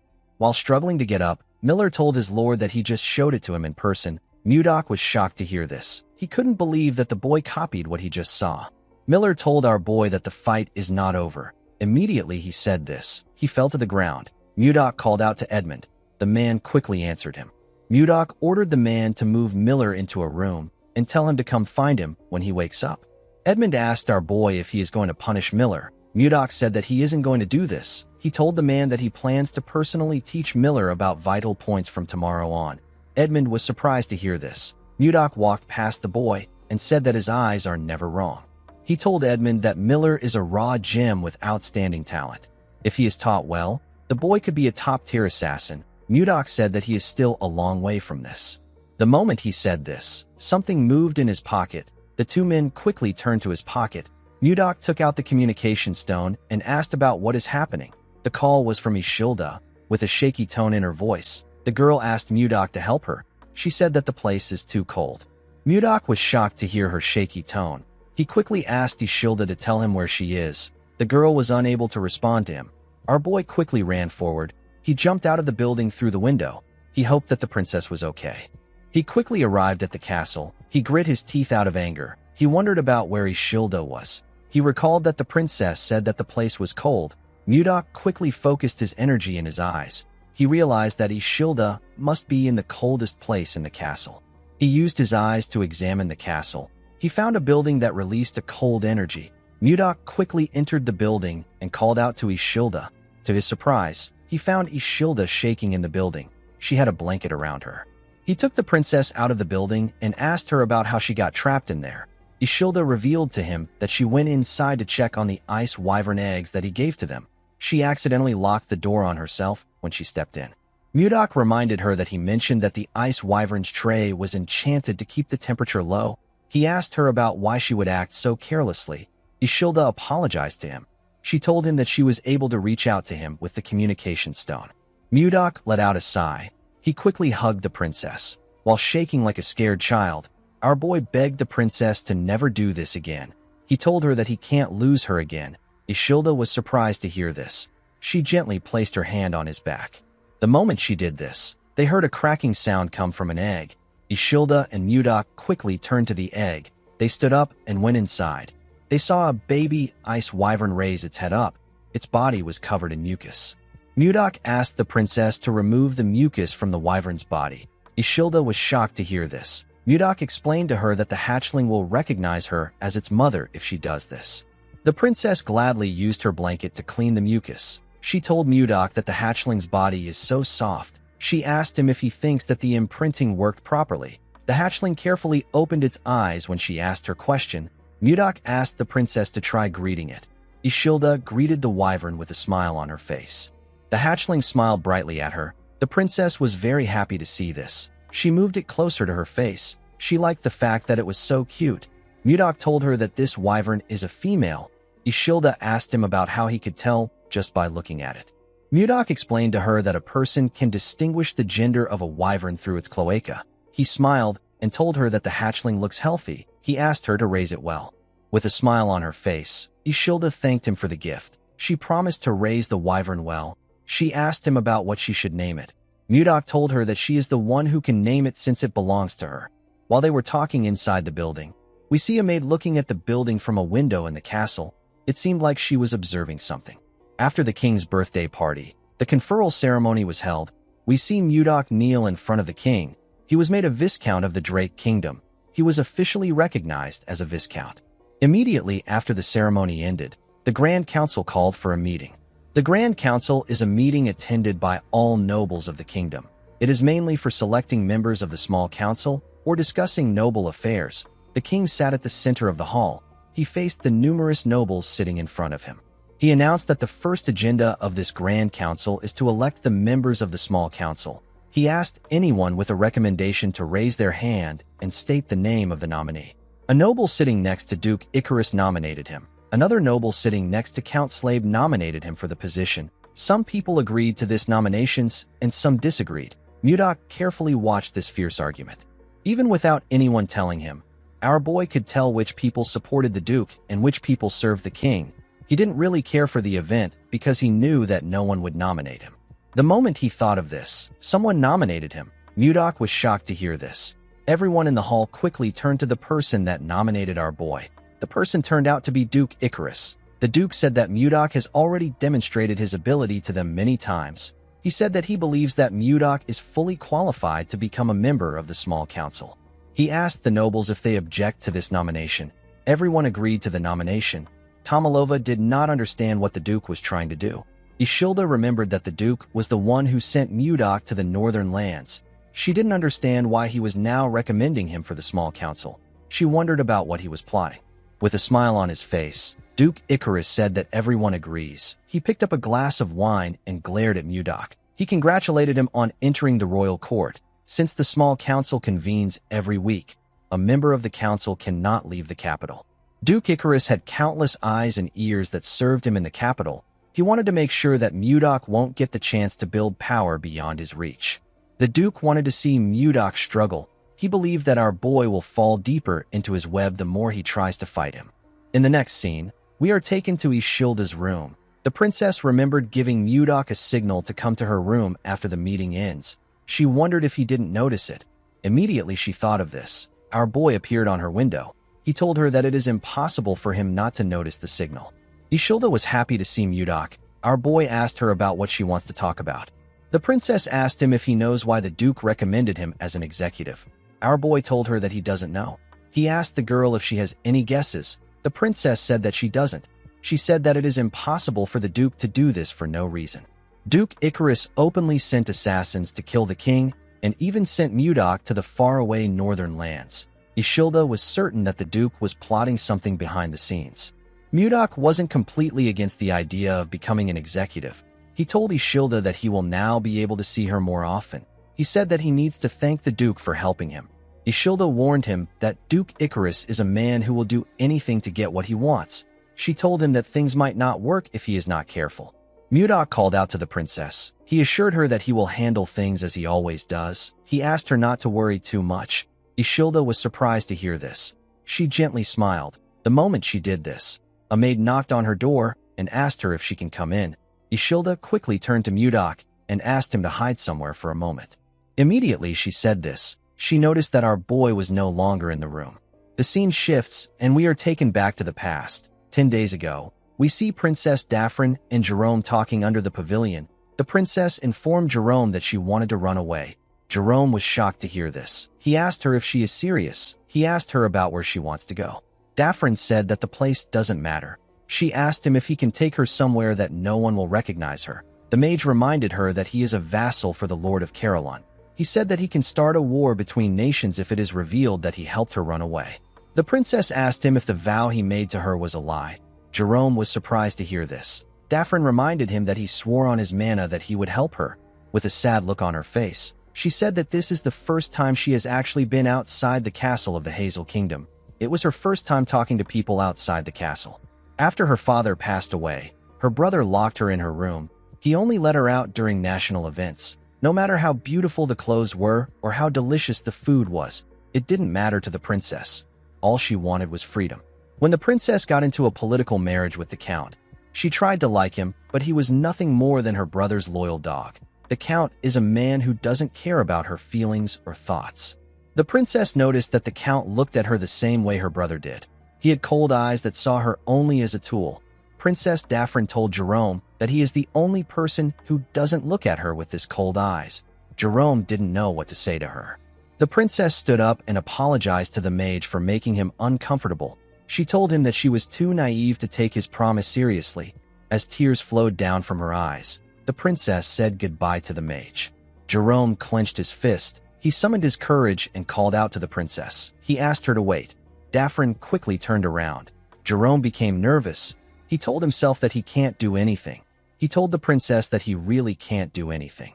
He called her again and tried to change his words. Daphne became angry with his indecisive nature. She turned around and walked up to him.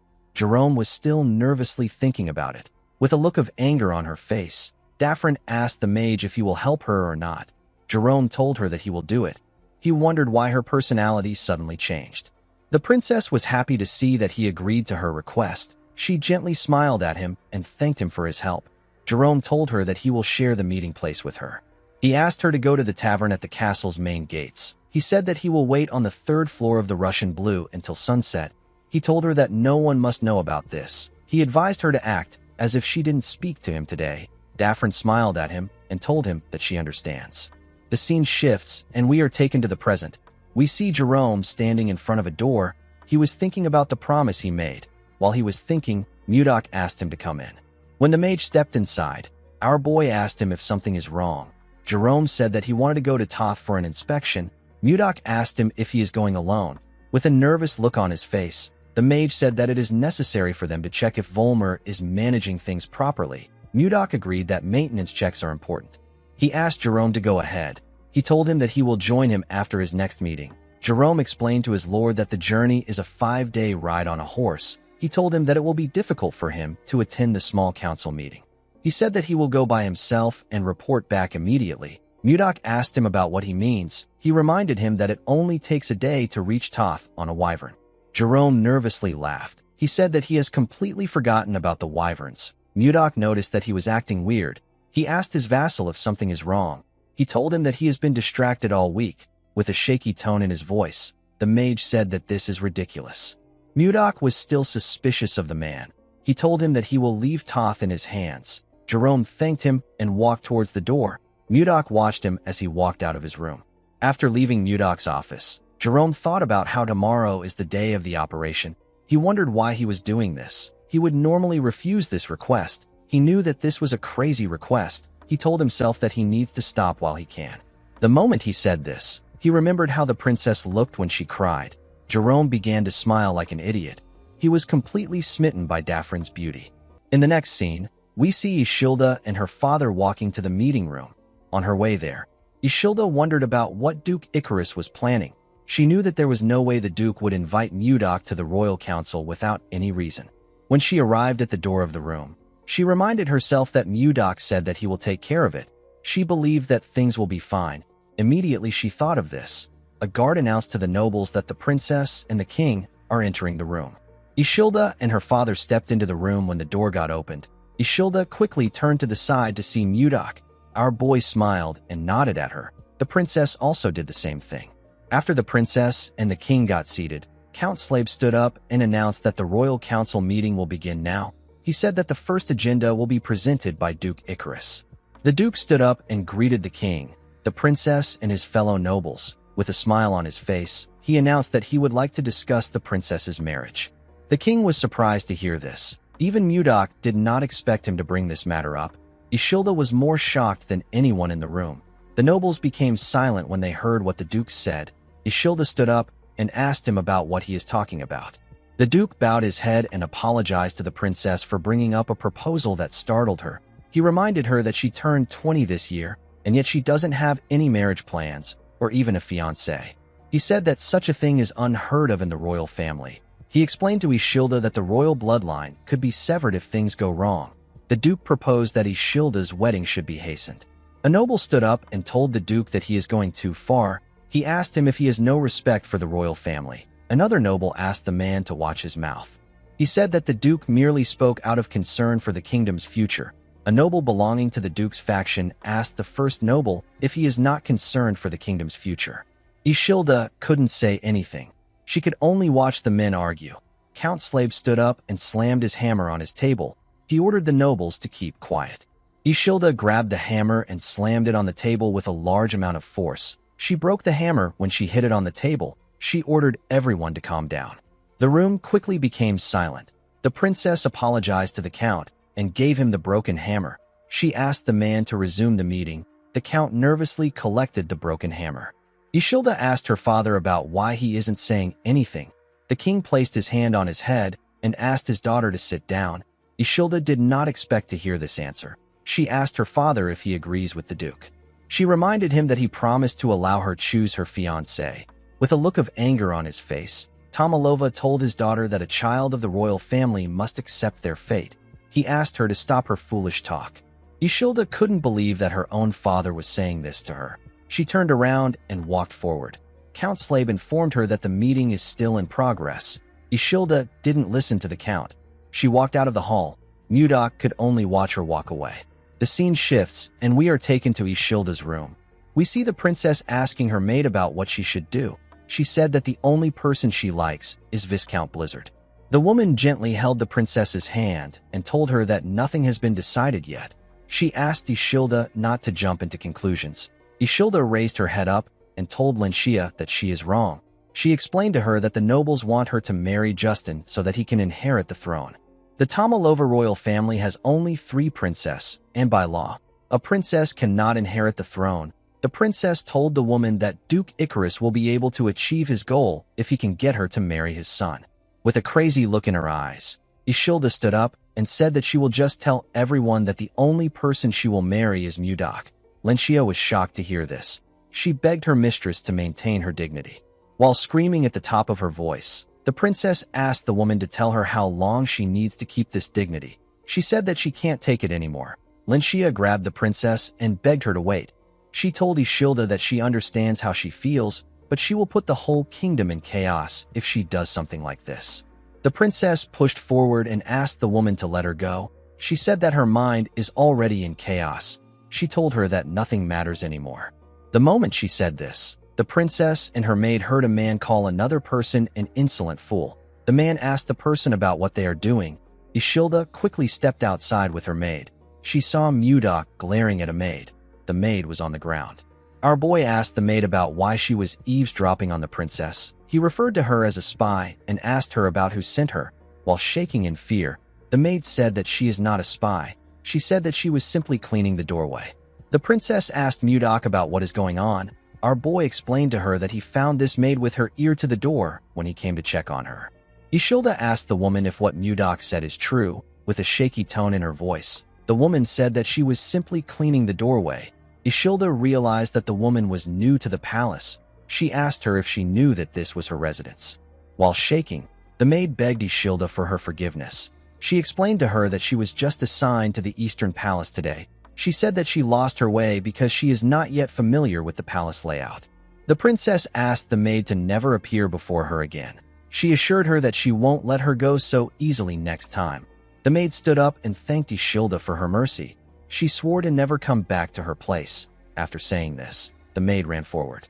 Ishilda ordered Lenshia to follow the woman. She placed her hand on her head to calm herself. Mudok asked her if it is all right to let the maid go. The princess explained to him that she had no clear reason to punish the maid. She said that the same thing will happen again because they don't know who is supporting the maid from behind. Mudok asked her if she has any suspects in mind. Ishilda said that she suspects only Duke Icarus. She revealed to Mudok that most nobles and servants in the palace have already been bought out by the Duke. This is why no one dares speak out against him.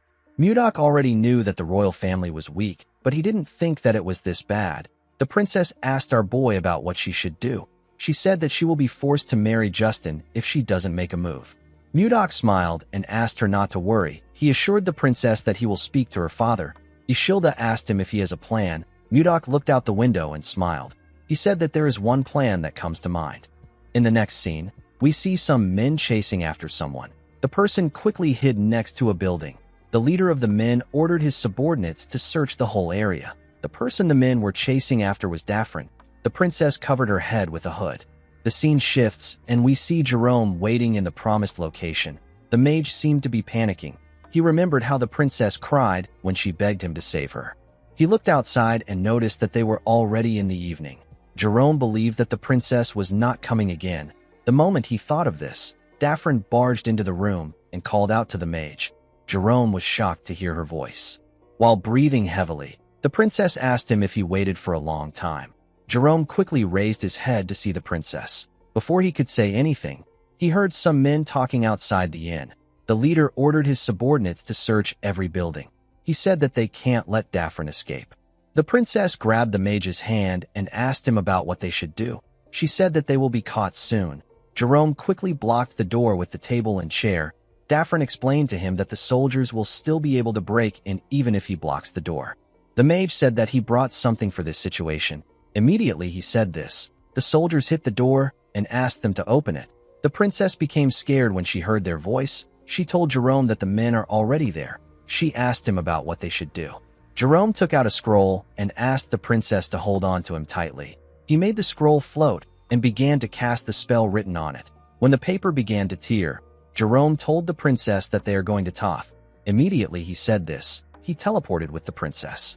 The scene shifts and we are taken to the king's office. We see Tomalova thinking about what happened. He couldn't believe that he was swayed by a single noble.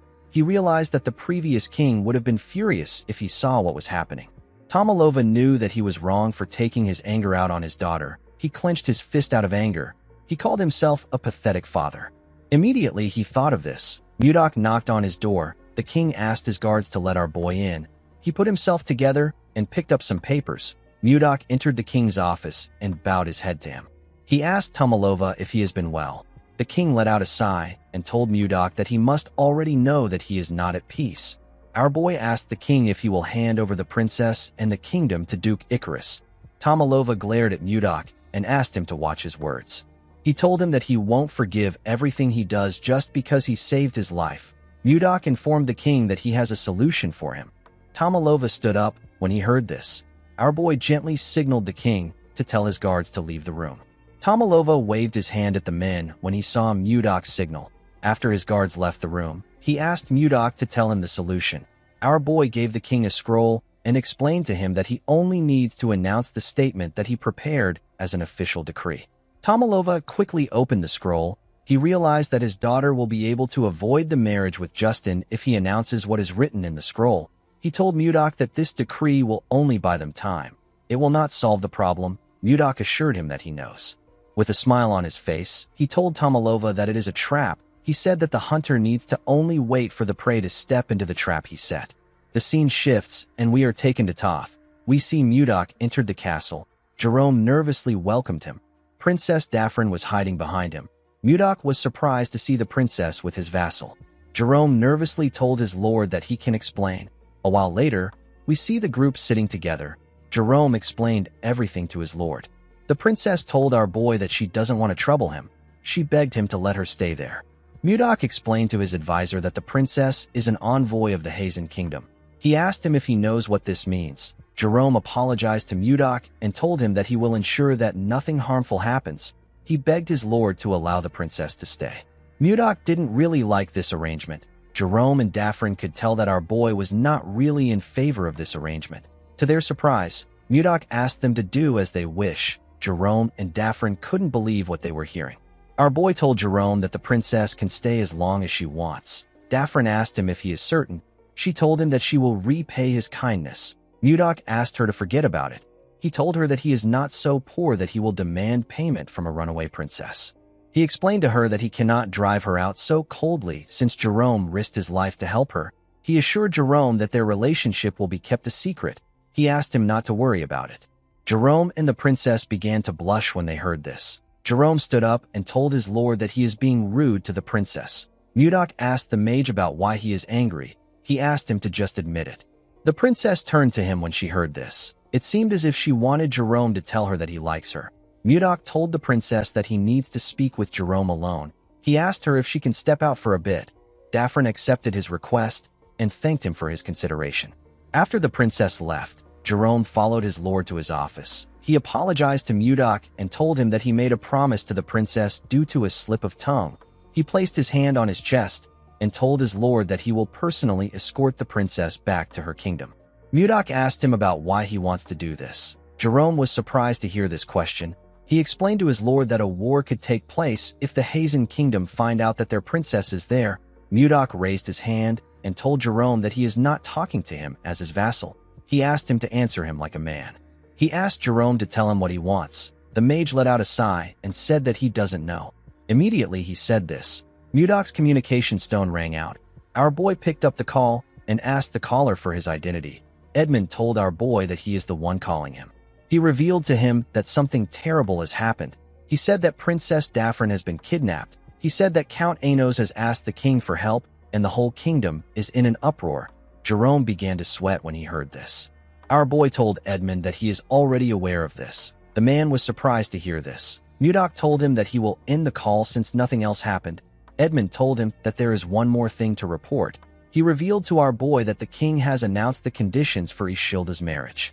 Mudok told the man that he already knows this. Edmund was shocked to hear this. He asked our boy about how he knows. Mudok told the man that he will end the call since he has nothing left to report. After he ended the call, Jerome asked his lord about what is happening. Our boy explained to him that he is simply setting a trap for a prey. He rested his back on the wall and said that he is waiting for the prey to bite his trap. Mudok has now decided to take control of the kingdom from the Duke. The scene shifts, and we are taken to the Duke's office. We see Duke Icarus throwing every document on his table. He seemed to be quite angry with the announcement the king made. He grit his teeth out of anger. He couldn't believe that the king wanted Ishilda to marry a young noble who will earn his merit within a year. He wondered if the king was allowed to make such terms without consulting the nobles. A man stepped into the Duke's office and picked up the documents on the ground. The man told the Duke that a rat will attack a cat when it is cornered. The man gathered the paper and placed it on the Duke's table. He told the Duke that Justin will not even be considered if he fails to earn merit.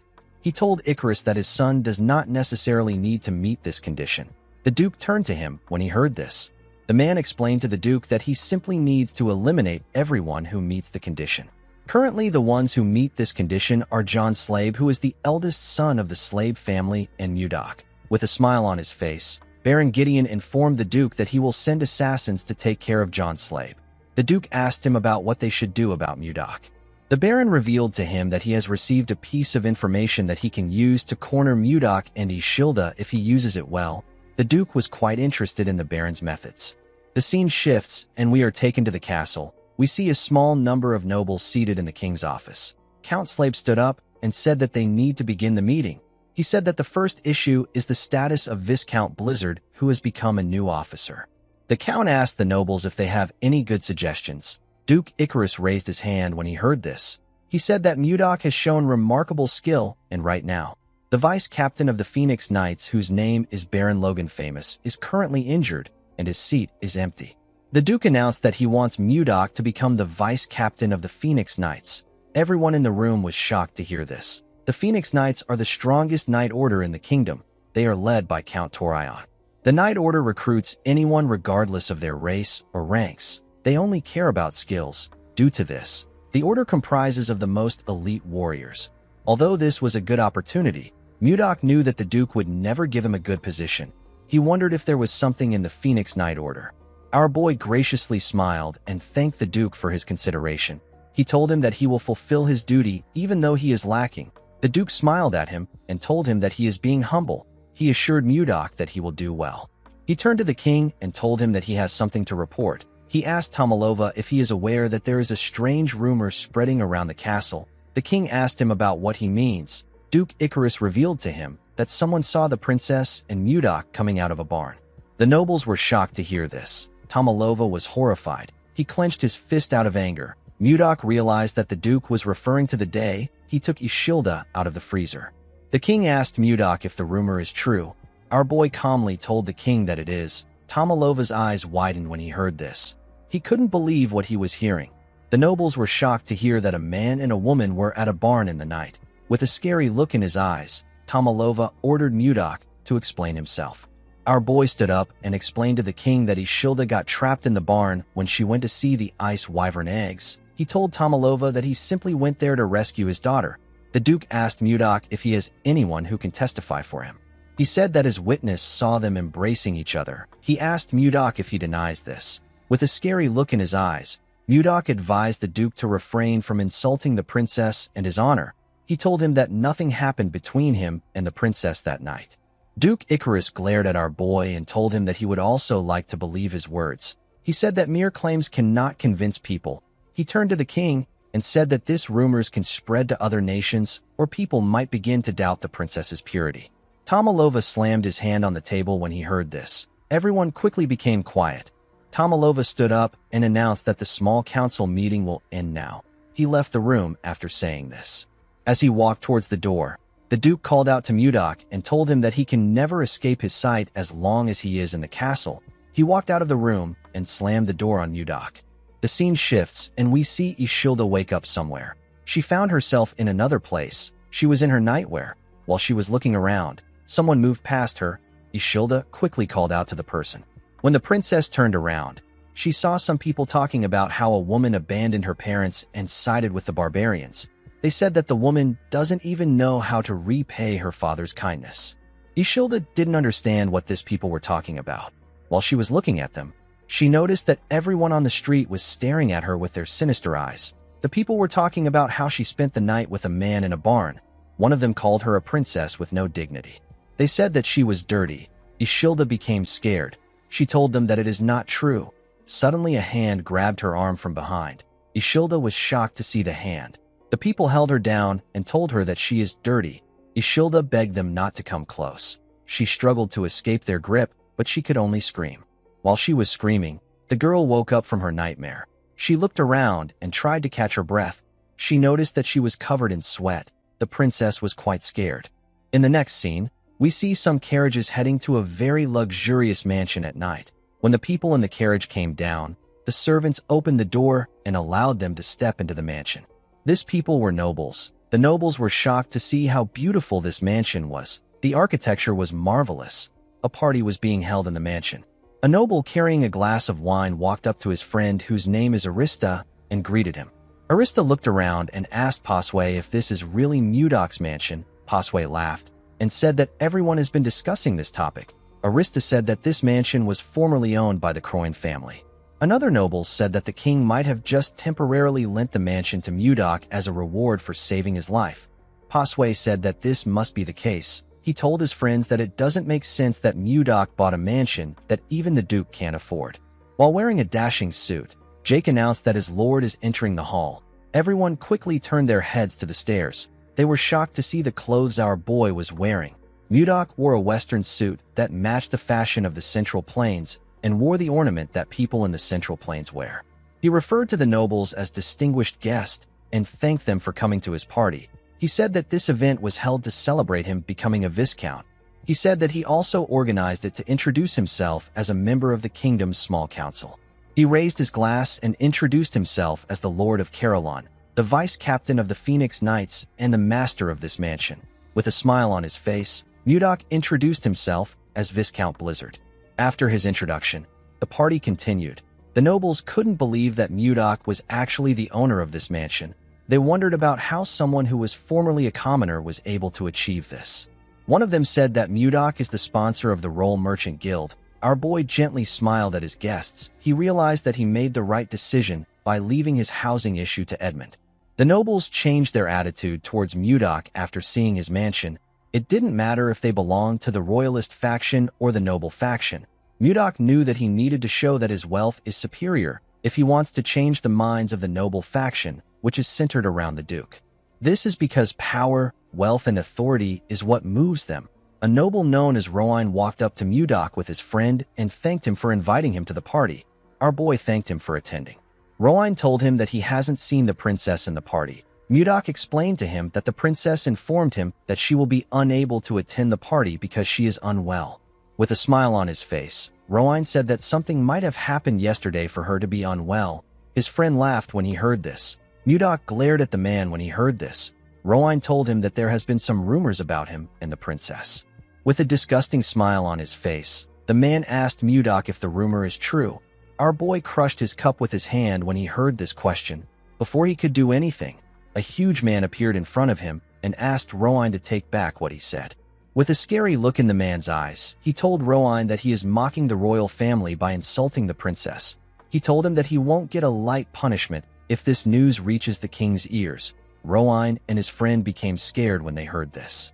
He turned around and said that the man should mind his business and focus on taking care of his territory. The man explained to Mudok that Roine acts this way because he hangs out with Duke Icarus and he thinks that he is someone important. He asked our boy not to worry about the idiot. Mudok took a look at his hand and thanked Baron Vincent. He told him that he would have lost his temper and shot the men if he didn't interfere. Baron Vincent laughed and told Mudok that he is an amusing person. He believed that our boy was joking. Mudok didn't understand why he was laughing. Baron Vincent explained to him that he cannot stand idly by and listen to words that insult the princess as a member of the kingdom. Mudok smiled when he heard this. He asked the Baron if something happened in his territory. The Baron realized that Mudok was referring to the comment Roine made. He revealed to Mudok that monsters have been attacking his territory for several months now. Even with the fences and the preparations made, the damage has not stopped. Baron Vincent said that he can only feel bad for his people. Mudok asked him if he has tried requesting for help. The Baron smiled and said that even the kingdom's soldiers can't defeat the monsters. He said that he is the one who should solve the problem since it concerns his territory. Mudok told the man that his first mission as the vice captain of the Phoenix Knights has been decided. He informed the Baron that he will help him subjugate the monsters in his territory. Vincent was shocked to hear this. He couldn't believe that Mudok wanted to help with the monster subjugation of a small territory. He believed that our boy might be able to do it with the support of the Phoenix Knights. Vincent bowed his head and thanked Mudok. Our boy told him that it was his goodwill that moved him. The moment he said this, something in his clothes began to blink. Mudok turned around when he saw the thing. He told the Baron that he has to leave since something urgent has come up.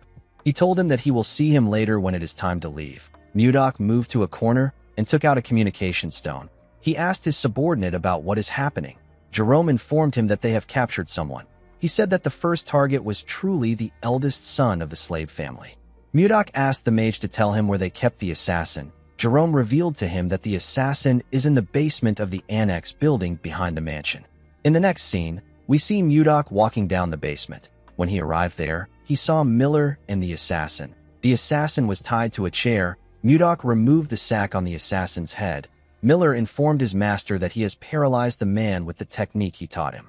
He assured Mudok that the assassin has been properly restrained.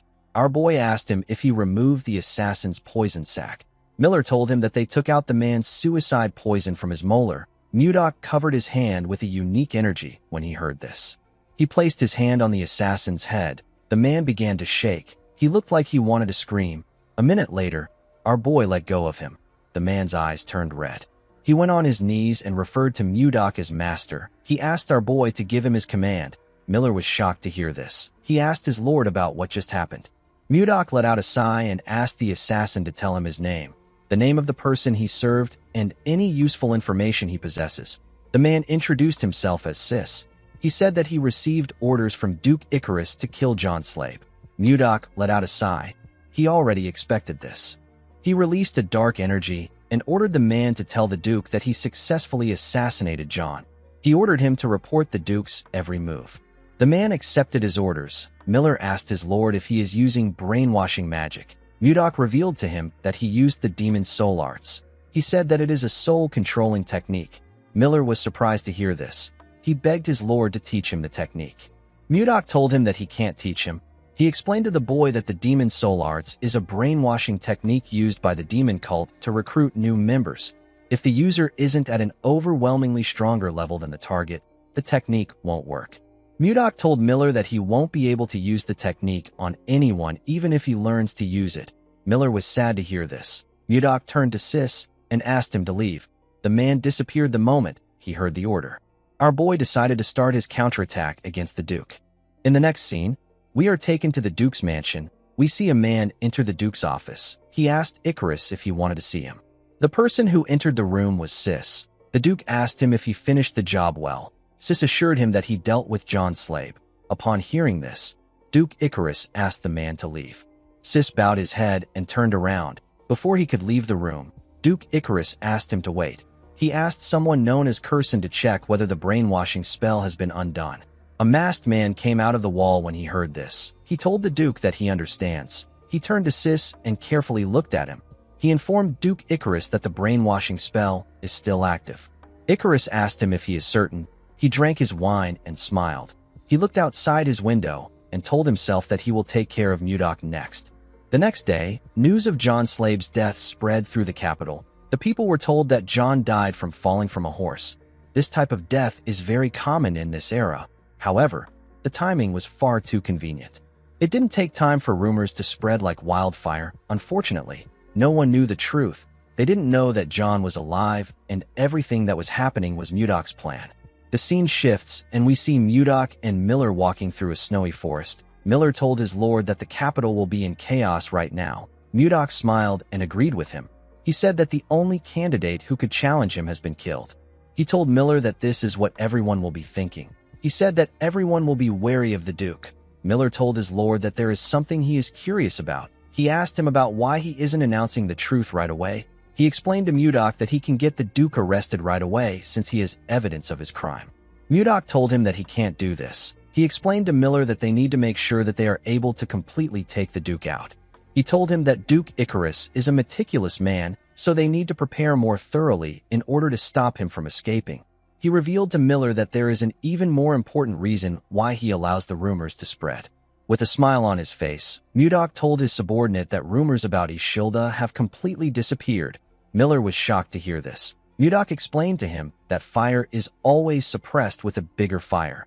Now the one who will get caught up in a scandal is Duke Icarus. Miller nervously looked at his lord. He couldn't believe that his lord was looking into the future while he was only thinking about the Duke. Some minutes later, Mudok and Miller found a house in the middle of the snowy forest. Our boy told his subordinate that they have arrived at Vice Captain Logan's house. Miller asked his lord if he took Logan's position in the Phoenix Knight Order after he injured his leg. Mudok told him that he is correct. Miller found Logan's residence to be quite modest. He expected the former vice captain of the kingdom's top knight order to be living in a better place. Mudok agreed with him. He revealed to Miller that Logan got discharged in disgrace. He was discharged on an insubordination charge. Right after his leg got hurt, he attacked his superior. Miller looked around and told his lord that something is odd. Mudok agreed with him. He told him that the story is definitely weird. Miller told his lord that this is not what he is talking about. He asked our boy to look at the ground. He told him that the place was too clean. It was as if no one had been around there. Mudok reminded Miller that he also doesn't leave any traces or footprints. Miller told his lord that he does this because he is an assassin. He explained to him that he would leave a trace on the ground if he had an injured leg. Mudok asked Miller if he is saying that Logan is flying. Immediately he asked this question. We see someone point an arrow at Mudok from above. The person's arrow was a long feather. The person fired his arrow at our boy. Mudok quickly turned around when he heard something coming towards him. He and Miller quickly jumped back. The feather hit the ground and destroyed it. Mudok was shocked to see that he was attacked with a feather. Before he could do anything, someone landed on the roof and said that he recognized the unique smell. He said that filthy humans have come to him. This person happened to be a humanoid being that looks like a bird. Miller asked his lord if he didn't know about Logan. Mudok told him that he didn't. He said that he never expected Logan to be a beast man. Logan carefully looked at Mudok. He recognized the emblem on his clothes. He knew that this was the emblem of the vice captain of the Phoenix Knight Order. He asked our boy if his captain ordered him to kill him. Miller realized that Logan had misunderstood the situation. He wanted to tell him the truth. Before he could say anything, Mudok told Logan that he is correct. With a creepy smile on his face, he asked him about what he is going to do about it.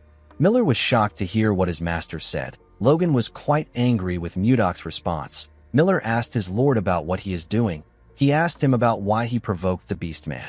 Our boy revealed to him that he is testing him. He said that he wants to see if Logan is strong enough to serve under him. The moment he said this, Logan jumped off his roof. He moved to the air and pointed his arrow at Mudok. With a crazy look in his eyes, he told our boy that he will kill him. He fired his arrow at Mudok at a crazy speed. Our boy ordered Miller to quickly get back. The assassin quickly moved away from his lord. Mudok raised his sword and released its cold energy. He was excited to see how this fight would go. He wanted to see how it would feel to fight a new kind of human. Before the feather could reach him, Mudok decided to tear all Logan's feathers apart. Miller saw that his lord was going to swing his sword at the feather. He quickly asked him not to do this. He said that a beastman's feather has a very strong elasticity. He told him that his sword will bounce off the feather. Unfortunately, Mudok already swung his sword at the feather. Just as Miller stated, our boy's sword bounced off the feather. Our boy was shocked to see this.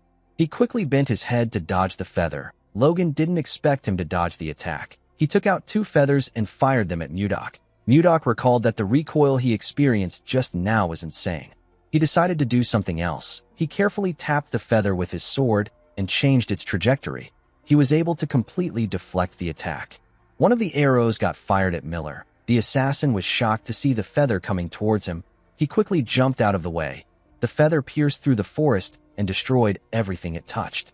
Miller stood up and asked his lord to inform him beforehand if he plans to deflect the attacks. Immediately he said this. Logan fired 2 more feathers at Mudok. Our boy realized that the beast man didn't want to give him time to rest. The moment he thought of this, he noticed something odd. He saw that 1 arrow has disappeared. He was certain that he heard Logan fire 2 shots. He wondered about where the other shot went. Immediately he thought of this. The arrow appeared next to his head. Before it could pierce his eye, Mudok caught it with his hand. The powerful arrow left a huge cut on his hand. Our boy quickly threw it aside. He fired an attack at the second arrow and used it to change its trajectory.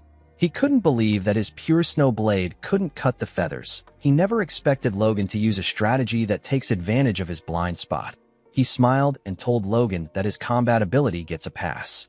Logan asked him about what he just said. With a look of anger on his face, he asked Mudok if he was evaluating him. Our boy put his sword away and told him that the evaluation is over. He disappeared in front of Logan when he said this. Miller and Logan were shocked to see this. Mudok reappeared in the air and smiled. He told the beast man that it is time they sort their hierarchy. Logan was shocked to hear our boy's voice behind him. He quickly turned around. Before he could do anything, Mudok gave him a punch that shattered his longbow and pushed him down. He charged at Logan while he was falling.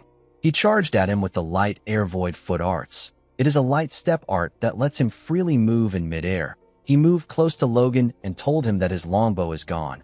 He clenched his fist and asked him about what he will do now. Logan became nervous. He quickly used his leg to block Mudok's attack. He released a unique energy from his leg when he blocked our boy's attack. He felt a large amount of pain in his leg.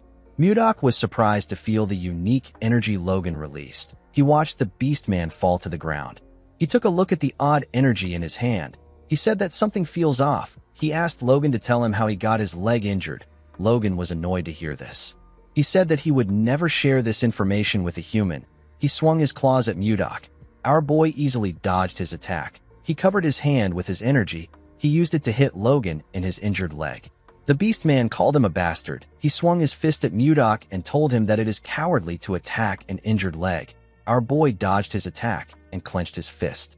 He hit Logan in his injured leg with a large amount of energy. The beast man screamed when this happened. He asked Mudok if he is truly a warrior. Our boy ignored him and hit his feet. He also used his energy to hit Logan's thigh. The beast man told him that a warrior should fight fair and square. He screamed and begged Mudok to stop. He swung his injured leg at our boy. Although Mudok was able to block the attack, it blew away the things around him. Our boy smiled when he saw this. Logan couldn't comprehend what was happening. He removed the bandage on his leg and raised it up. He couldn't believe that his leg was healed. He wondered about how it happened. He knew that his injury was something no doctor on the continent could cure. Mudok told him that it would have been impossible for a doctor to resolve his problem since he wasn't injured. He revealed to Logan that he was cursed. The beast man was shocked to hear this. Our boy explained to him that there was some ominous mana wrapped around his leg. He told him that he used his energy to disperse it. Logan couldn't believe what he was hearing. He asked Mudok about the kind of human he is. Our boy told him that he is the human who he will follow and trust. The scene shifts, and we are taken inside Logan's house. We see a well-roasted boar placed in front of Mudok and Miller. Logan asked Mudok to dig in. He revealed to him that the dish is a traditional dish in his tribe. Miller was very excited to eat the boar. He said that he has been starving for some time. He stretched out his hand and said that he will enjoy the meal. Before he could grab a piece of meat, Logan hit his hand. With a look of anger on his face, he asked Miller to tell him why he wants to eat the food. He told him that the dish is only for his benefactor.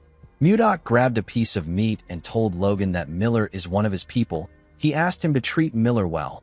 Logan reluctantly accepted our boy's request. Miller smiled when he heard what his lord said. Logan gave him a dead rat and asked him to get lost. Miller was annoyed to see this. He told Logan that he is so mean. He asked him about why he is treating him and Mudok differently. Logan told him that this is the best he can offer a mere human. He asked Miller to go hunt for his own meal if he doesn't like the dish. While they were arguing, Mudok was enjoying his meal. He didn't expect the meat to be so delicious. Before Logan and Miller could start fighting, Mudok called out to Logan. He asked the beast man to tell him how his left leg got hurt. He revealed to him that he confronted the captain of the Phoenix Knights about the cause of his injury. He asked Logan about why he confronted his captain. The Beastman told Mudok that he will explain everything. He said that he will tell him about the day he lost everything. According to him, Torion secretly came to see him on the day he got promoted as vice captain. The captain was acting friendly that day. Logan found this strange because Torion is a race supremacist. He had always seen Logan as a thorn by his side. The captain made a shocking proposal to Logan. The Beastman couldn't believe what he was hearing. He threw his glass of wine at the wall. He stood up and walked towards the door. He asked Torion if he believes that he would ever accept such a proposal. Torion advised him to choose wisely.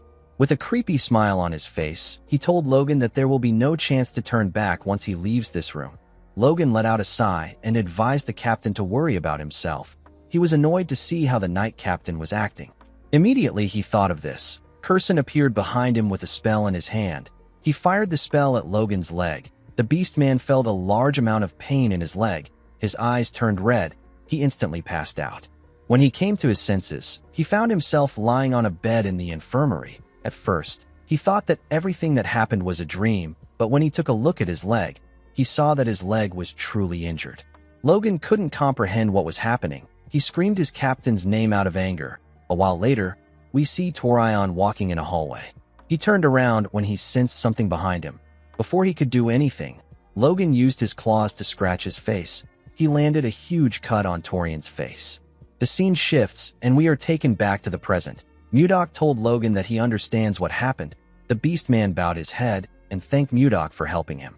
He didn't expect our boy to heal him and tell him that he was cursed. He said that he will find the person who did this. Mudok asked him not to bother. He told him that he already knows who it is. Miller and Logan were shocked to hear this. Miller asked his lord about how he knows this. Mudok explained to him that he doesn't know the curse user, but he knows his employer. He asked Miller if he remembers Sis. Miller assured him that he remembers the assassin who tried to kill John Slabe. Our boy revealed to him that he felt something foreign when he casted the soul harvesting technique on Sis. He told Miller that this was the same energy he felt in Logan's leg.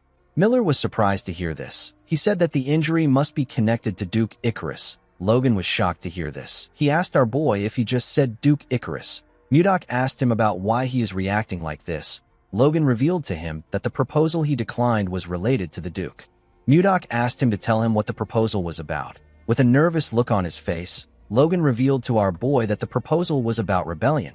He said that the Duke wants to overthrow the current royal authority and establish his own dynasty. Miller was surprised to hear this. Our boy smirked when he got this information. He realized that the Duke has finally stepped into his trap. He knew that this information was going to change the game. The scene shifts, and we are taken to the Duke's mansion. We see Icarus standing in his office. He welcomed the captain of the Phoenix Knights and asked him about how his injury is. Torion told him that it is getting better. The man was now wearing an eye patch. He asked the Duke about why he called for him. Icarus turned to his wall and reminded Torion that Mudok has recently joined his Knight Order. He stabbed the map with his dagger and ordered Torion to lure Mudok to the location he hit. He told the captain that he will become the next Duke if he can lure Mudok to this place. Torion was shocked to hear this. He bowed his head and assured Duke Icarus that he will complete the mission. Icarus was happy to hear this. He believed that he had set the perfect trap. He promised to make the place Mudok's grave. In the next scene, we see a Beastman bleeding on the ground. Mudok was standing in front of this Beastman. His fist was covered in blood. Torion stepped out of the shadows when he saw this. He smiled and asked Mudok about what he is doing. Our boy turned around and glared at him. An hour ago, we see Baron Vincent welcome Mudok to his territory in his armor. He thanked him for coming. Our boy told him that there is no need for him to thank him. He reminded him that he promised to resolve the monster problem that arose in his territory. He walked forward with the Baron and told him that he arrived late because he had some urgent matters to deal with. He said that he asked the Phoenix Knight Order to come there a week ago as a stopgap. Vincent said that they have been able to resolve their immediate crisis thanks to the help of the Knights. The moment he said this, Mudok noticed something odd. He asked the Baron about why he looks worried when the immediate crisis is already resolved. Vincent turned to Mudok and told him that there is something he has to share with him even though he is indebted to the Phoenix Knight Order. He asked Mudok if he knows what is happening inside the Knight Order. He said that cruel acts are taking place internally. he told our boy that there is a hate crime aimed at excluding other races in the Night Order. Immediately he said this, we see Mudok rushing towards the Knight's building. When he barged in, he saw something awful. He saw a beast man receiving a beating. His body was covered in blood. 2 other beast men faced their heads to the ground. Their bodies were covered in blood. These beast men were getting bullied by the humans. Mudok watched the humans laugh at their fellow knights. He noticed that Torion was looking at him. He charged at the knight, beating the beast man. He used his palm to hit the man in his head. Blood gushed out of the man's nose. The attack sent him flying. He let go of the beast man he was holding. Mudok quickly grabbed him before he could fall to the ground. The humans and the other beastmen were surprised to see this. The humans didn't understand what was happening. They couldn't believe that Mudok took out the man known as Butler and saved the owl beastman in the blink of an eye. Mudok placed the beastman's body on the ground. He saw that the beastman's body was covered in blood. He was certain that he received a crazy amount of beating from the man. Torion walked up to him and smiled. He asked him about what he is doing. Mudok turned around and glared at him with a face filled with anger. He saw every human there as disgusting bastards. He asked Torion if he hasn't gone too far. Torion took off his eye patch and showed Mudok his scar. He told our boy that this is what a beast bastard did to him. He said that they haven't gone too far. He ordered Mudok to bring the beast man to him. He told him that he will punish him if he disobeys his order. Our boy let out a sigh and helped the beast man up. He asked Torion to punish him if he wants what he is plotting with Duke Icarus to be exposed. The captain became scared when he heard this. He wondered if Mudok was talking about the Duke's plan for treason. He didn't understand how Mudok knew about this. He asked our boy about how he knows about the plan. Mudok turned to him and released his energy. He ordered him to stop persecuting beastmen if he doesn't want to die on the execution grounds. Torion became scared when he heard this. He watched the door as it slowly closed. While walking through the hallway, the man asked our boy about why he helped him. Mudok revealed to him that he has also experienced discrimination before. He remembered how he was treated by the leader of the Murim Alliance. He told the man that he was scorned and called a barbarian in his homeland. He said that he was never acknowledged by others because of this, and he couldn't be with the one he loved. He told the beast man that he stepped in because he knew the pain of discrimination. He asked him about why he chose to just endure it. He knew that he could crush the humans with his strength. He asked him about why he did not do this.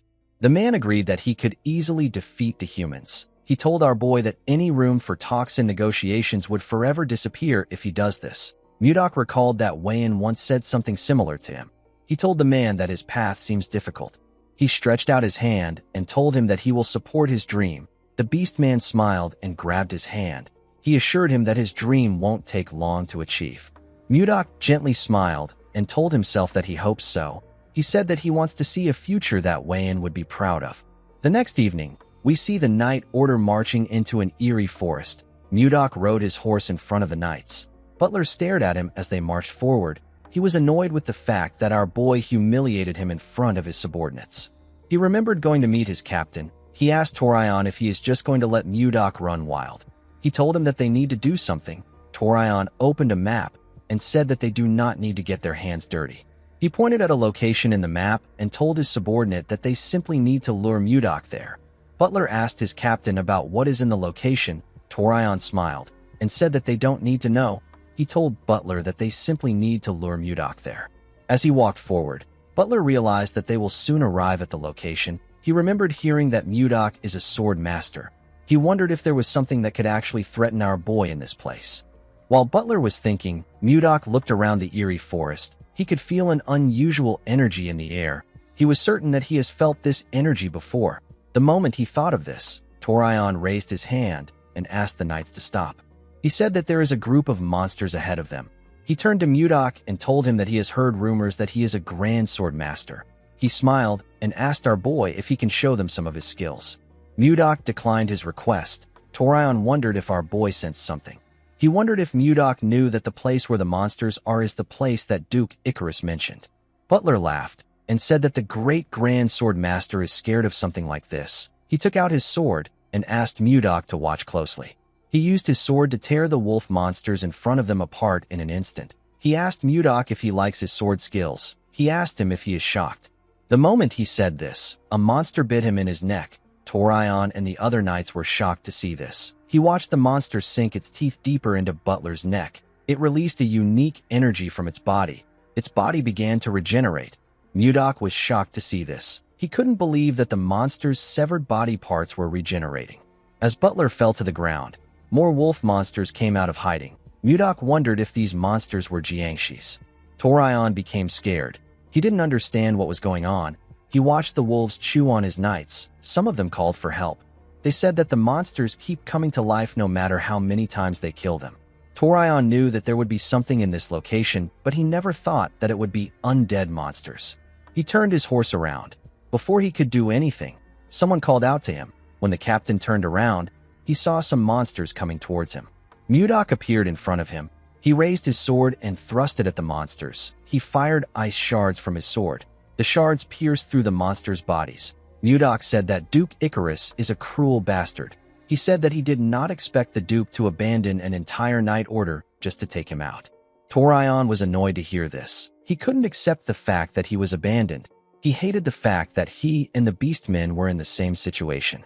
He rode his horse forward. He didn't want to accept this situation. Mudok was annoyed to see what he did. He called the captain a bastard. He couldn't believe that someone who calls himself a captain would abandon his subordinates and run away. He recalled that he hasn't heard the full details about the Duke's plan. He decided to chase after Torion. Before he could take a single step forward, a huge monster landed behind him. Mudok quickly turned to the huge monster. The monster roared loudly when it saw our boy's face. Mudok could tell that this monster was going to be a tough opponent. The scene shifts, and we see someone pour a healing potion on Butler. The man was able to regain consciousness. He realized that someone used a healing potion on him. He assumed that the person was Captain Torion. When he raised his head up, he saw the owl beast man standing in front of him. He was shocked to see her. The man coughed and said that Torion has run away. He dragged his comrade's body and asked Butler to get up if he is healed. He told him that they need his strength. Butler asked him to wait. He noticed that the beast man was heavily injured. He couldn't believe that the man used his only healing potion on him, even though his own body is a total mess. He couldn't understand why the beast man would do this for him after everything he put him through. He asked the owl beast man to tell him why he did this. As monsters charged at them, the beast man placed his hands on Butler's shoulders and asked him if he needs a reason. He told Butler that they are comrades in arms. He asked him if he really needs a reason to help him. Butler was moved to tears when he heard this. He grabbed his sword and charged at the monsters. He tore all of them apart in an instant. As tears poured out of his eyes, Butler told his comrade that he will definitely survive. He said that he will spend his whole life atoning for his sins. The beast man smiled and told him that he is looking forward to this. The moment he said this, more monsters charged at them. On the other side of the battlefield, we see the huge monster block Mudok's sword. It swung its arm and sent our boy flying. Mudok quickly pushed his sword into the ground to stop himself from slamming his back on the ground. He watched the monster regrow its fingers. He called it a persistent bastard. No matter how many times he lands a cut on it, the monster keeps regenerating. Mudok knew that he will end up exhausting his internal energy if things continue like this. He and the monster charged at each other. Mudok cut off the monster's arm with a single slash. The monster was able to land a cut on him before its arm got cut off. Our boy gathered his energy in his hand and told the monster that he has got it. He fired his attack at the monster. The huge monster was able to dodge the attack by jumping out of the way. Our boy's ice only hit it in its severed arm. Mudok noticed something odd. He attacked the monster with his ice to reduce its mobility. He didn't think that it would have another effect. He saw that the arm he cut off was not regenerating. He appeared in front of the monster and gave it a kick. The monster slammed its back on an ice wall. It became scared. Mudok smiled and asked it if their weakness is ice. In the next scene, we see Baron Vincent and his soldiers riding their horses somewhere. The Baron received an urgent report late at night. The report stated that the Phoenix Knights were attacked by some monsters that couldn't be killed. The Baron told his soldiers that they are almost at their destination. He hoped that the benefactor who stepped up for their territory was safe. He raised his mace and announced that reinforcements have arrived. The moment he said this, Vincent saw something shocking. The entire place was filled with frozen monsters. Mudok told Vincent that he is late. The Baron quickly looked up. He saw Mudok standing on the arm of the huge frozen monster. Our boy held the monster's head up triumphantly. He smirked and told Baron Vincent that he just finished dealing with the last monster. The The Baron couldn't believe his eyes. His body was trembling. It wasn't because he was scared or because he was cold. It was trembling because of a shudder. After this incident, Mudok was granted an epithet. He was known as the king who froze everything, even death. He became known as the Ice Lord. There are 3 royal knight orders in the Drake Kingdom. The first is the Phoenix Knight Order, the second is the Giant Knight Order, and the third is the Storm Knight Order. As soon as Torion returned to his residence, he summoned the 2 knight captains of the other 2 orders to his mansion. He watched the captains whose names are Gordon and Roberts arrive at his mansion from his window. He remembered Mudok saying that Duke Icarus was willing to abandon an entire knight order just to kill him. Captain Torion told himself that he won't be thrown aside. He said that he will prove his worth no matter what happens. Once the men got seated, the Count cleared his throat and apologized to them for calling them out so late at night. The captain of the Storm Knight Order, whose name is Gordon, asked the Count to not worry about it. He told Torion that they will come anytime he calls. Baron Roberts, who is the captain of the Giant Knight Order, asked the Count to quickly tell them the reason he called for them. The Count was not surprised to see how cold Roberts was. He knew that the Baron was a royalist who swore loyalty to the king. Torion told himself that Roberts will become one of the Duke's people from today onwards. He took out a bottle of wine and smiled at the Baron. He asked him not to be so tense. Torion planned to make Roberts an offer that he can't refuse. He asked the 2 captains if they have heard about John Slabe. The 2 men flinched when they heard this. Torion filled his cup up and said that Count Slabe is so pitiful. He said that the Count ended up losing his beloved son after covering for the incompetent king for so long. He told the men that this wouldn't have happened if the Count had followed Duke Icarus. Gordon and Roberts were shocked to hear this. Gordon lowered his voice and asked Count Torion if it is okay to speak so bluntly. The Count also lowered his voice and asked him to calm down. He said that he already thought this through. Baron Roberts clenched his fist out of anger. He asked the Count about the trick he is trying to pull. He asked him if he is threatening him. He asked Torion if he is saying that he will die if he doesn't obey the Duke. Torion smirked and said that he never said anything like that.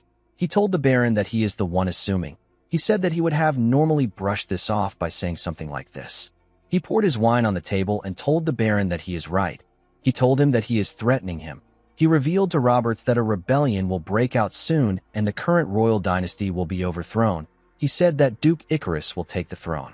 He revealed to Roberts that the Duke has already promised him and Gordon positions. He asked Roberts to choose wisely. He asked him if he doesn't already know that the current king has no power. Count Torion already knew that Baron Roberts holds a considerable amount of influence within the royalist faction. If he joins the Duke's side, other royalists will follow.